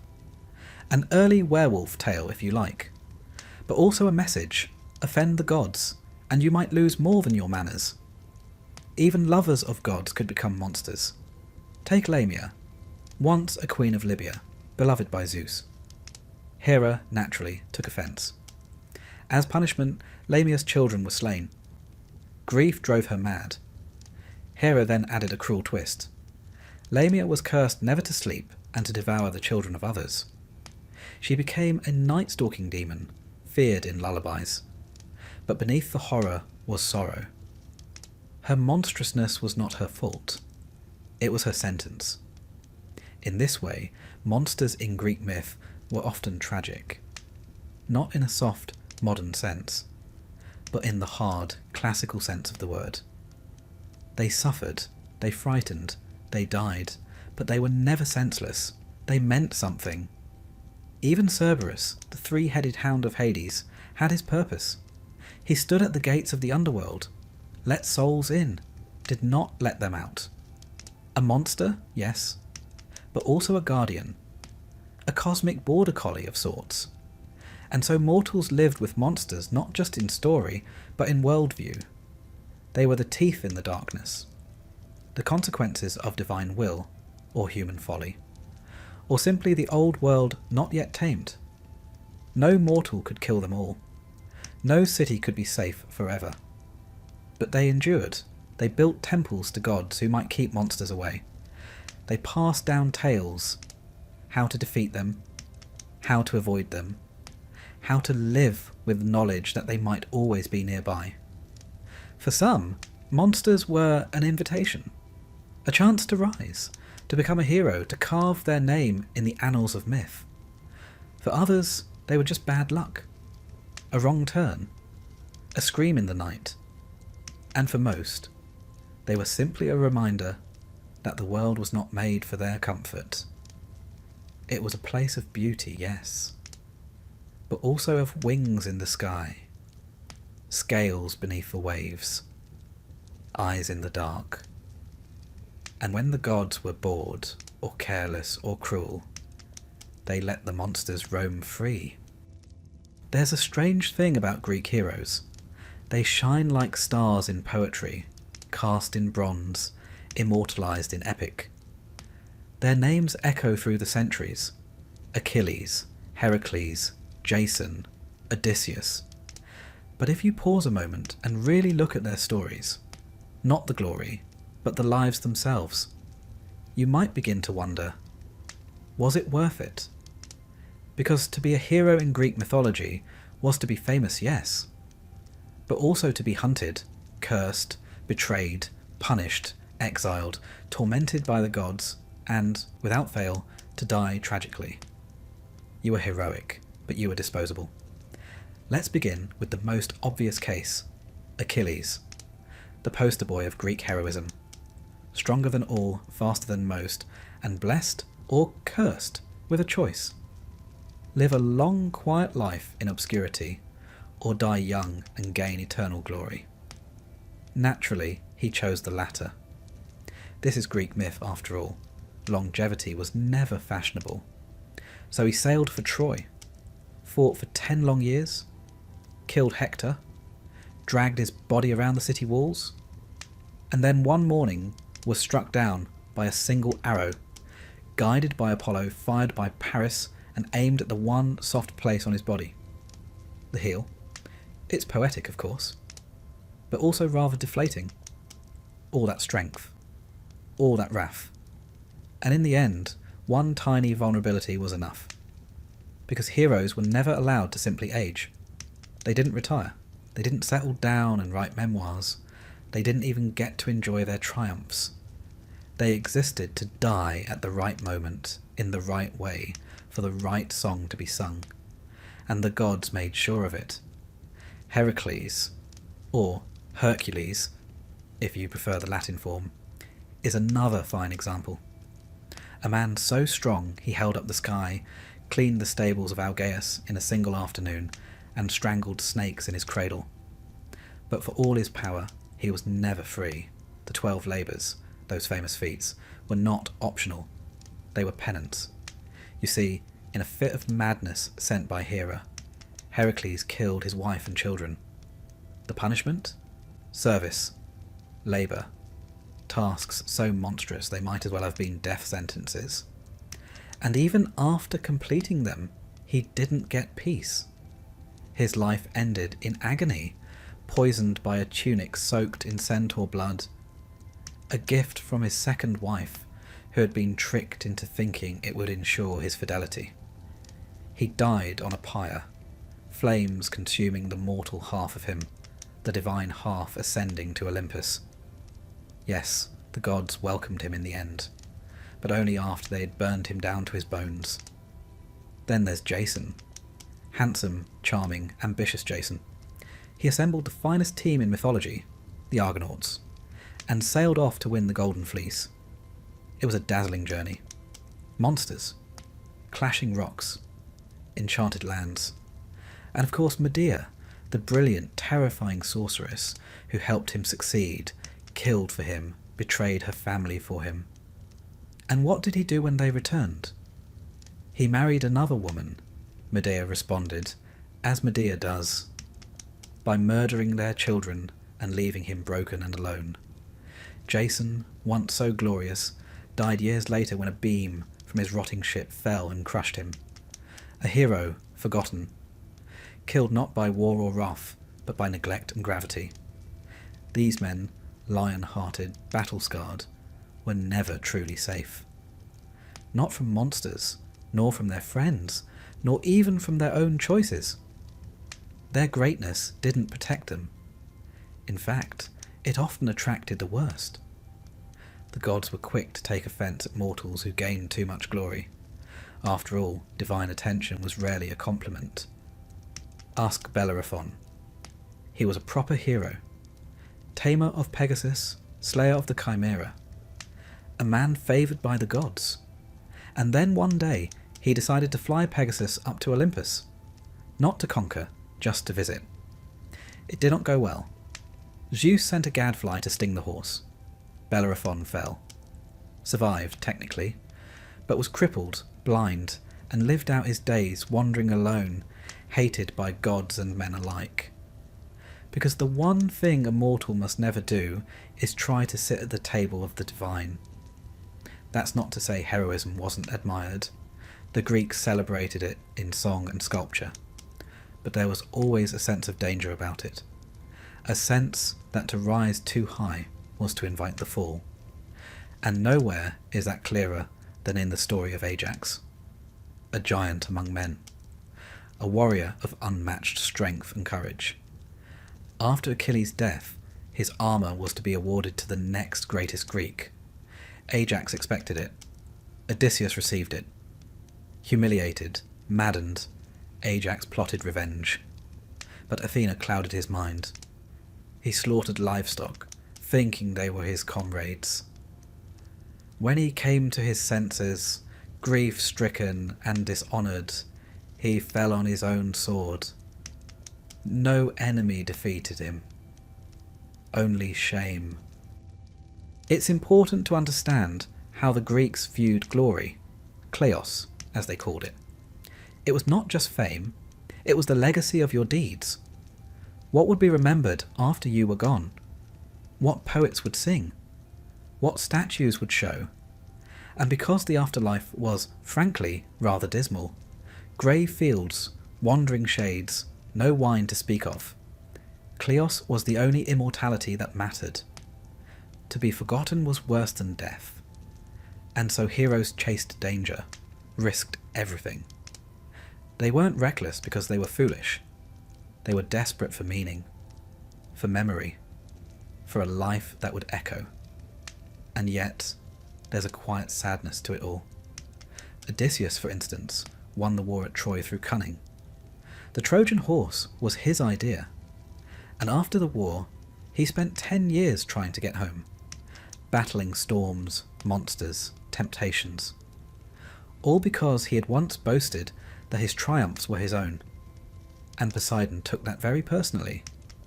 Even when he reached Ithaca at last, his troubles weren't over.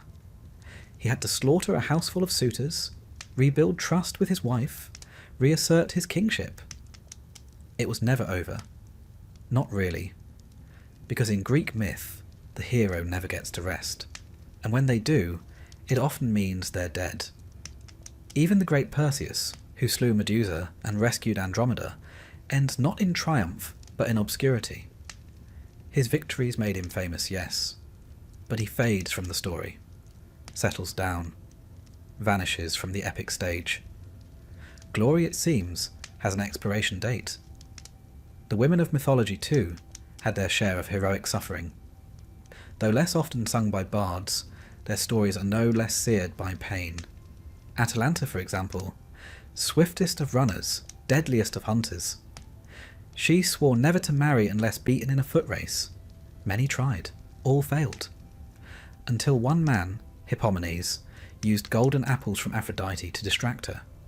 He won, they married, and then caught in a moment of passion, they made love in a sacred temple.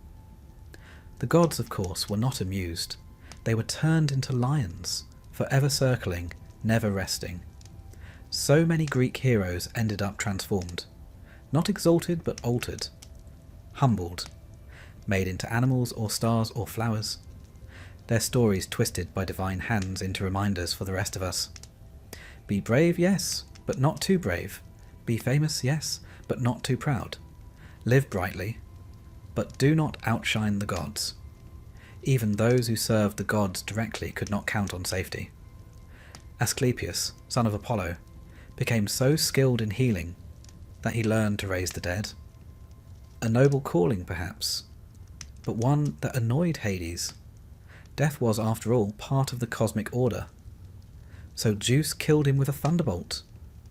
Apollo retaliated by killing the Cyclopes who made the bolt. In turn, Zeus banished Apollo to serve as a mortal shepherd, a cascade of punishment. Even the divine could be demoted, the heroic undone. And yet, despite all this, the danger, the madness, the inevitable fall, mortals still aspired to be heroes. They volunteered for quests, they prayed for signs, they followed omens into forests full of fangs and fire, because obscurity was worse, cowardice unthinkable, a quiet life almost shameful. The Greeks didn't want safe stories. They wanted ones worth telling. And so, over and over, mortals gave themselves to the gods and the monsters and the wars and the wounds. Not for peace, but for song. The bards remembered them. We remember them. They were chewed up by myth, yes, but they were not forgotten. They were heroic, and they were disposable. But perhaps, just perhaps, they knew that going in. Love, they say, makes the world go round. But in Greek mythology, it more often sends it spinning wildly off course than straight into a ditch. Because in the world of gods and mortals, love wasn't the soft, rose-petalled notion we like to imagine today. It was far more treacherous, a force of nature, or worse, a divine weapon. It could bless, yes, but more often it ruined. And for mortals, falling in love, or worse, being loved by a god, was one of the most dangerous things that could possibly happen. Let's begin with a cautionary tale, one of the most beautiful, Pygmalion, a sculptor from Cyprus, gifted and solitary. He carved a statue of a woman, not just beautiful, but perfect. So perfect, in fact, that he fell in love with her, whispered to her, brought her gifts, dressed her in fine robes. A little odd, perhaps, but harmless enough. Then he went to the temple of Aphrodite and asked gently, reverently, for a bride like the statue. The goddess, amused or perhaps flattered, answered. The statue came to life. A happy ending, one might think. But look closer. Pygmalion didn't fall in love with a woman. He created one. She had no past, no family, no memories. She existed only to please him. The Greeks didn't bother to give her a name until Roman poets did centuries later. Love, in this case, was not a relationship. It was possession, dressed in poetry. But far more often, love in myth wasn't about creation. It was about punishment. Take Narcissus. A young man so stunning that people fell in love with him on sight. But he showed no interest, no affection, no kindness. One rejected soul prayed to the gods for vengeance, and they delivered it. Narcissus came to a still pool, saw his own reflection, fell in love. Unable to touch the image, unable to look away, he withered, died, and where he fell a flower grew, delicate, pale, always bowing toward the water. The Greeks knew what we now call toxic self-regard, but they turned it into a myth, a warning, softly blooming by the riverbank. Then there's poor Echo, a nymph who talked too much. By some accounts, she used to distract Hera, while Zeus conducted his usual affairs. When Hera discovered the trick, she cursed Echo so she could only repeat what others said. She met Narcissus, loved him silently, helplessly, repeated his words back to him like a plea, and when he spurned her, she faded, only her voice remained. Love, in Greek mythology, was not a gentle bond between equals. It was more often a trap. Consider Orpheus and Eurydice, a poet, a lyre player, a man whose music could charm birds from trees and tears from stone. When Eurydice died, bitten by a serpent on their wedding day, Orpheus did what no mortal had dared. He went to the underworld to fetch her back. He played, he pleaded, and for once the gods listened. They let her go, on one condition: he must not look back at her until they reached the upper world. He agreed, walked ahead, listened to her footsteps behind, but doubt crept in.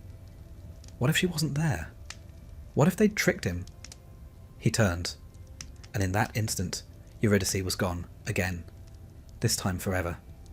He lived on, played on, until in one version he was torn apart by Maenads, wild women of Dionysus, because he would no longer love anyone but his lost bride.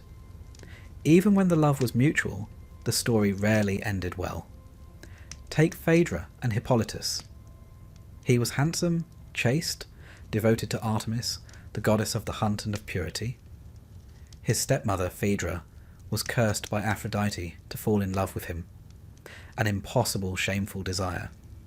She fought it, hid it, but eventually confessed. And when he rejected her, she took her own life, leaving a note claiming he had assaulted her.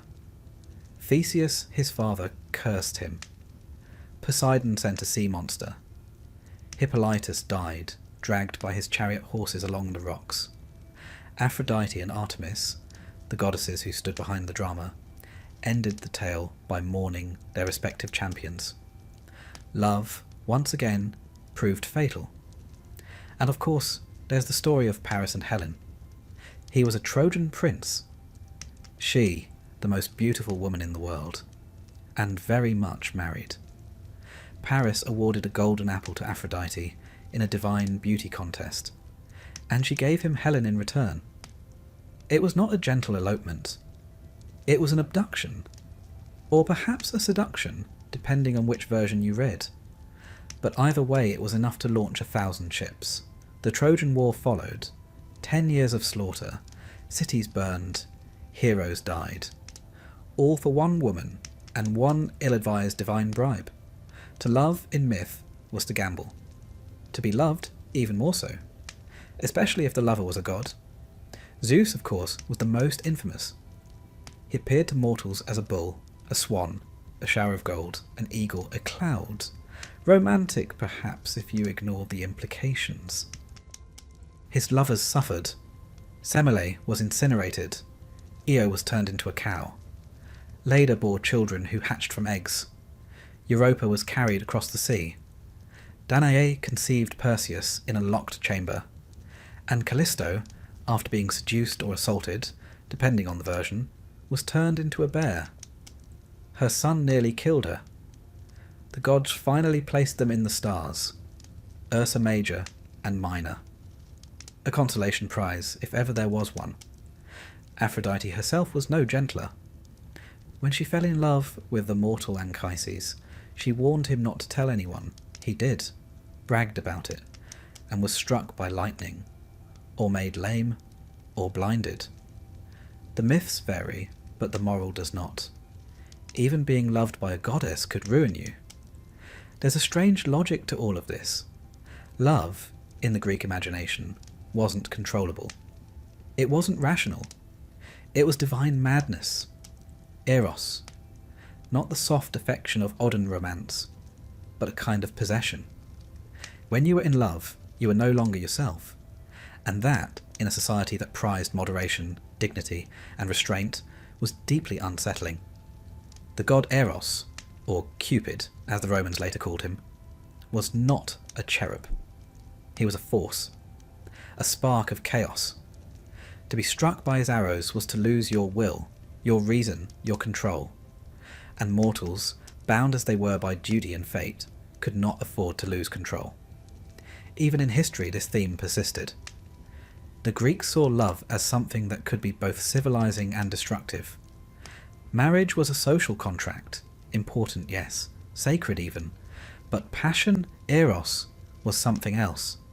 Dangerous, powerful, not to be trusted. In their dramas, love leads to downfall. In their temples, it's a force to be worshipped carefully. And in their myths, it is almost always tragic. Psyche, a mortal princess, was so beautiful that people stopped worshipping Aphrodite. The goddess, furious, sent Eros to make her fall in love with a monster. But Eros fell in love with her himself. He visited her at night, in darkness, never revealing his face. She was forbidden to look. Of course she did. He fled. She wandered the earth, performing impossible tasks to win him back. Eventually they were reunited. She was made immortal. One of the rare happy endings, but only after a great deal of divine humiliation, grief, and symbolic death. So why, one might ask, did the Greeks keep telling these stories? Because love, to them, was never safe, but it was always real. It was the crack in the armour, the madness in the king, the pull between mortal and divine. They feared it, revered it, wrapped it in myth so they might understand it, or at least contain it. And perhaps that's why love remains so compelling in their stories. Not because it leads to joy, but because it leads somewhere. Downward, inward, forward, into ruin, into glory, into madness. For the mortal caught in the grip of love, there was no map, no safe path. Only the hope that the gods would look away just this once. But they rarely did. Because for them, love was a tool, a game, and for mortals, it was a trap. You'd think, after everything, the curses, the monsters, the heartbreak, and the gods with personal vendettas, that mortals in Greek mythology might be rewarded with something a little gentler after death. A nice rest, a sun-dappled meadow, perhaps a reunion with loved ones and a bit of harp music in the background. But no, because in Greek mythology, death wasn't the end of suffering. It was the beginning of something far more bureaucratic. The afterlife was not heaven. It was not hell. It was mostly grey. And if you were a mortal, even a decent one, the best you could usually hope for after dying was to become a mildly confused shade, wandering aimlessly across a dull plain for eternity, without sunlight, identity, or purpose. Welcome to the Asphodel Meadows. This was the Greek default. Not a place of torture, not exactly, but neither was it comforting. It was bland, unchanging, a sort of cosmic waiting room, where the dead drifted about like leaves in a windless forest, remembering less and less as the centuries rolled by. You weren't punished, you simply were. And if that sounds bleak, well, it was. But let's back up a little. Let's talk logistics. When a person died, their soul, the psyche, separated from the body and made its way to the underworld, guided by Hermes, who handled, among other things, the delivery of souls.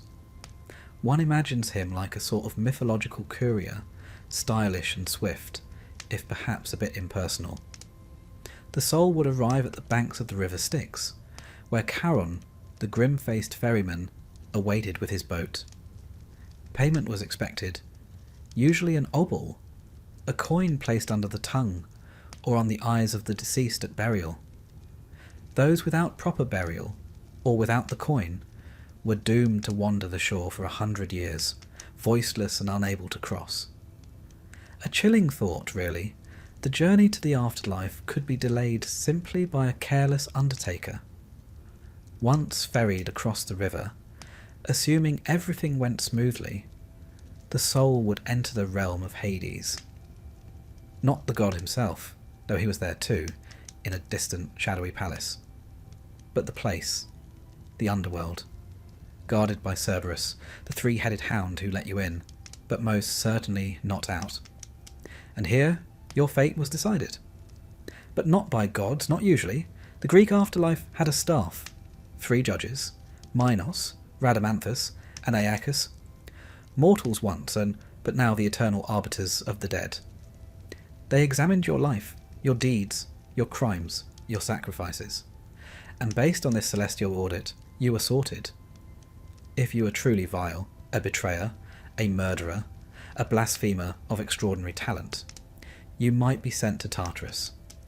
Not just a deep pit, but the pit.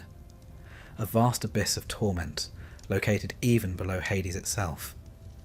Here, the worst offenders endured punishments designed not just for pain, but for poetic symmetry. Tantalus, who murdered his own son and served him to the gods, was made to stand forever in a pool of water beneath a fruit tree. But whenever he reached for the fruit or bent to drink, they slipped just out of reach. He was forever hungry, forever thirsty, forever tantalized.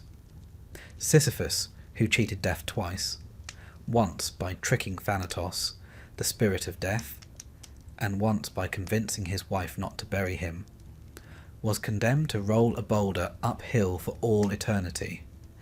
Each time it neared the summit, it rolled back down. The punishment wasn't just hard labour, it was the futility of effort, the endless repetition of hope undone. Then there was Ixion. He tried to seduce Hera, not a wise move. Zeus bound him to a flaming wheel that spins without end, an eternal reminder that some mortal ambitions were simply not worth the risk. But here's the thing, these were rare fates. Tartarus was not overcrowded. Most souls were not evil enough for torment, nor good enough for reward. Which brings us back to the Asphodel Meadows, the realm of the ordinary dead, the decent, the forgettable, the ones who paid their taxes, said their prayers, and didn't cause too much trouble. They simply drifted. And as the centuries passed, they forgot who they were. Forgotten by the living, unremarkable among the dead, they faded. Not erased. The Greeks didn't believe in annihilation, but reduced, diminished, present, but without sharpness. It wasn't punishment. It was entropy. But not all souls ended there. A fortunate few, heroes, the exceptionally just, or those favoured by the gods, were granted entry into the Elysian fields. Now this, finally, was something approaching reward, a land of endless spring, gentle breezes, music, feasts, athletic contests, if you fancied a bit of running after death, the elite of the afterlife. Achilles was there, though, in Homer's telling, he wasn't exactly thrilled about it. When Odysseus visits the underworld and speaks to Achilles, the great warrior says he would rather be a living servant to a poor man than a king among the dead, which rather dampens the appeal. Still, the Elysian fields offered peace, if not pleasure. And if you lived particularly well, or were reincarnated and lived well again, you might be allowed to stay there forever. A sort of celestial retirement plan for the morally consistent. The Greeks did, in time, entertain the idea of reincarnation. Plato, ever the philosopher, wrote of souls being judged, then choosing their next life based on the lessons learned. A philosopher might become a king. A tyrant, perhaps, a dung beetle. Your fate, in this telling, was shaped by what you valued. Wisdom led to clarity. Vanity led to repetition. It was not universal belief, more a philosophical add-on, but it showed that even the Greeks longed for some sense of justice beyond the grave. Still, for most, the underworld remained what it always had been, a place of silence. There was no divine light, no reward for faith. The gods of Olympus lived forever, but mortals, even beloved mortals, sank into shadow. Even the heroes who visited the underworld, Odysseus, Aeneas, Orpheus, came away changed, haunted. It was not a place you left without consequence. And mortals who tried to cheat death? Well, they rarely succeeded. Orpheus, as we've seen, looked back too soon.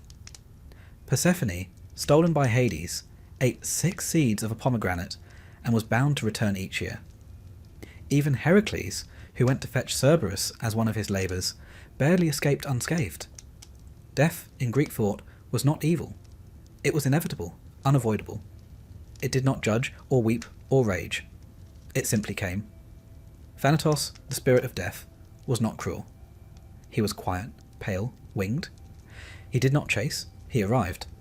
And when he did, your story ended. Or rather, it continued. Just without plot. The funeral rituals reflected this view. The Greeks took burial seriously. It wasn't about grief alone. It was necessity. To be unburied was to be trapped, restless, cut off. Even enemies were sometimes buried by their foes, simply to ensure their souls wouldn't linger. And libations, offerings poured into the earth, were common. Wine, milk, honey, olive oil. Not because the dead could drink them, but because it kept the bond intact. The living honoured the dead, and in doing so reminded themselves that their own journey would someday lead below. So they prayed, sacrificed, built tombs, whispered names. Not out of fear precisely, but out of duty. Because the afterlife, though quiet, was not entirely empty. And memory in the Greek imagination was the only thing that could truly outlive death. If no one remembered you, you faded. If they did, if they told your stories, visited your grave, spoke your name, you lingered. Dimly, softly, but still. And so the greatest fear was not fire or punishment. It was being forgotten. That's why heroes chased glory. Why poets wrote epics. Why names were carved into stone. Because even if the gods ignored you, even if fate consumed you, perhaps someone somewhere would remember. And in that memory you would remain. Just a little longer. Imagine, if you will, living every moment of your life with the unsettling feeling that someone is watching you. Not just someone, dozens of someones. From the sky, the sea, the forest, the hearth, the sun, the shadows. Some are interested in your offerings. Some are interested in your mistakes. And all of them have opinions. That was the world of a mortal in ancient Greece. The gods weren't distant. They didn't reside in some heavenly realm beyond the clouds, emerging only for cosmic events. No, they were everywhere, in every flame, breeze, groan of timber, rustle of olive leaf. They were always watching. And more troubling still, they were judging. They noticed everything. What you offered, what you said, what you didn't say, whether you were clean, whether you were honest, whether you looked the wrong direction during a festival, or sneezed at the wrong moment in a temple. They watched you because you mattered, and also because you didn't. The gods, after all, had a tendency to fixate on mortals, the way children fixate on ants. Fascinated, occasionally kind, often cruel. Even if you weren't a hero or a villain, even if you were just a simple fisherman or potter or widow selling figs at the market, you still lived under their gaze. And that meant you were always one missed prayer away from misfortune. Take Actaeon, a perfectly decent young man, a hunter, a man fond of dogs and the quiet of the woods. One day, while wandering in the forest, he happened to stumble upon a glade. A soft breeze moved through the trees. Birds chirped, and there, bathing in a secluded pool, was Artemis, goddess of the hunt, the moon, and fiercely guarded chastity. He did not speak. He did not stare. He simply saw her. That was enough. She turned. Her eyes met his. And without a word, she transformed him into a stag. His own dogs, loyal, sharp-toothed, and now very confused, tore him to pieces. The message was clear. Innocence was not a defence. The gods were watching, and they did not take kindly to being seen. Then there's the story of Baucis and Philemon, a rare happy tale, but one with a sharp edge. Zeus and Hermes, disguised as poor travellers, wandered from door to door in a village, seeking shelter. House after house turned them away. Some mocked them, some slammed the door. Only one cottage opened, a humble home shared by an elderly couple. They had little, but they gave freely: bread, olives, wine, and kindness. And so the gods, having revealed themselves, rewarded them. They turned the rude neighbours' homes to ash, flooded the village. Baucis and Philemon were spared, their cottage transformed into a temple. They were made priests, and when they died, they became two trees, intertwined forever. It's a sweet story, but behind the blessing is a darker truth. The gods were testing you, secretly, constantly, and you never knew when. It might be a beggar at your table, a stranger at the crossroads, a coin dropped on the road. Pass the test, and you might be honoured. Fail, and you might be turned into a tree, or a statue, or dust. There was no formal notice, no warning sign, no heavenly voice saying, "This is a test." You simply had to assume that the gods were watching, and that they were not easily impressed. Hospitality, Xenia, as it was known, was sacred. To mistreat a guest was to insult Zeus himself, who was said to protect strangers and wanderers. But the same went for offerings, for sacrifices, for public festivals. Everything had to be done properly. The right words, the right steps, the right incense. And if it wasn't, well, perhaps the crops would fail. Perhaps your ship would sink. Perhaps your firstborn would cough once, then never again. There was no divine memo, no official notification that you'd offended a god. You had to piece it together. Was it Hera? Was it Apollo? Was it because you poured the wine with your left hand? There's a kind of divine paranoia embedded in ancient Greek life. Not neurotic fear, exactly, but a constant awareness that every action had meaning, and every oversight might carry consequences. And with so many gods, Olympians, Titans, river gods, tree spirits, household deities, nymphs of spring and stream, the chances of accidentally offending one were, frankly, rather high. Even saying a god's name in the wrong context could cause trouble. The poet Hesiod warned of speaking ill of the god after dark. Night was sacred. Silence was better. Safer. And yet, silence too could be dangerous. Because what if the gods expected thanks? Or tribute? Or song? And so, mortals lived in a kind of delicate balancing act. Speaking just enough, offering just enough, fearing just enough. Too much reverence, and you might seem insincere. Too little, and you'd seem ungrateful. It was a kind of cosmic etiquette. And the gods, like all finicky dinner guests, paid very close attention to manners. Then there were the temples. Grand, beautiful spaces of marble and gold and flickering flame. But also homes, the gods' homes. And like any guest, you had to behave. You had to wash, to dress properly, to bring gifts, and above all, to mean it. Because the gods weren't just watching your actions, they were watching your heart. Piety was not a checklist, it was a posture of being, and mortals were expected to hold that posture forever. Even the festivals, which could be joyful, were serious business. The Dionysia, for example, with its theatre and wine and revelry, wasn't just a party, it was a religious act. If you laughed too much at the wrong play, or didn't laugh at all, it could be seen as an insult. Your enjoyment, your laughter, your participation, all part of the offering. Even at weddings and funerals, the gods were present, watching, judging. Did the bride offer properly to Hera? Was Hermes honoured for guiding the dead? Were the laments sung loudly enough?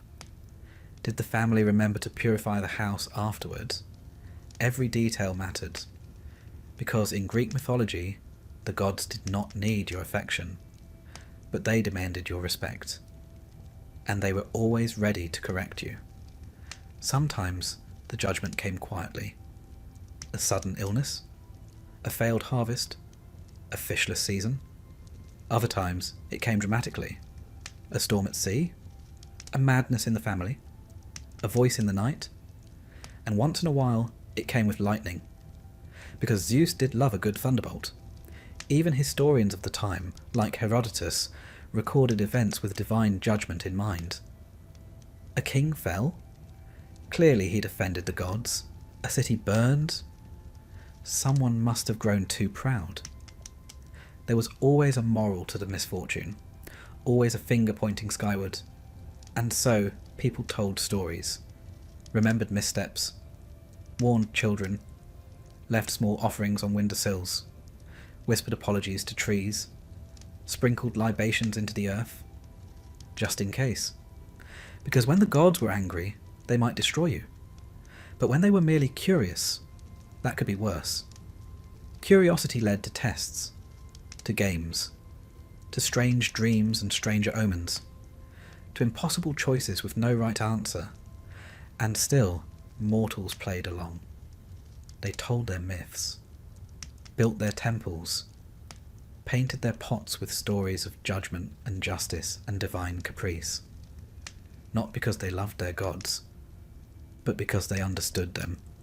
The gods were like storms, beautiful, unpredictable, necessary, and so long as you honoured them, or at least tried to, perhaps they'd pass over your house without striking.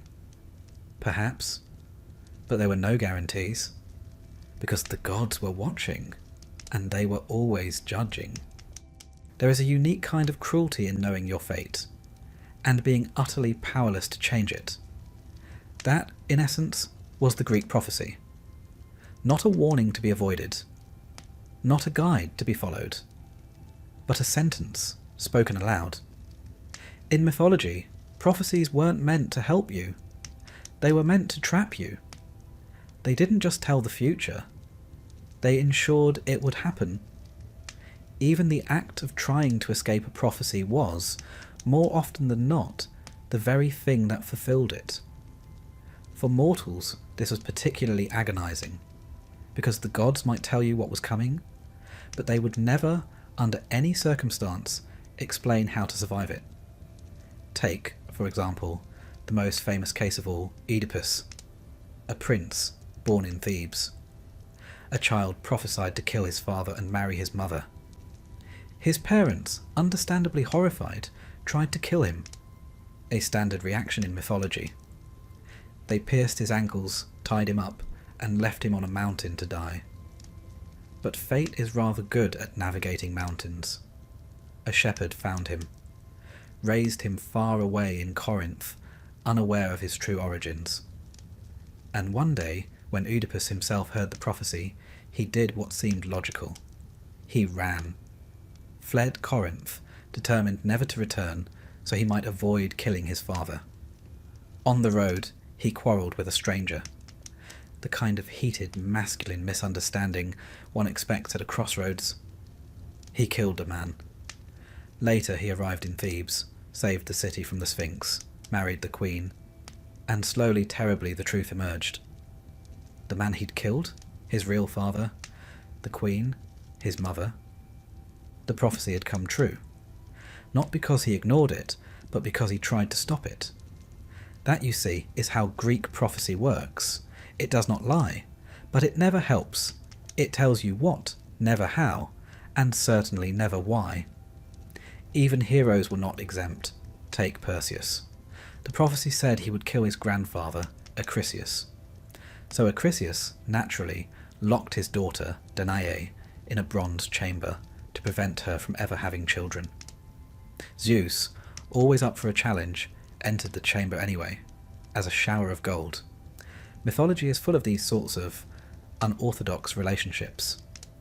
Perseus was born, sent away, grew up, became a hero. Years later at some friendly games, he threw a discus. A stray wind, a bad bounce. The discus flew into the crowd and struck his grandfather dead. Prophecy fulfilled. No malice, no design. Just fate doing what fate does. Then there's Croesus, the famously wealthy king of Lydia.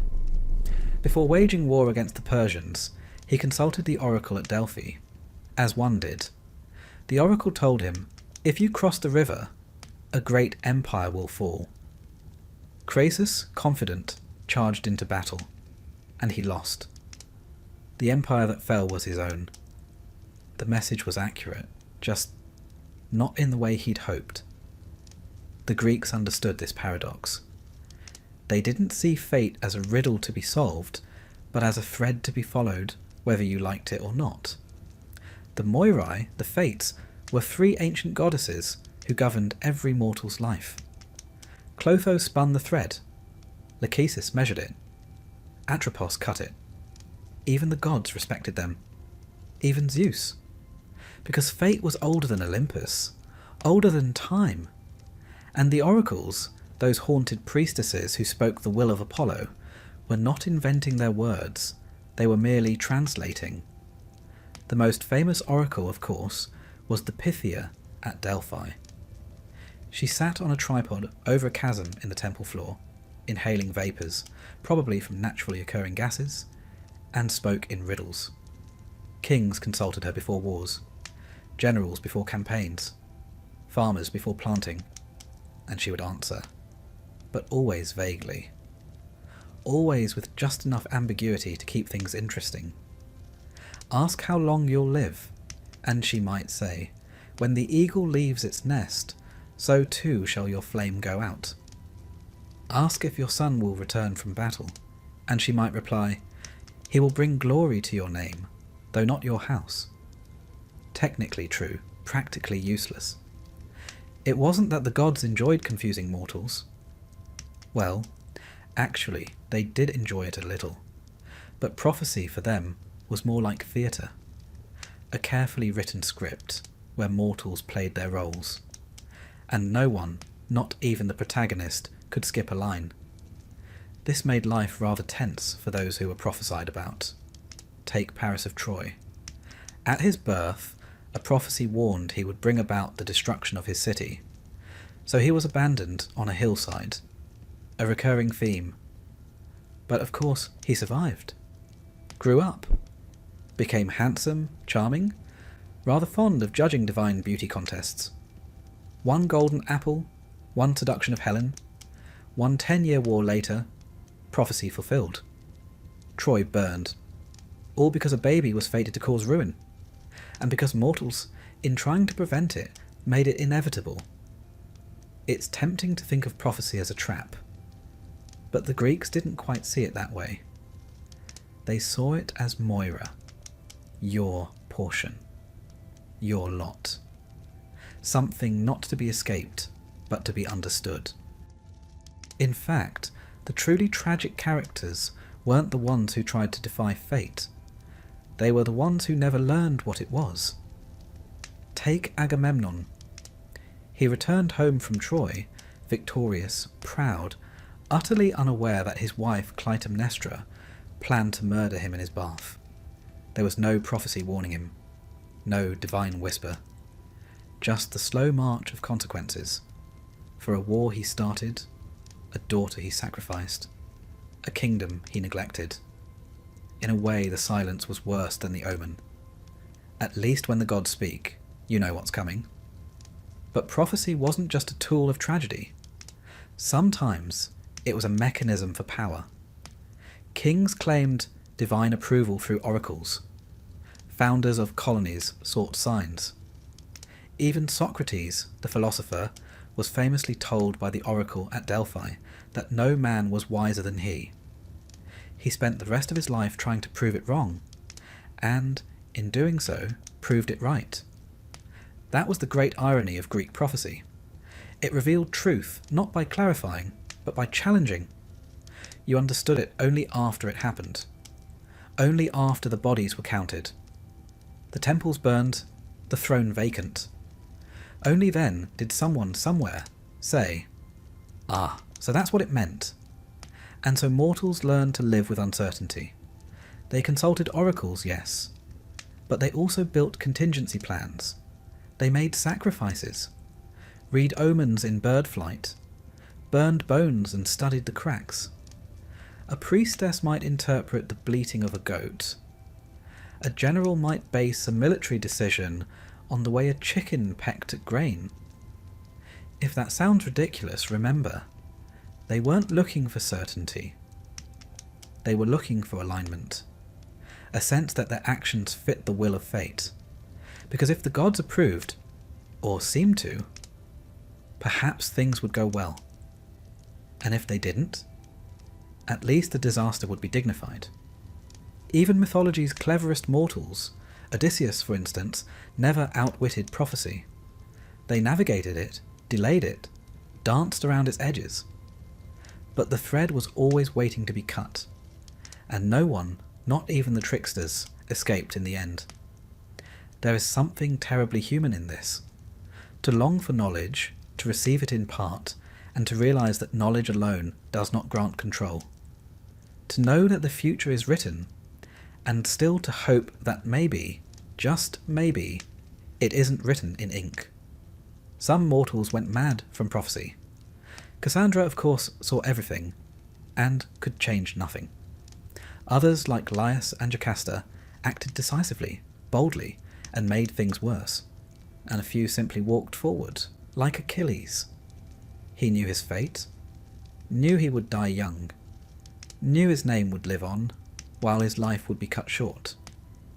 And he chose it. That's the strange mercy of prophecy. It tells you the end, but it never tells you what kind of person you'll be when you meet it.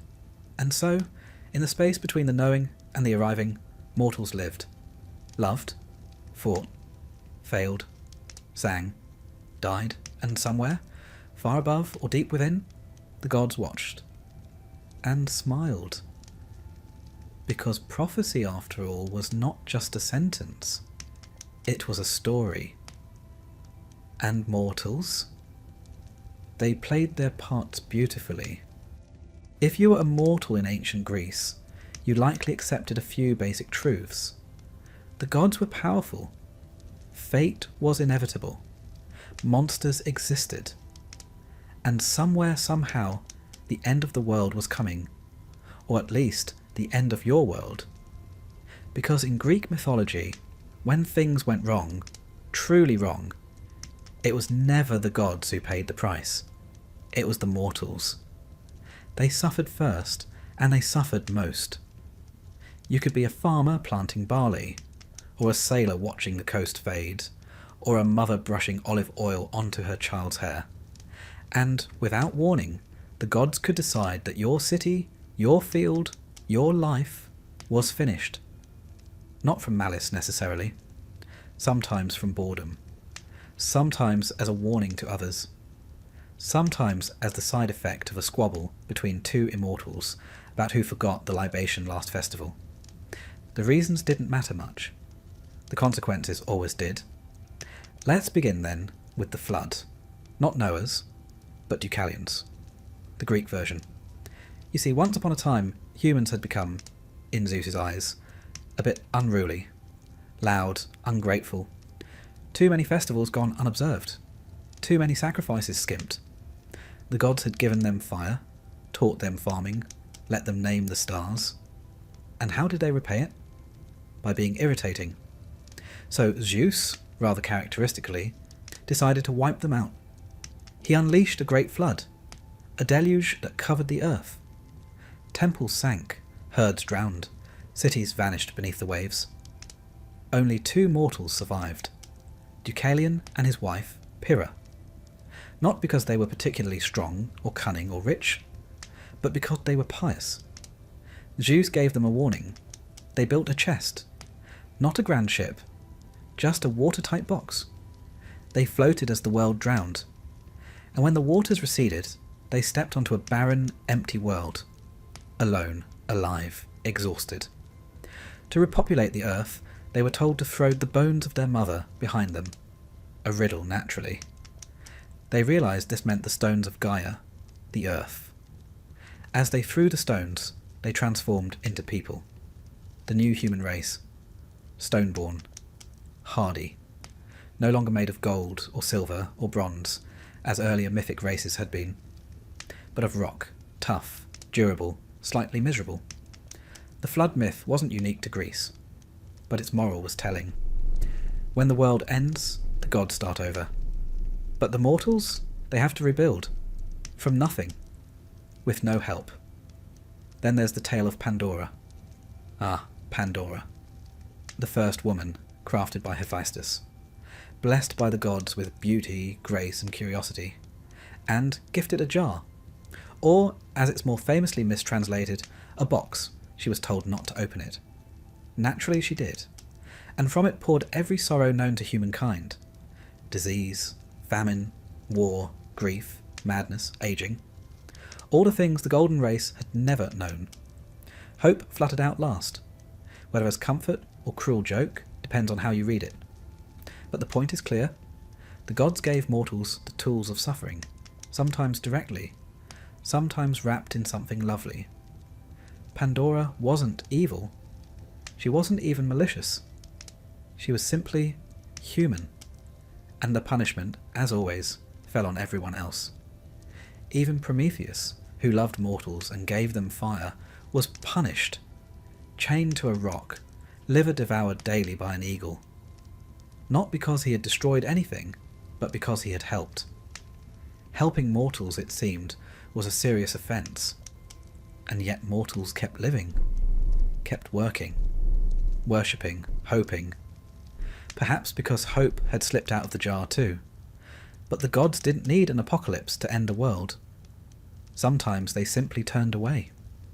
Demeter, for instance. When her daughter Persephone was taken by Hades into the underworld, Demeter, goddess of the harvest, wandered the earth in mourning. Crops failed. Famine spread. The green world turned brown. Mortals starved, not because they sinned, but because a mother grieved. Eventually, a compromise was struck. Persephone would spend part of the year above, part below. And so came the seasons. Spring and summer, when the daughter returns. Autumn and winter, when she descends. It's a beautiful myth, but one built on the bones of the hungry. Even in their sadness, the gods had consequences. Then there were wars. The Trojan War wasn't just a clash of men and swords. It was divine theatre. Aphrodite gave Helen to Paris. Hera and Athena, snubbed, supported the Greeks.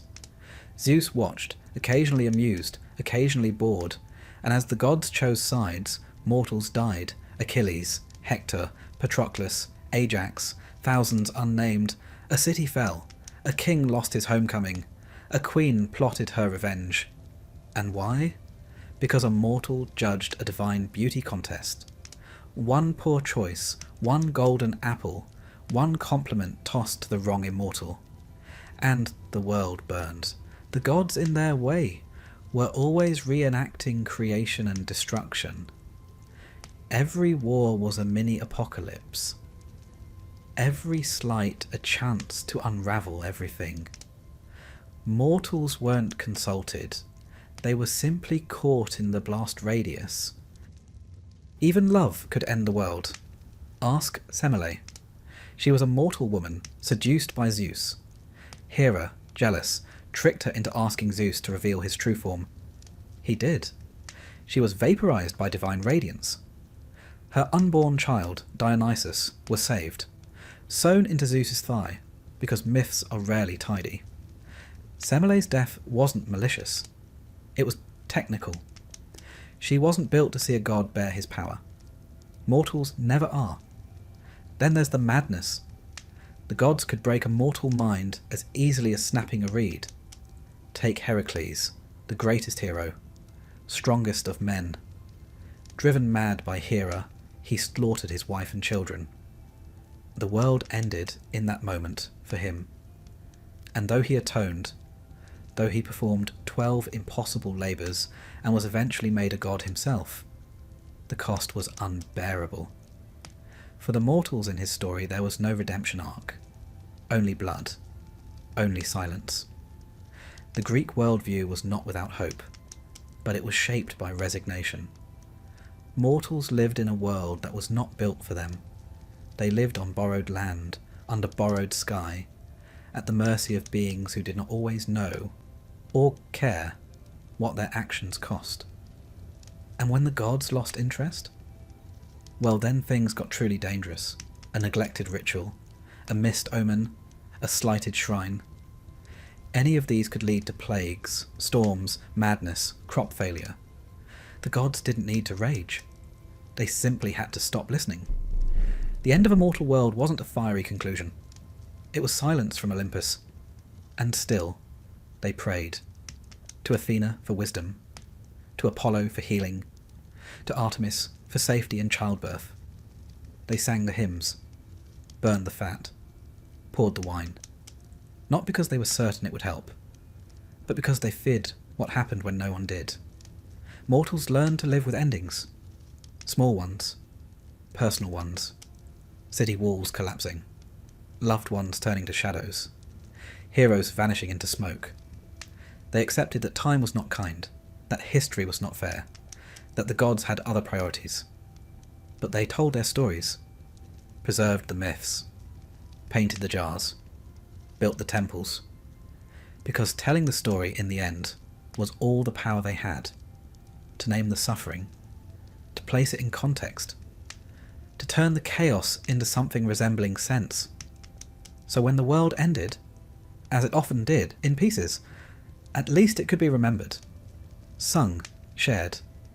Even the end, the Greeks knew, could be made beautiful, if only in hindsight. And that, perhaps, was the only comfort a mortal could rely on. The gods would do what they pleased. But the mortals? They would make meaning of it. They would gather the ashes and write it down.